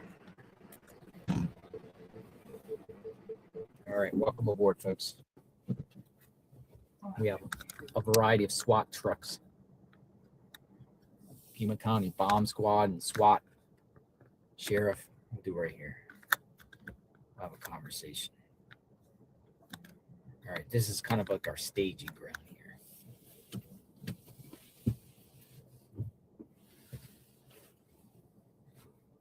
Let's keep the conversation going. JLR investigates.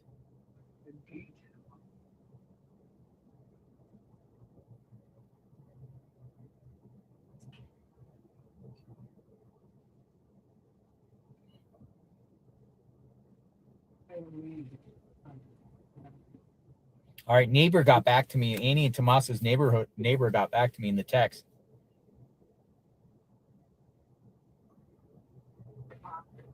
Hey, do you know if any new cameras were installed in the neighborhood? Response: there wasn't this weekend. The one I saw last week hasn't been back, but when I get back from work, I always drive down the street since there's no speed bumps on the street. And then it just responds, I heard Savannah, Annie, and Tommaso went over to the mom's house, ? Were you there for that? That would be the first time we've seen Tommaso through all of this.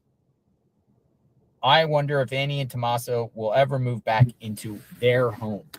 It's coming from the neighbor, who remains anonymous. I wonder if Annie and Tommaso will ever move back. All right, so I'm going to pin a new comment here. If you want to chat, this is going to be a, we're going to talk a little bit and kind of wait what's going on here. Email. Oh, hold on a second. I have to acknowledge our good friend, Kimberly Picoto. Always grateful and always good to see you, Kimberly. Thank you. Kimberly, you want to say, you want to come on the record and talk, Kimberly and Picoto? Shoot me an email. Just say, Kimberly, hey, I'll talk. Kimberly, you want to talk? Because you're in here every day, Kimberly Picoto. You want to talk, shoot me an email, put your number in. I'll get you on board. Kimberly Picoto.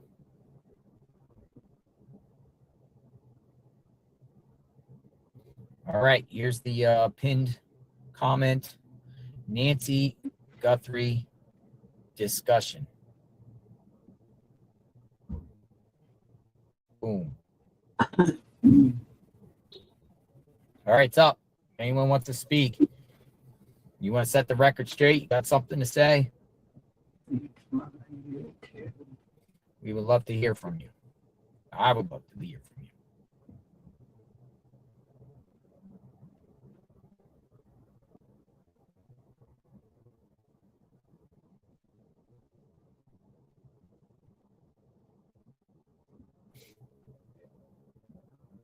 So wait in a couple seconds.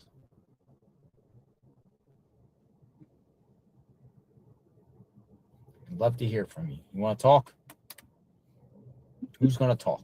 Who wants to come out there and talk?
Thank you, everyone.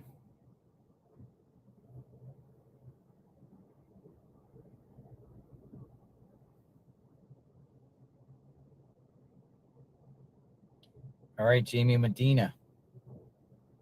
You want to talk, Jamie Medina? We've talked before. So many things. What's your number?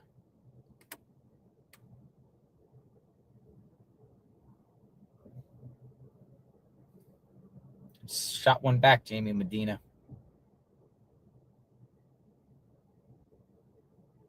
I can share thoughts, Beth says. What could have been done differently from a professional PR standpoint? Elizabeth says. All right, Elizabeth. Elizabeth, you're up. Elizabeth. Thank you for reaching out. From a professional PR standpoint. All right, Elizabeth. Welcome aboard.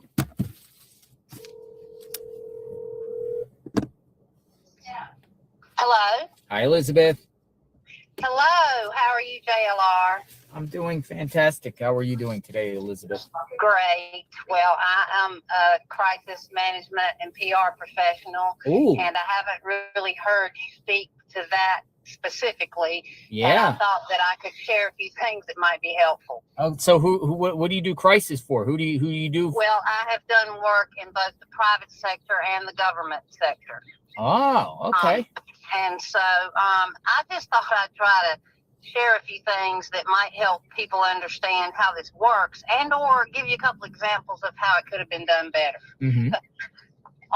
Number one, I forgive the first 48 to 72 hours of some of the mistakes they made real early, because they just didn't even know what they were dealing with. But after that, they could have recovered and done better rather simply. Number one, in government, a local government for sure, most people don't quite understand that there's sort of two arms, like in a county administration. In a county government, there's administration and law enforcement. Uh-huh. And they're under the same umbrella, but there's sort of a firewall between them. And I feel like they would have done better if they established two lines of communication. Okay.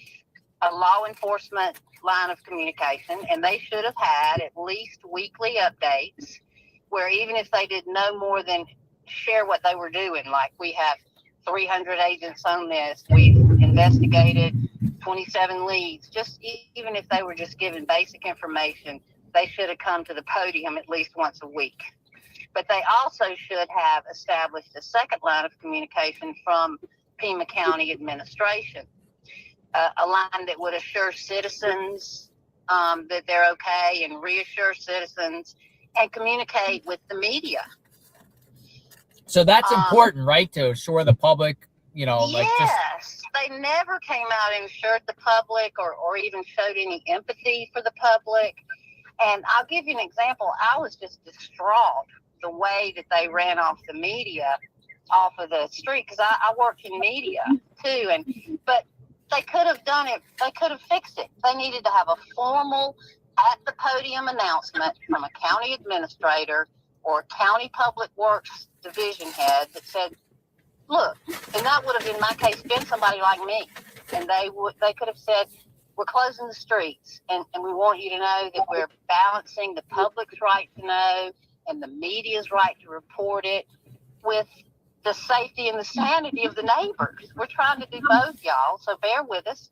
We've created a staging area about a mile away where all the media can park, and we're going to run vans back and forth to run you in there. You see, that would have just been so nice. But why do you think, are they just not experienced, or they're just too, I'm moving over here a little bit while I talk to you. Why do you think they did it this way? And, are they just not used to this in the spotlight, or they're just rookies at this, or they're just overconfident that that's not needed, or it's just that's I would say all of the above. Okay, I would say it hit them out of nowhere. They were not experienced, and I can tell you that I'm certain from what I've observed there was some ego involved in the law enforcement side, and because he's elected. And I've worked with municipalities where there's a police chief who is hired like any other employee, and ego is not as much of a problem as it is with an elected official. That's just been my observation. So I'm sure there was a big, strong, stay out of my lane kind of viewpoint. If I can't go to the podium, you're not. Yeah. But an administrator could have and should have, but they don't want to touch it. It's been such a mess. Why would they put their name on it? But I'm just telling you that I feel like they should have come. That's just an example how they could have done better, even on the media side. Well, right? doesn't departments have that, like a PR, like a public information? I mean, they have a public information officer. Explain that a public information officer is different than somebody that's coming in to advise you on crisis management. Crisis management. And see, I feel like the county should have had a crisis management team. Even if they made one up internally, they should have had one. And on the other side of this, I feel like the family should have had a crisis management team. If they hired a PR firm, everybody would freak out, right? Say, why are they hiring a PR firm? Well, they needed crisis management help. They just did. And I feel for them. For example, they should have had a family spokesperson that's not in the family. People usually have an attorney or a clergy member or someone that is appointed to speak for the family. Mm-hmm. And they come out and share grief and empathy. And I feel like, for example, I told you I'd give you examples. The day they announced the rewards, that should have been a formal press conference with if they wanted to be Savannah Fine or a family spokesperson to come out and announce that reward and use it as an opportunity to sort of push that a little bit toward solving the crime. They should have had people from the Missing Children's organization standing there with them to receive the $500,000. And Yeah. they could have just used that a little better. That's the kind of thing a professional would advise them to do. Well, it's just I'm wondering though, like with the reward, because of the reports that, they wanted to put out that reward at the beginning stages and they were denied. I'm wondering, like, the reason why they did that is just they had enough with the sheriff in a sense, and they're just doing it on their own. Well, they didn't need to involve the sheriff. If they had their own team, they have their own press conference. That has nothing to do with him. Gotcha. They just should have done it in an organized fashion where they would have gotten a little more out of it, I think. Well, what about even Savannah with these Instagram videos? Well, okay. I think that's fine. I don't see anything wrong with that. And I think, bless her heart, she did a good job with all that. But that's such it's also new in the world of how we communicate, that I feel like more formal, organized communication could have just been better and could have been better for the family all along. But again, they're in grief, and that leaves me with the last thing I wanted to tell you, because this has helped me as I have moved through managing some situations, specifically in government.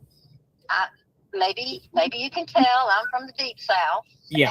And so I was around when the tragedy happened in Charleston. I wasn't working in Charleston. With Dylan Roof? Yes, but I live in South Carolina, so I went to a professional seminar one time where the Charleston people spoke, and the lady who was like the chief of staff for the mayor, she described how they handled it, and this was such a great way to put it. She said, law enforcement handled the crime. In the mayor's office, we handled the grief. Got you. Okay. And I feel like that's not what has happened here. We haven't had anybody out there handling the grief for anybody, or even just the logistics that go into things that are other than crime solving. So thought you might find some of that interesting. So let me ask you something, with the work that you do some of these sheriffs and law enforcement have used the media, like certain media, for their PR and everything, like favorable, and use like a certain, like propaganda, a certain media outlet that's nearby that's specifically, they use that as the mouthpiece to amplify their message? Meaning, like, without being criticized or anything, just more about propaganda instead of like questioning. Well, I can tell you this. I've never really seen anybody use it as propaganda. No. Okay. But what I have seen, and I've been involved in at least one thing where everybody from TMZ to the Wall Street Journal descended upon us. And we talked to local media first, because they're still going to be there when the thing is over. Now, so that wasn't like you get all starry-eyed and say, wow, this is the New York Times, let's talk to them. you got to keep your local media close to you if that's what you're asking. Sure, you tell them stuff first. Gotcha. But you don't, it's not propaganda. Now, like I said, an elected official is always going to be spinning a little bit, you know, Yeah. which is why I said I wouldn't call it PR, because that sounds like spin to people. This whole thing needed crisis management So for whatever reason. So with the sheriff, this continues to drag out. Do you think the sheriff's days are doomed, even though he's an elected official, he can run out his time? But do you think there's going to be pressure for him to resign, or like people are just going to keep criticizing him and opening up more cans of worms on him and digging deep into him? Do you think he can survive this? Well, I can tell you that he wouldn't survive it where I live. He would. but he could survive. I don't know Tucson. I don't pretend to know the people or the ethos of that area, you know. Yeah. But he wouldn't survive it where I live, because even if there's been good things going on behind the scenes, he has not managed the communication or himself well. So yeah, I don't think he'd survive around here. Gotcha, Beth. I tell you what, if I ever need some PR person, I'm contacting you for advice. Well, let me tell you, I've really enjoyed your coverage, and it's so funny. My husband will hear noises sometimes because I'll have the phone in my pocket. And he'll say, "What is that?" And I'll say, "That's just JLR's ambient noise." I appreciate the watch. Thank you. Hope some of that was helpful. Very Bye-bye. well. You be safe in South Carolina. Thank you. Bye-bye. Bye-bye. 602 Angel says, Annie and Tommaso coming out of the house, Luke doing an interview. It looks like a media blitz to show innocence and unity. It is interesting on that, right? They're all coming out the same time. All right, so this is the scene right here. People are saying there's a new Instagram video, so I'm going to look into this by Savannah. So just stand by. I'm going to see what we got going on. People are like, there's a new Instagram video, so I'm going to look here and see what we got here. If you want to speak, make sure you leave your number, and we could speak. So let's see. Savannah. Let's see what we got. I don't see anything yet. Oh, basically, it's an IG story. It's an IG story. Savannah has an IG story. We feel the love and prayers from our neighbors from the Tucson community and from around the country. Please don't stop praying, hoping with us. Bring her home. So she basically just left an Instagram photo of the spot, this spot here, this. So this is what she said. Basically is, we feel the love and the prayers from our neighbors from the Tucson community and from around the country. Please don't stop praying and hoping with us. Bring her home. And it's coming from Savannah Guthrie. So that's the flowers. That's the flowers. So it looks like she appreciates all the flowers out there in front of Nancy Guthrie's home. So she's with it, right? Sometimes family members say, stay away from my house, or whatever like that. So she appreciates all those flowers outside of Nancy's home. Interesting. All right, so let's see what we got. Anybody else? Let's have a forum. Nikki says she wants to chat. I've been watching you. JLR, love you. Been watching since the beginning. Love to chat in a Canadian perspective. I am also an ICU nurse. Okay, Nikki, in a Canadian perspective. All right. Let's talk to our Canadian friends. From a Canadian perspective. Nikki, you're up. Coming up, 202 number in the pipeline, Nikki. Love to hear from you. Here we go. Hi, if you record your name and reason for calling, I'll see if this person is available. Hey, JLR Investigates. Looking for Nikki, please. Nikki.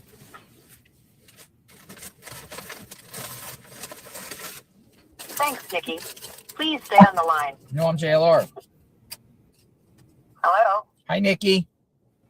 Hey, how are you? Hello. How are you? I'm good. Calling me to Toronto. Toronto. Yes. Huh. Hello, Yeah, Toronto they're following friend. it the whole time. Us Canadians are following it too. So people from Canada are following the case of Nancy Guthrie from Canada. Absolutely. Like, hands down, this is the most bizarre thing I think any of us have ever seen. Yeah. This poor lady. Like, honestly, it's heartbreaking. It's heartbreaking.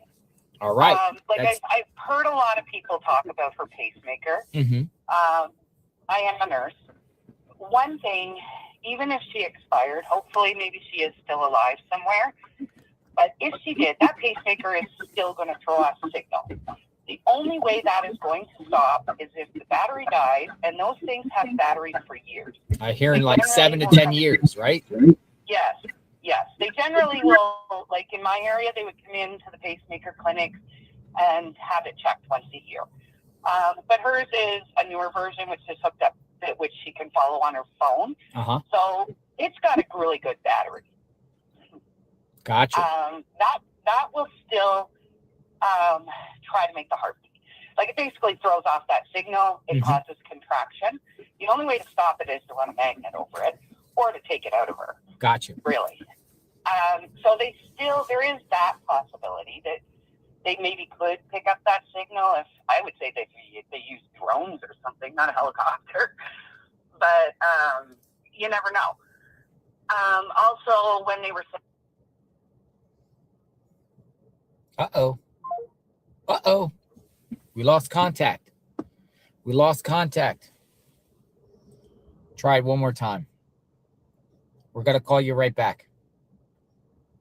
Hi. If you record your name and reason for calling, I'll see if this person is available.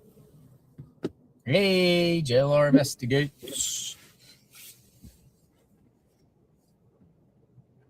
We're here. Hello. What happened? I don't know. A bad Canadian connection. Maybe. Well, welcome back. So all I was saying was just about those meds is there's not a lot that would, even a month later, be crazy beneficial to her, like that would kill her for not taking. Unless maybe like she was a type 1 diabetic, she needed insulin. There's she probably was on a poor heart. She would have probably been on blood pressure meds. Which is called what? Sorry? What are the blood pressure medicine called? What is it called? Oh, there's tons of them. There's tons. She probably was on a statin for her cholesterol. Like, there's a whole group of them that she was probably on. She has a heart problem. She definitely was on some kind of a blood thinner. And it could have just been as little as aspirin. Once a day, 81 milligrams. Gotcha. And she could have been on even something like warfarin. That if she has had a heart attack in the past, they might have wanted to really thin her in. So she could have been on, one of those that's in the blood. My thought on, nobody has even spoke about it, but that blood that's on the porch, it's very little, and it's just those little splatters, right? Yeah. Could that have happened on another day? Well, we spoke about that. We spoke about that.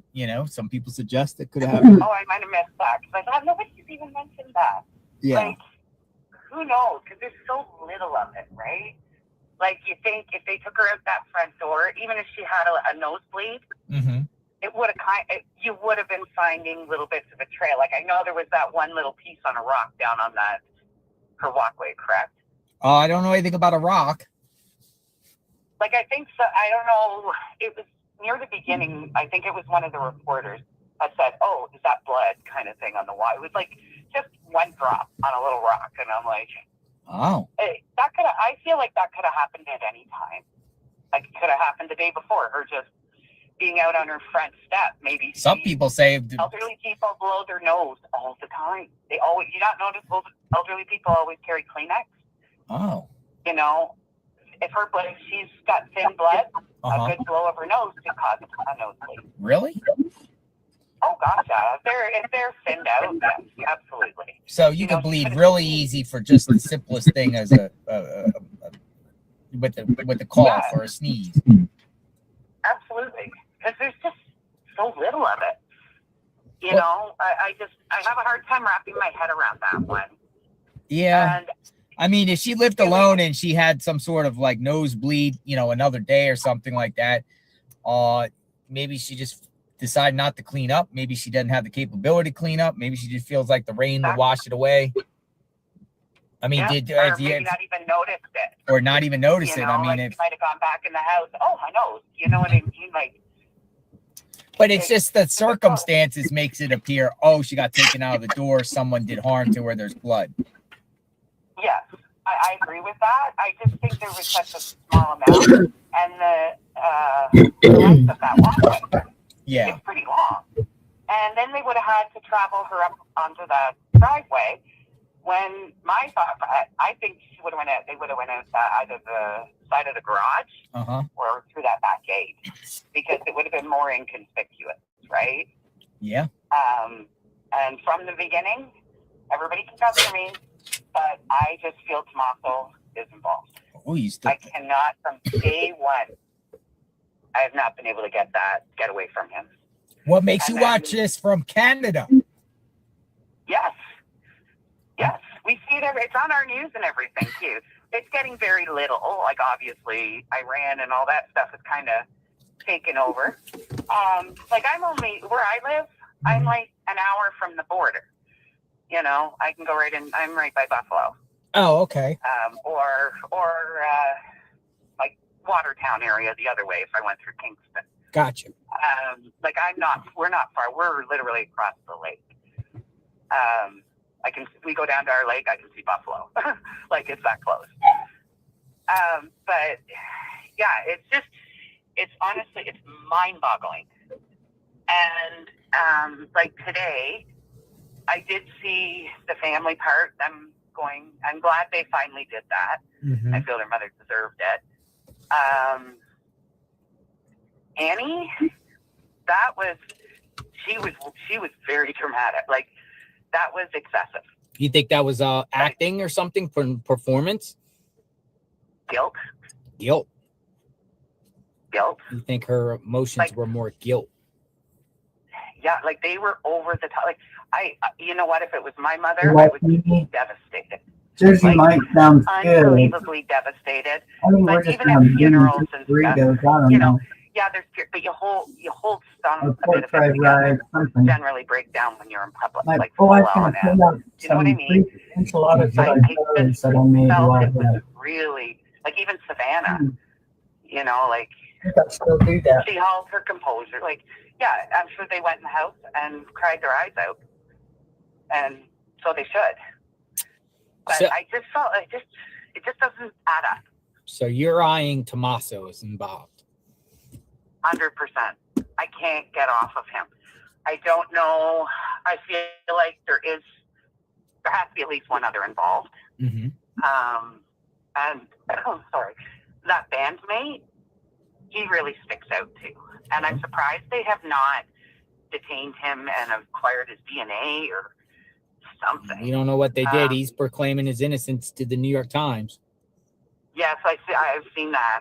And that they're hiding in their house. And all of them are at this point. Names that have been put out there, from Luke Daly to him to Carlos, they all have seemed like they come out and say, you know, they're being falsely accused. Internet's blaming them. They're innocent. They have nothing to do with this. Like, I hope they are, honestly. And we're waiting for Tommaso. We're waiting for the Tommaso interview. NBC News, just exclusive them, man. NBC News, just get Tommaso they have on. An exclusive with Tommaso? No, I'm just saying. I'm calling NBC to just get the exclusive. Do it Savannah's network and just clear your name. I would think he would do it with a lawyer, even. Probably, but I don't think he's involved personally. So maybe the sheriff have already, cleared him. I'm just saying the chat. I don't believe he's involved. But there are many people in this chat that have been following this case, and I think a lot of people have been following this case from the beginning in this chat each and every day, and many, not all, many, it appears many feel like he got his hands on this somewhere. And like I'm starting to get away from it, but a lot of since this started, I felt she never made it home that night. That's what other people think, that too. Something happened at Annie's Something. Like the 2 times you've seen her on TV, like she was just not right. Sketchy is probably my word. Well, I And appreciate. today, that was over the top. I'm just like, oh my God. Thank you for your time, how Nikki. devastating that is. Thank you for your time, and thank you for watching from Canada. Yes, thank you. You're great, by the way. Love you. Thank you. Be safe. Thank you. Bye-bye. Bye-bye. All right. John sends me a message. Luke, his attitude seems the same as the guy at the door. Kind of goofy, clumsy, just fits the same MO. It's in reference to Luke Daly. Criminal justice, data analysis and analytics. Rachel. Okay, so we got Rachel that says criminal justice data analytics. All right, Rachel, you're in the mix. We're bringing you on.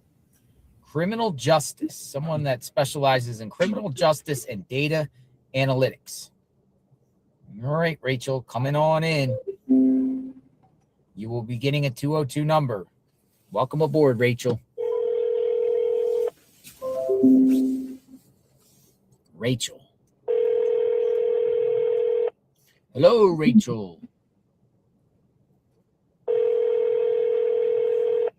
I say she picks up by the 4th ring. Hello, Cisco Unity Connection Messaging System. From a touch-tone telephone, you may dial an extension at any time. Whoa. Well, Rachel. Hey, I'll reply back to you right now, Rachel, with my phone number. And you can call me. I don't know if you're from work or what. I just sent it to you. So we'll give you a couple minutes. Check your email. I didn't have any enchiladas in the freezer. Oh, wait, we got a different number. Do we have a different number? Yeah. Hold on. I got a different number. I think you left one with like your headline to your business. Hold on. I'm going to call you. All right, Rachel, this should be it. Let's see. Left a couple numbers there. Hello? Hello, Rachel. Hi, how are you? Hang on one second. Let me shut my door real quick. Oh, you're at work. Maybe? Thank you so much for calling, and I promise, chat, don't attack me. I won't be on here long. All right. Yes. Okay, I have a couple things I'd like to say. Sure. I know that everybody is saying that, you know, it's against Nancy, but what if there was something to do with Annie?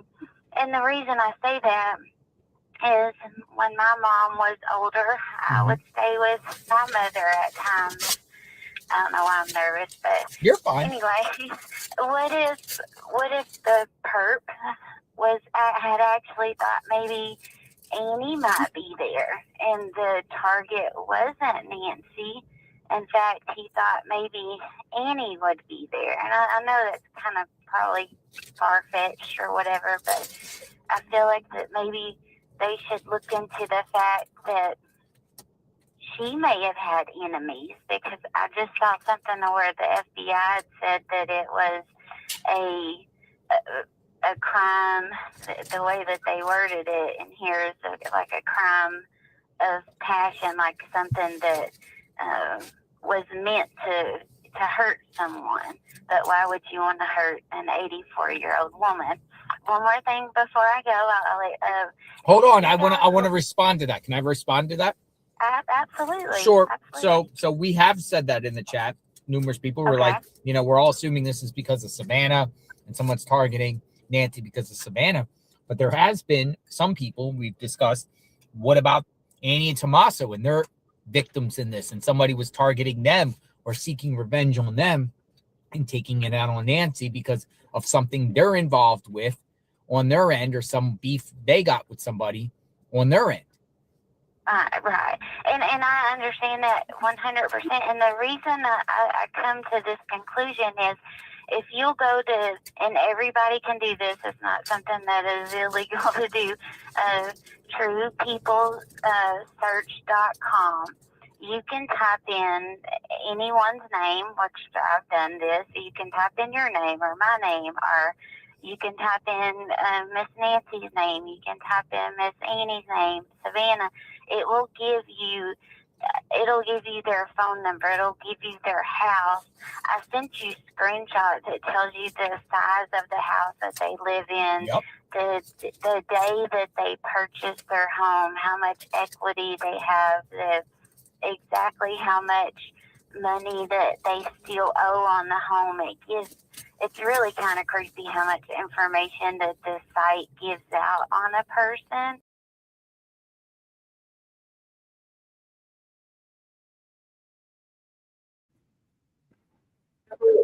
I've heard enough of that. I've heard enough of that. Anyway, I hope you all have too. I'm going to sign off because I got my bingo is coming up here in about a half hour. So I got to get stuff ready for that.